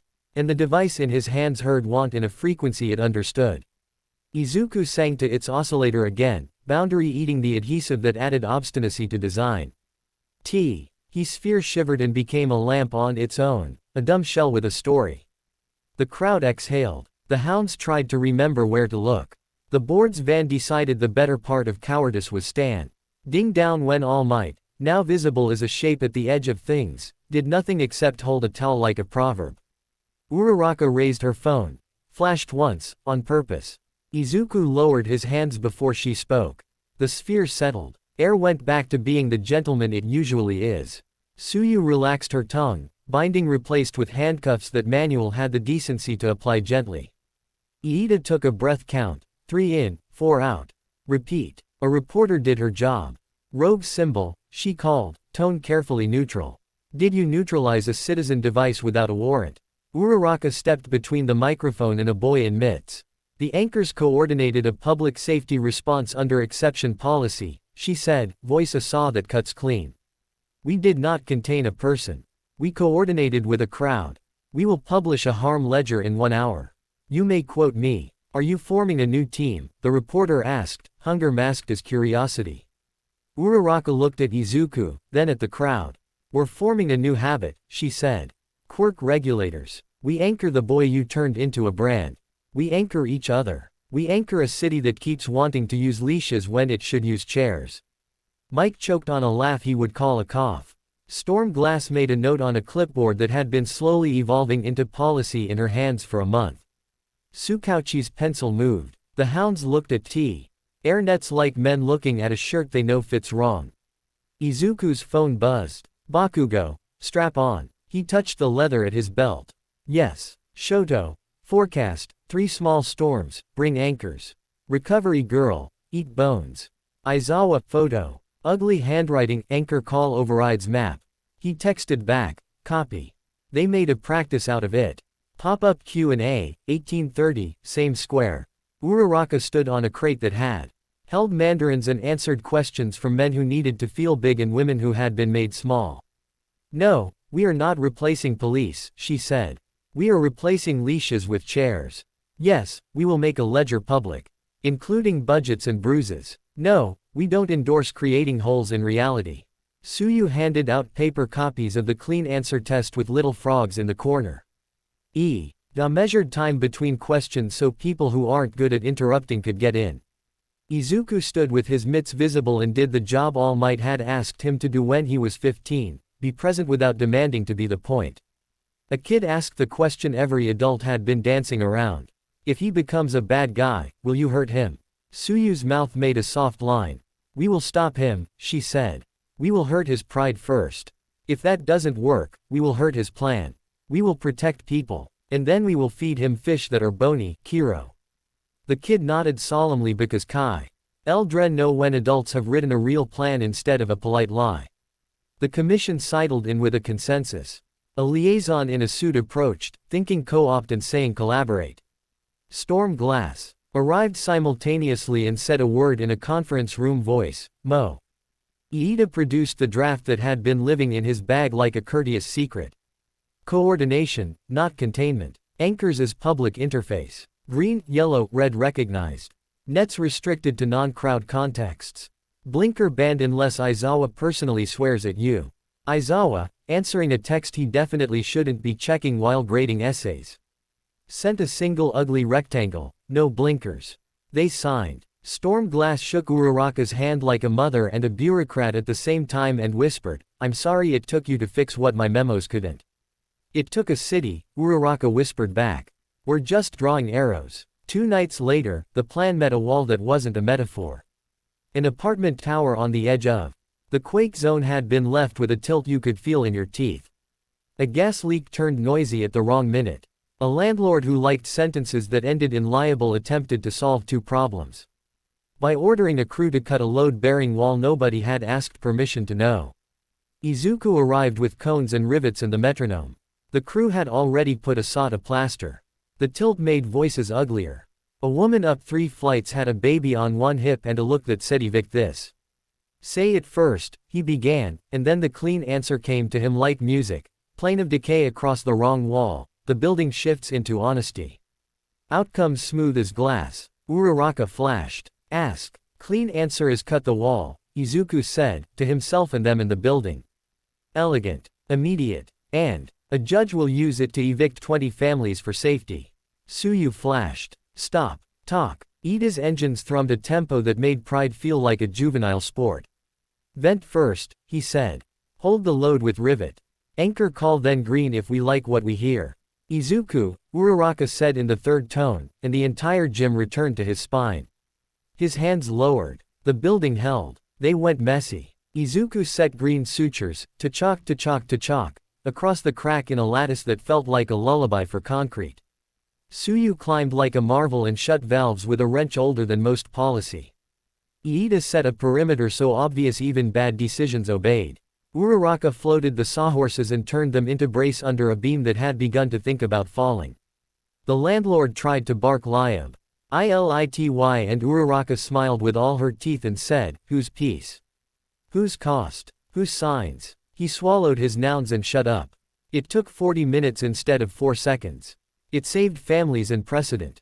It left bruises on Izuku's forearms and calluses on his Y. He wrote budget, 12 minutes on the ledger and let the shame of large numbers turn into pride instead of numbness. They added cards to the wall in WELL 13. Anchor call overrides map. 3 stops equals stop. Harm ledger public. Aizawa taped them with malice and affection and Mike drew a little frog with a whistle and Bakugo wrote, in very small print. Strap before smash and then denied it. Weeks learned the new shape. The city didn't stop being a machine that eats minutes and prints tragedies. It started sharing. Uraraka Becca. Mia public interface professionals learned to fear gently. She stared down panels and patted Auntie's hands and talked policy like it was a casserole and everyone could have a piece if they brought a chair. She moderated forums under a freeway and wrote FAQ with bullet points that killed 5 bad theories a paragraph. She invented the anchor call wristband, a cheap strip in black and green with a button that buzzed in Izuku's palm when she pressed it. He wore it and obeyed it. He did not complain. Iida turned tempo into a field. He coordinated pro-heroes like an orchestra. He posted timelines after incidents and let the city argue inside a grid instead of across a rumor. He yelled at cones and they stood straighter. He yelled at men and they stopped being boys. Suyu turned breath into policy. She trained neighbors to count. She taught kids to say Kiro before they panicked and it worked enough times to become legend. She ran hydro and heart sessions at the community gym where people thought they were brave learned the bravery of listening. Izuku changed less than the feeds, good and bad, wanted. He held air. He sutured bridges. He broke rooms. He published budgets in a ledger with his own handwriting. He tied the strap when his chest wanted to be clean. He took the towel metaphor and made it practical. An emergency kit in a green canvas roll with cones, chalk, strap, fish jerky, recovery girl. Frog stickers, Suyu, tempo whistle, Iida, and a marker so he could leave which thing he had changed on a wall when he had to leave before the news arrived. He started saying something new in his ritual. Regulate me. He said it before say it first. It changed something subtle in the air. Consent stopped being an artifact and became a habit. The feeds tried names. Rogue symbol and the regulators. Anchor team. Green court. The one that stuck was the one they picked themselves with a marker on bad paper, quirk regulators. Kids drew little frogs and cones and bowls of wind on their notebooks.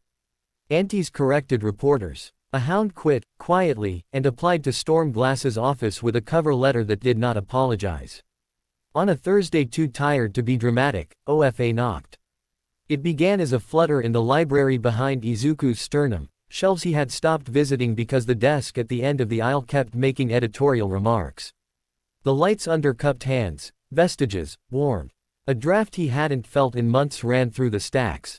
A page turned itself. He was sitting on a curb outside a clinic that had taken 3 of his sutured tenements families. ND turned them into patients instead of politics. The metronome clicked against his knee. The strap lay across his lap like an obedient dog. Uraraka texted press at 7. Iida texted 8 at 6:52. Suyu texted bring bones. He was happy in that small, disreputable way that makes you think you might survive the week without an additional doctrine. Then the room changed. Not the street. The interior. The library aisle grew. Or maybe it just admitted it had always been longer. The desk at the end lifted its head. The archivist smiled like a policy that had finally learned your name. Between stacks came a breeze that smelled like chalk and sweat and training room floors. A shadow fell across the card catalog. A hand, not flesh, not air, set a cup of tea on the desk without asking permission. Izuku blinked. He knew the handwriting on the rim of the cup. You're here because someone loved you. He'd written it on an index card when he was 14 and hid it under a bed. The archivist, a face that was not AFO and also did not deny the ink, lowered its pen. It nodded toward the aisle. Izuku stood, in his own chest, and walked through a library where his cards had become chapters and his stitches had been catalogued. And a voice he knew better than his own, old as posters, young as laughter in empty rooms, said from around a corner. Young Midoriya. He stopped, hand on a shelf that had catalogued his budgets and bruises.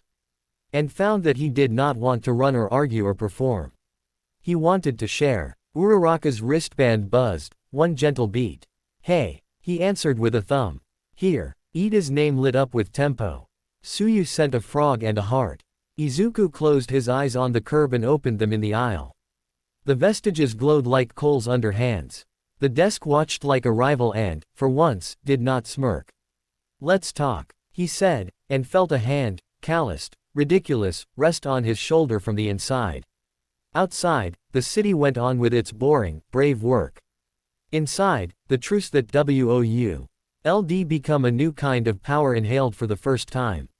On the brick beside him, with the last nub of chalk he'd been saving for a good sentence, Izuku wrote. Regulate me. Share the load. If I cross, stop me. He stood up when the wristband buzzed, and he went to meet his anchors, and for the first time since the archive had moved into his bones, he did not feel alone with the pen.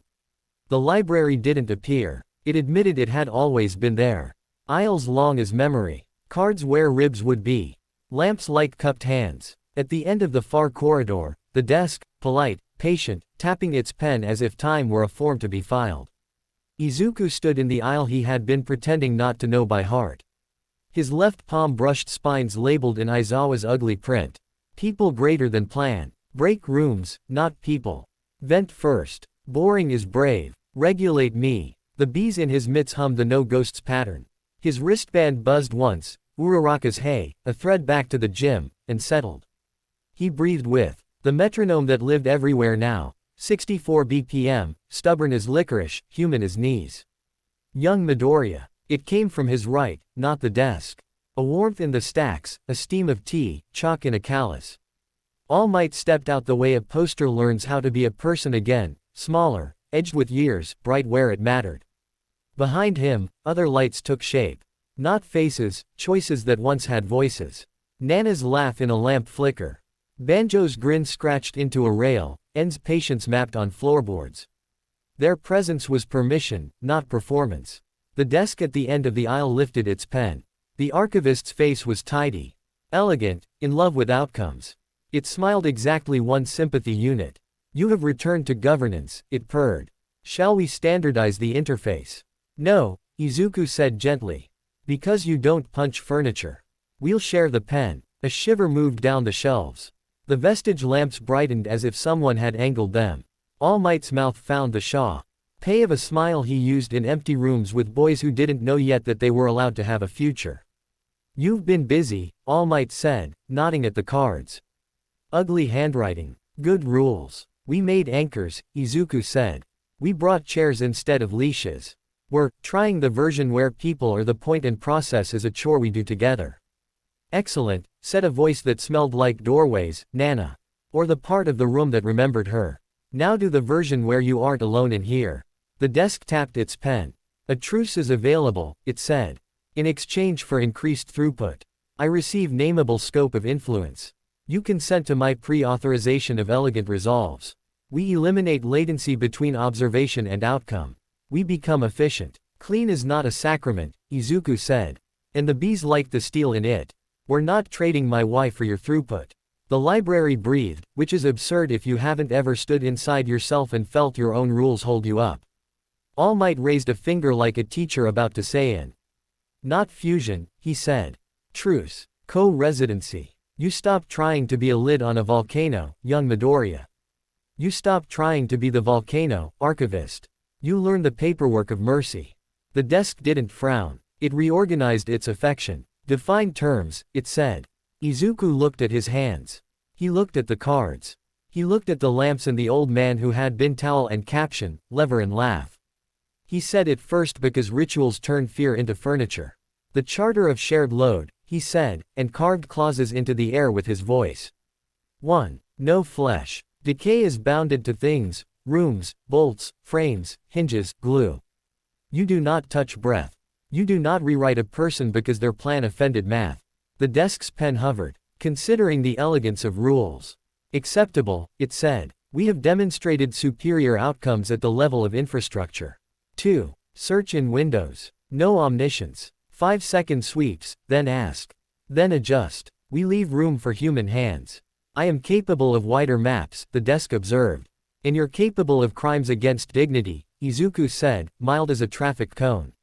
Windows make us neighbors, not gods. The lamplight warmed like applause. All Might hid a grin and a cough. 3. Loan equals last resort. He pointed at the card. If we lend or borrow, it requires triple consent, me. The anchor on read, and the person receiving. Signed in the ledger. Returned with gratitude. No proprietary stink. The desk's pen paused, then wrote the clause in tidy letters. Proprietary stink is a colorful phrase, it said, as if complimenting a colleague's memo. 4. Budget out loud. Pain stays information. Bandwidth is published. Numbers are ugly and allowed. 5. All Might said, because he had read the board and wanted to be part of the homework. Anchor call overrides map. If the Y says stop, the map waits. The desk clicked its pen, almost annoyed. T. Hen put a stamp on the clause with flair. For political stability, it said. And because your amphibian is persuasive. 6. Izuku took a breath and aimed at where he knew the archivist's hunger lived. Total is a fire alarm. Use only on rooms that are actively killing, with consensus, 2 anchors on red, 1 vestige on yes, me on I'll carry it. We write the Y on a wall where angry aunties can read it. We pay in bruises, not numbness. Silence. The lamps listened. The desk traced a small, neat square in the sheet of air where the charter was writing itself. Clause 6 is conservative, it said. But the model suggests reduced downstream revolt. Acceptable. All Might leaned back against a shelf that had names etched into it, Banjo, Nana, Shimura, and completed the thought like a boy finishing an equation. 7. The caption is ours. You don't title the day. We do. The archivist looked genuinely wounded. But I am very good at captions, it said, with gravity. We noticed, Izuku said, soft. That's why you don't get to write them. The wristband on his wrist buzzed at the exact angle of a hairline crack. Ask. Uraraka, from the world where seconds stayed honest. He let the Ch. Scroll itself onto some internal clerk's blotter and stepped to the end of the aisle. The desk, a foe's scoured idea of governance, sat up straight, not offended, not obedient. Interested. What's the pain? He asked. Which is how he'd trained himself to phrase it now. A picture unfolded in the room the way searched is when it's behaving like a good dog. Power did a bad thing. Across the river, a substation hiccuped into arc. A relay stuck, a line sagged under the sudden grief of voltage. A maintenance tech 30 seconds from retirement danced back 3 steps because instinct wasn't dead. The arc found the fence. The fence loved it. Metal learned how to be sun for a second and decided to apply for the position full-time. The neighborhood behind the station forgot how to be dark and became alarm. A small clinic with 3 kids on oxygen drew a breath it wasn't sure it could repay. The wristband buzzed again. Yellow circle. Ask. Clean answer, Izuku said to the lamps and the desk. Clip the bus bars, plane of decay. 1 boundary, dump the load. Station goes dark. No arc. Whole district loses power. 3 kids cough. Their machine swears at me. The desk made a sound a chef makes when someone takes butter away. Outcome. Stable in 5 hours. Public anger. Spiky. Izuku felt the lamps tilt toward him. He thought of loan equals last resort and everything ugly that phrase had ever tried to become. Messy answer, he said. Borrow a quirk for 10 seconds, insulation, arc sight, some old line worker's miracle, and lend it to the tech with triple consent. He throws the knife switch while I hold air on the arc and suture an insulator until parts arrive. The desk's pen hovered over a blank ledger line. Scope creep, it warned. Slippery slope. Beautiful. The wristband buzzed for exactly 1 second, then. Uraraka had run red to make him talk, then gave green because she knew which minute held life. Triple consent, Izuku said. Here, now. Anchors, All Might said to the lamps, grinning. Get in the aisle. Uraraka's presence arrived in the room the way a crate makes gravity brief, light, purposeful. Suyu's Kiro clicked against the shelves from somewhere both far and close. Ida's engines did a polite hum in the spine of a dictionary. It wasn't literally them, but habits become architecture. I consent, Uraraka said. Yellow faded to green on his wrist. Talk first. Lend after. I consent, Suyu said. Stop if he hesitates. Budget out loud. Kiro. I consent, Ida said. Tempo at 10 seconds. 3, 2, 1. The desk rolled its shoulders like a man about tea. Oh, sign a contract he thinks he can reinterpret later. I record consent, it said. I offer, and here the archivist did something it had never done in this room, a gift receipt. A drawer slid out. Inside, a coil of wire wound with a certain stubbornness and a handful of old sparks. Insulation. Izuku took it with hands in mitts because that's how you accept dangerous kindness. The aisle vanished. The world returned as noise and heat and the taste of old pennies. The station's chain link sang in the key of victim. The arc reached for anything with ambition. The tech's eyes were very large and D said, I did not sign up to die for a pension I am not convinced exists. Say it first. Izuku shouted, one hand raised for the cameras he hoped weren't here and the anchors he knew were elsewhere. No flesh. Air to hold. Boundary only. Budget out loud. 3 stops equals stop. I lent for 10 seconds with consent. The tech swallowed. I consent, he said, voice scratching against a throat that wanted to lie down. Just tell me when. His gloved hand hovered over an ancient knife switch whose handle had tattooed itself into the skin of the room with a century of use. The arc flirted with the fence. The fence giggled like a fool. Izuku bowled air over the bus bars, a lid on a pot that wanted to effervesce. The arc pushed, he held. Budget, 1 minute, he said, ribs bright with strain. Uraraka, green, came in his ear and through the lamps inside his chest and in the way the day bent. I see you. Go. Izuku turned to the tech. You will feel a glove where your glove is. It is yours. It will leave when you say stop. The man nodded. Izuku held out the insulation like a piece of bread he wasn't entirely sure would keep shape. The desk moved with him, not in front of him. The coil settled over the man's hand. The glove remembered how to be enough. Suyu's voice in his ear, count, Kiro. 3, Izuku said to the world that had become a math problem. The air guttered. His shoulder tried to negotiate. He kept it loud. 2. The tech gripped the switch. Sparks tried to audition for dance school. They met a glove that refused to be impressed, and went sulk at the fence instead. 1. The switch came down like a gavel. The arc yelped, lost its nouns, and became past. The fence remembered it was cheap and wanted a cigarette. The station exhaled. The clinic across the street blinked and kept breathing because sometimes machines forgive you when you behave like you know your job. Stop, the tech said, shaking. The coil left his hand like a memory that had done its duty. Budget, 2 minutes, Izuku said, because he didn't want the line worker's bravery to erase his own cost. His wrists burned, his ribs did choir practice, the bees liked being tired. The man looked at him like a person looks at a person, not a symbol.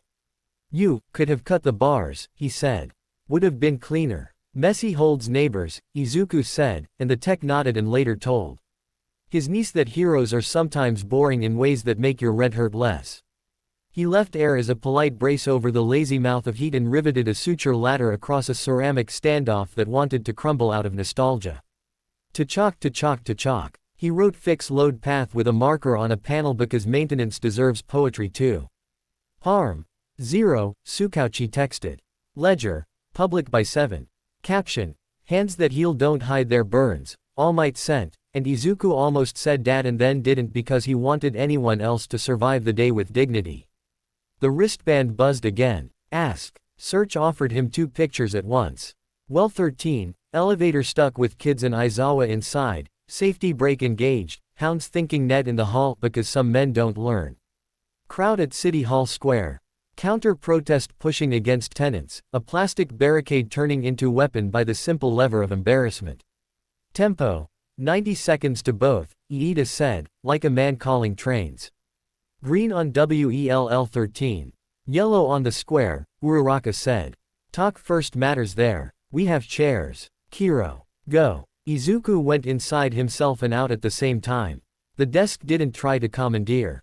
It annotated. Elevator. Boundary tasks. Brake Paul engaged, worm gear sulking, counterweight honest. Hounds. Braided cord, don't. Thank you, Izuku told it, honest because truce is a job. He arrived in the Well 13 hall where the metronome sometimes slept. A hound held a net like a man with a complicated relationship to football. Mike stood with a sticker that said don't leash the key. D who stapled your cousin to a sofa and saved his life.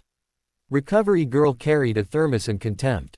Izuku raised his mitts. Say it first. No flesh. Air to hold. Rivet to suture. Budget out loud. Anchor call overrides map. Red if you reach for total. Aizawa called from the car, voice dry, eyes likely red, cloth probably cruel to his neck. And if you crack my elevator, you're rebuilding it after class. Copy, sensei. Izuku said, and the combination of shells in his chest warmed. He held the elevator cab with a bowl of air, took the ego out of the brake Paul's spring with a lick of decay. And tied a stitched ladder of rivets between guide rails like a polite backstop. To chalk. He didn't cut cable. He didn't hero the problem into drama. He reset the honesty at a seam.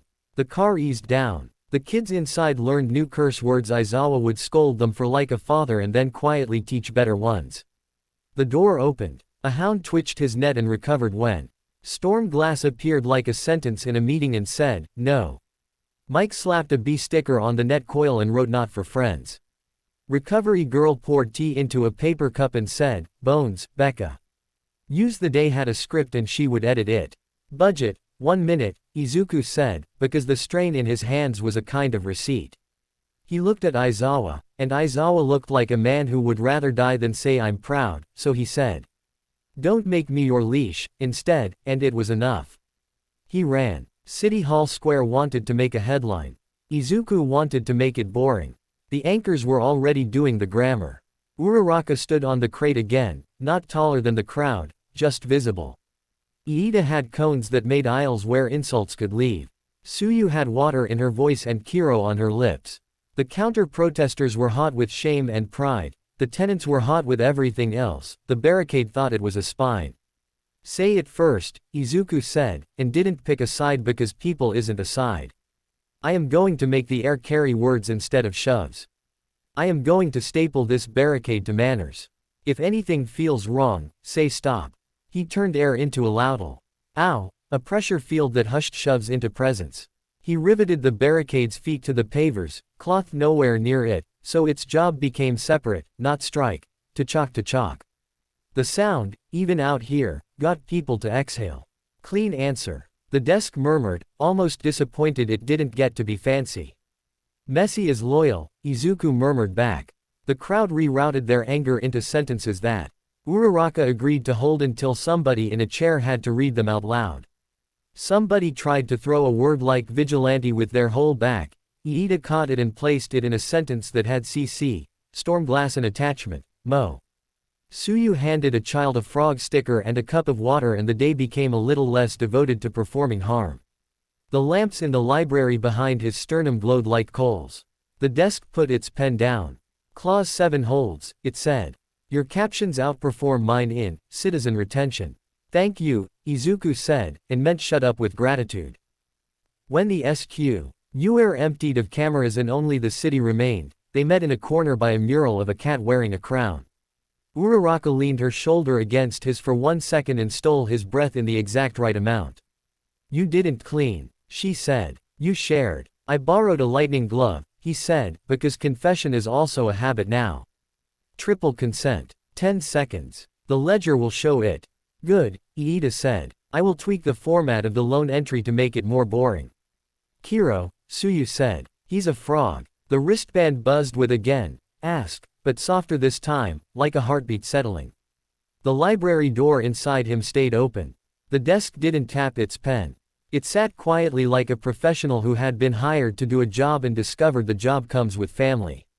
All Might's L. Ow moved along the stacks like steam from a tea kettle you didn't know you wanted until the smell reached your face. You wrote a charter, he said, and you could hear the smile. I carried a punchline in my bones for 30 years. I like your medium better. It's slower, Izuku said. It makes room, All Might answered. They taped a new card on the wall of well 13 that night. Aizawa used X.TRA tape because hope is heavier than rules. Share the pen. Mike drew a tiny desk with a frowny face and a speech bubble, advisory vote only. Recovery girl added eat bones because she is consistent and D because metaphors do not keep you upright. The charter wrote itself into him as a rhythm. In the aisle, the desk, a foe's trimmed, curated idea of power, adjusted its chair to face the lamps. It did not like them. It did not hate them. It learned a new verb, co-govern. For the first time since the archivist had moved into his chest, Izuku stood in his own aisle and did not feel like a boy sitting his exam in a stranger's language. He felt like a student again. He felt like a deterrent with limits he had picked and friends who would enforce them. He felt anchored. He slept, briefly, under a SKY that had learned to be kind to concrete.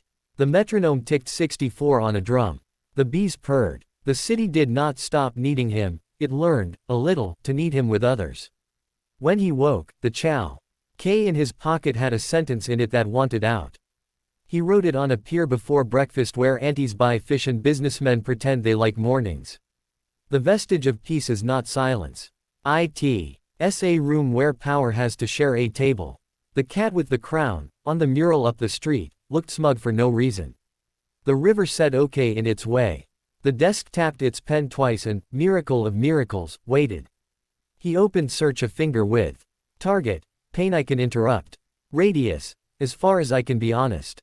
Duration, only as long as consensus will go. Purpose, people. The mesh answered. He went. Years don't pass in a city. They accumulate, like sutures on old concrete, like stickers on a cone, like chalk on a wall nobody bothers to scrub because the sentence keeps being true. 3 summers, 2 winters. A dozen storms that tried to unionize with the river and were politely told vent first. 1,000 small scenes that never made the feeds because the work decided it preferred being boring. The boy with bees in his mitts grew into a figure the headlines tried to fix with capital letters and couldn't. The suit turned darker, black with green piping like veins in a leaf. The Ask lost its dramatics and kept its hands visible.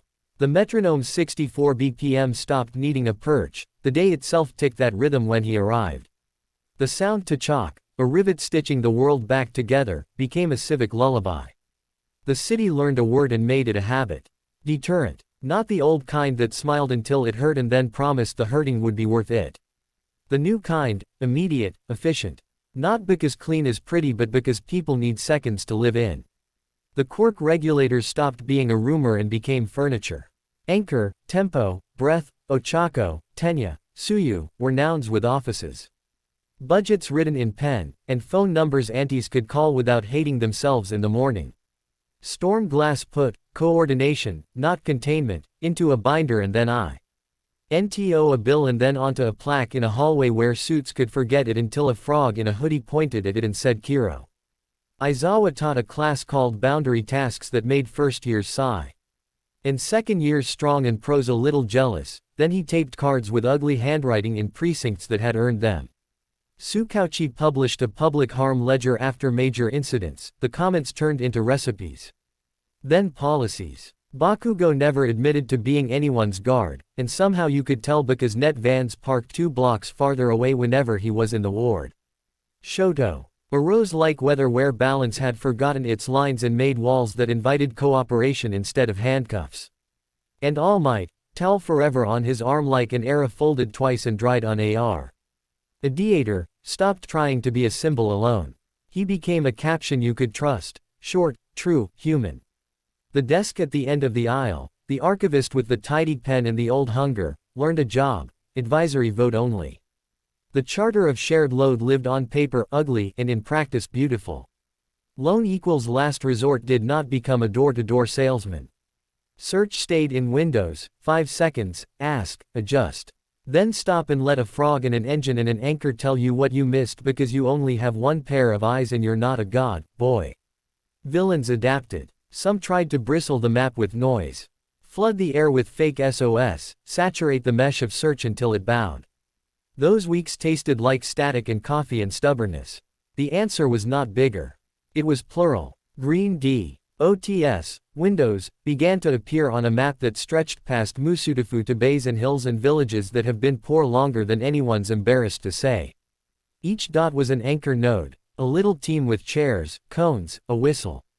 A bowl of wind, a ledger, and a willingness to say stop before sorry. The network didn't watch everything. It listened in turn. It changed who had the right to hear first. People said symbol of power the way you say dentist, with relief and a small, honest fear.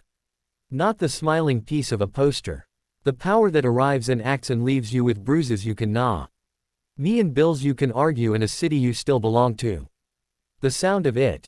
Bullet train sabotage, 30 kilometers west. A mobbed-up contractor thought delay was leverage.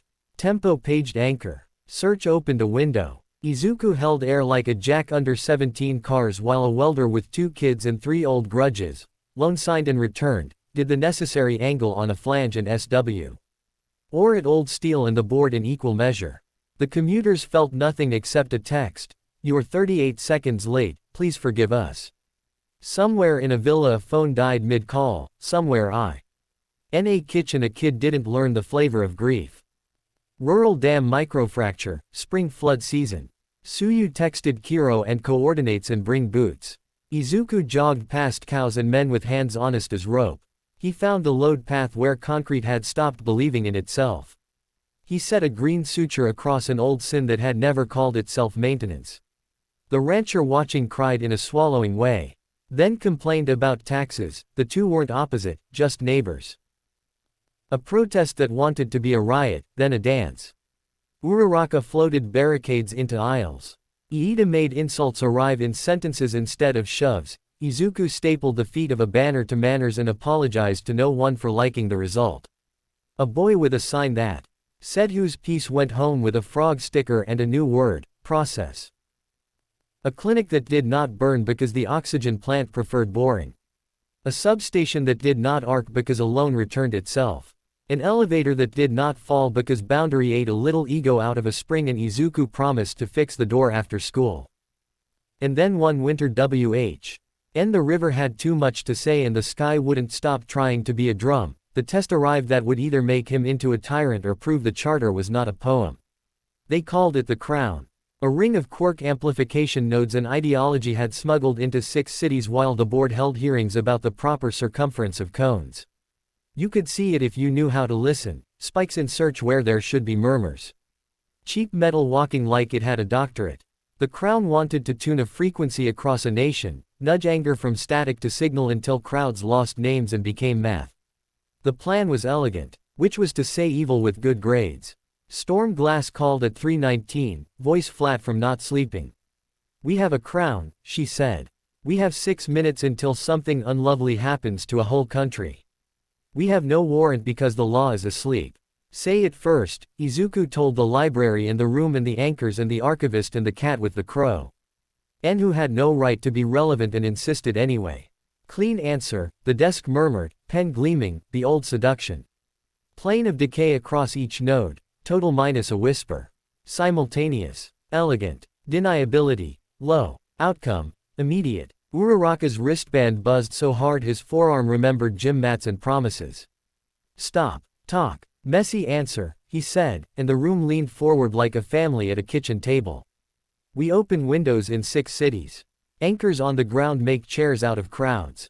Tempo assigns seconds. I hold the crown at the joints, not the gems. I take ego out of bolts and glue out of adhesive while Shoto cools the air where it wants to sing, and Bakugo plays guard with the suits who brought nets to acquire. Iida's engine hum in his ear put time into columns.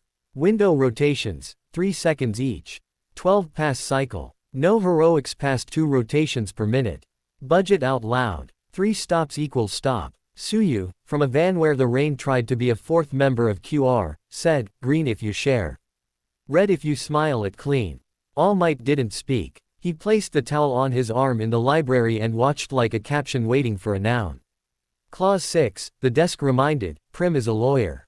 You may use total on rooms actively killing with triple consent. Not yet, Izuku said. I'm not calling fire for a fuse. They moved. In Nagata, a plaza with a sculpture of a fist learned to be a chair as Uraraka floated barriers into conversation. In Hirosaki, a shrine offered its courtyard to tempo and cones clinked on stones that had outlived uniforms and would outlive hashtags.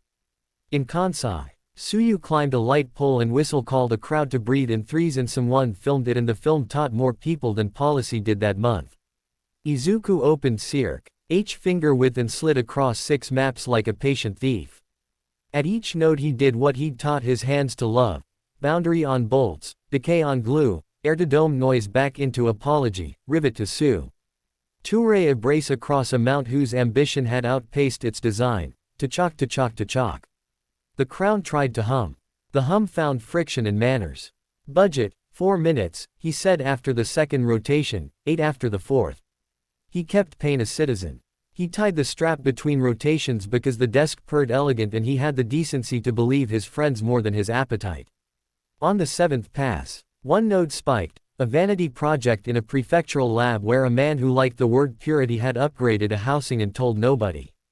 The hum became a knife. The window shrank. Izuku Fei. LT the old wish, the one that loves total, not because it is good but because it is done, begin to write itself in his wrists.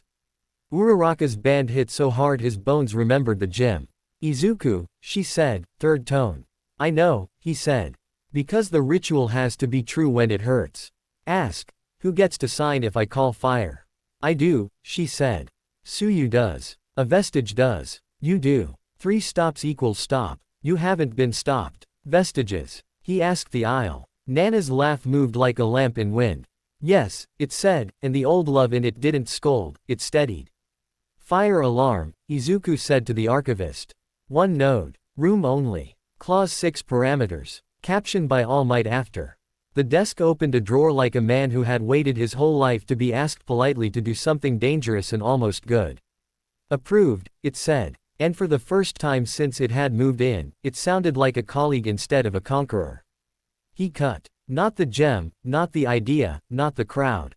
A plane of decay. Narrow as a ribbon and just as deliberate, through 4 screws whose heads had been ground smooth to thwart the petty, and whose threads had vanity in them. He ate the vanity out of the threads. The housing sighed, the chip lost purchase. The hum hit air and became harmless. He said it out loud because the charter demanded a church. Total used. 1 plane, things only, caption to follow, budget, 11 minutes. The crown's song died like a rumor. In 6 cities, people who had been about to forget their names remembered them and felt embarrassed about being angry, which is a mercy and also a problem. Ochako and Suyu and Tenya stayed to make sure the shame turned into letters and meetings instead of silence. The board tried to net the moment. Storm Glass met them in a conference room W. ITH a chair and a pen and a smile that knew where the cameras weren't. Coordination, not containment, she said, and you could hear the years in it.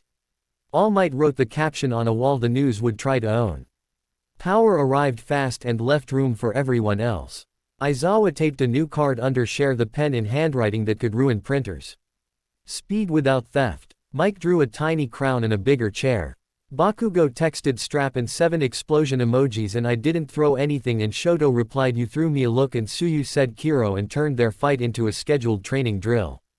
After the crown, even the villains started telling each other little truths in their forums. Don't do rooms around him.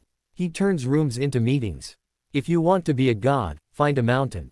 If you want to be a rumor, avoid Tachok. And the aunties, who constitute their own intelligence service, started keeping chair kits behind counters. 2 folding stools, a thermos, 3 frog stickers, a fat marker. When a hound showed up with a net, an auntie would offer a stool with national patience and say, sit. We'll work this as neighbors. Not all days were elegant. Some were ugly and slow. And required Izuku to publish budgets with numbers in the teens and nap on a cone because Recovery Girl had confiscated his dignity until he ate bones. Some weeks the desk sulked because it wanted to write clean. Some nights the vestiges were too quiet and he had to call and let anchors be the noise he needed. But national stories stopped being about one man. They were about a room that had Lear. Ned to share a table with power sitting in it. The feed said symbol of power and meant plural. He wore the black and green because visibility matters. He made search into a lighthouse, no beam that invades bedrooms. Just a pulse that tells rocks and ships that neighbors exist. He could open the windows across the nation now, legally, because the QR Act codified what practice had already demanded, rolling audited windows, consent logs. A board that included aunties and engine nerds and teachers and one very tired clerk who made sure loan receipts never grew proprietary stink. He did not smile like a poster. He nodded like a neighbor. He dismantled syndicates in seconds when people inside were counting breaths. He sutured bridges until shy towns trusted them. He pinned banners to manners. ND said talk to them to crowds who had been convinced talking was apologizing. He cut the ego out of bolts, the glue out of glue, the refusal out of doors. He used total as often as you schedule an eclipse, rare, public, captioned. He was feared by men who call harm a business model. He was respected by a public that had learned to ask whose cost and see the receipt. On a night that tasted like rain and ductwork, he stood alone together on a roof he'd ruined and repaired so many times it felt like a cousin. The map was not a map, it was a chorus, little green windows blinking at intervals set by people with kitchens and inboxes and children and grudges. The metronome clicked in his pocket. The strap rode his belt. The towel lived in the aisle behind his sternum, folded and warm. The desk tapped its pen twice and then, obedient to clause 7, waited. He opened search a finger with the cross a nation. Target, pain I can interrupt. Radius, as far as consent and friendship travel. Dura, Tion, only as long as the anchors say is decent. Purpose, people, a window in a mountain town, a jackknifed logging truck, a road that wanted to fall into a gorge. He could be there in 90, the node said we've got chairs. He said call if the bolts start lying. A port city, smugglers who called rooms their rights, QR texted we need the sting, he said budget, 2 minutes and total stayed in its drawer. A small clinic, a power blink, a generator that coughed, loan offered, accepted, returned, caption later, after tea. He did not do it alone. He never would again. On a harbor wall, chalk wrote sentences in his hand. Power with a chair, speed without theft, beyond, not above, we share the pen. A kid on a bike stopped and asked if he could draw a frog. Izuku handed him the chalk. The frog wore a crown because of course it did. In the library behind his ribs, the lamps glowed. Nana hummed a lullaby for stairs. Banjo made drum noises with his thumbs and pretended it was dignity. E-desk kept tidy notes and didn't assign itself a chapter title. Tenko slept with his chin on his knees, and when he dreamed, the hands on him were his, empty, not itching, steady, because the room had decided not to be a cage. All Might's voice moved through the stacks like a caption deciding to be a paragraph only when it has to. Young Midoriya, he said. You did not become my replacement. You made me part of a room that outlives us both. Izuku laughed because sleep was about to ambush him and had worn its polite boots for once. I am not a symbol alone, he said. I am a promise shared. Far away, a siren discovered it could be a yawning. Nearer, a fishmonger stacked crates and hummed to chalk to keep time. On a rooftop in a district that still smelled like the fire they hadn't let happen. The black and green figure set the metronome on a duct and let it click him quiet. He was eternally watching the way neighbors are, windows, rotating, audited, trusted. He was eternally ready the way craft is, tools in hand. Rules in heart, friends in earshot. When the next call came, he said it first, and then he went. The city rested badly but rested. The nation, messy and tender and unafraid of ugly handwriting, kept the chair at the table for power and told it to bring snacks. Somewhere in an office with bad art, a board learned a new sentence and wrote it down with a pen that shook only a little. Deterrence is a service. Accountability is the price. He kept the bees fed. He published his budgets. He taped new cards when old ones got soft. He wore the strap. He carried the towel in his chest. He stayed beyond, not above. He broke rooms, not people. He made corridors out of air until the day came when someone younger, ugly handwriting, fish bones in their lunch, chair, kits in their bag, would tap his shoulder and say, with love, we've got it, sit, he would. And in the pause before sleep, with the windows blinking green across a country that had decided to be brave in the boring ways. He wrote one last chalk line on a railing the river would lick clean by morning and somebody would rewrite by noon. The symbol of power is a room full of hands. Thanks for watching guys, hope you all enjoyed this video. If you do please consider leave a like, share and subscribe.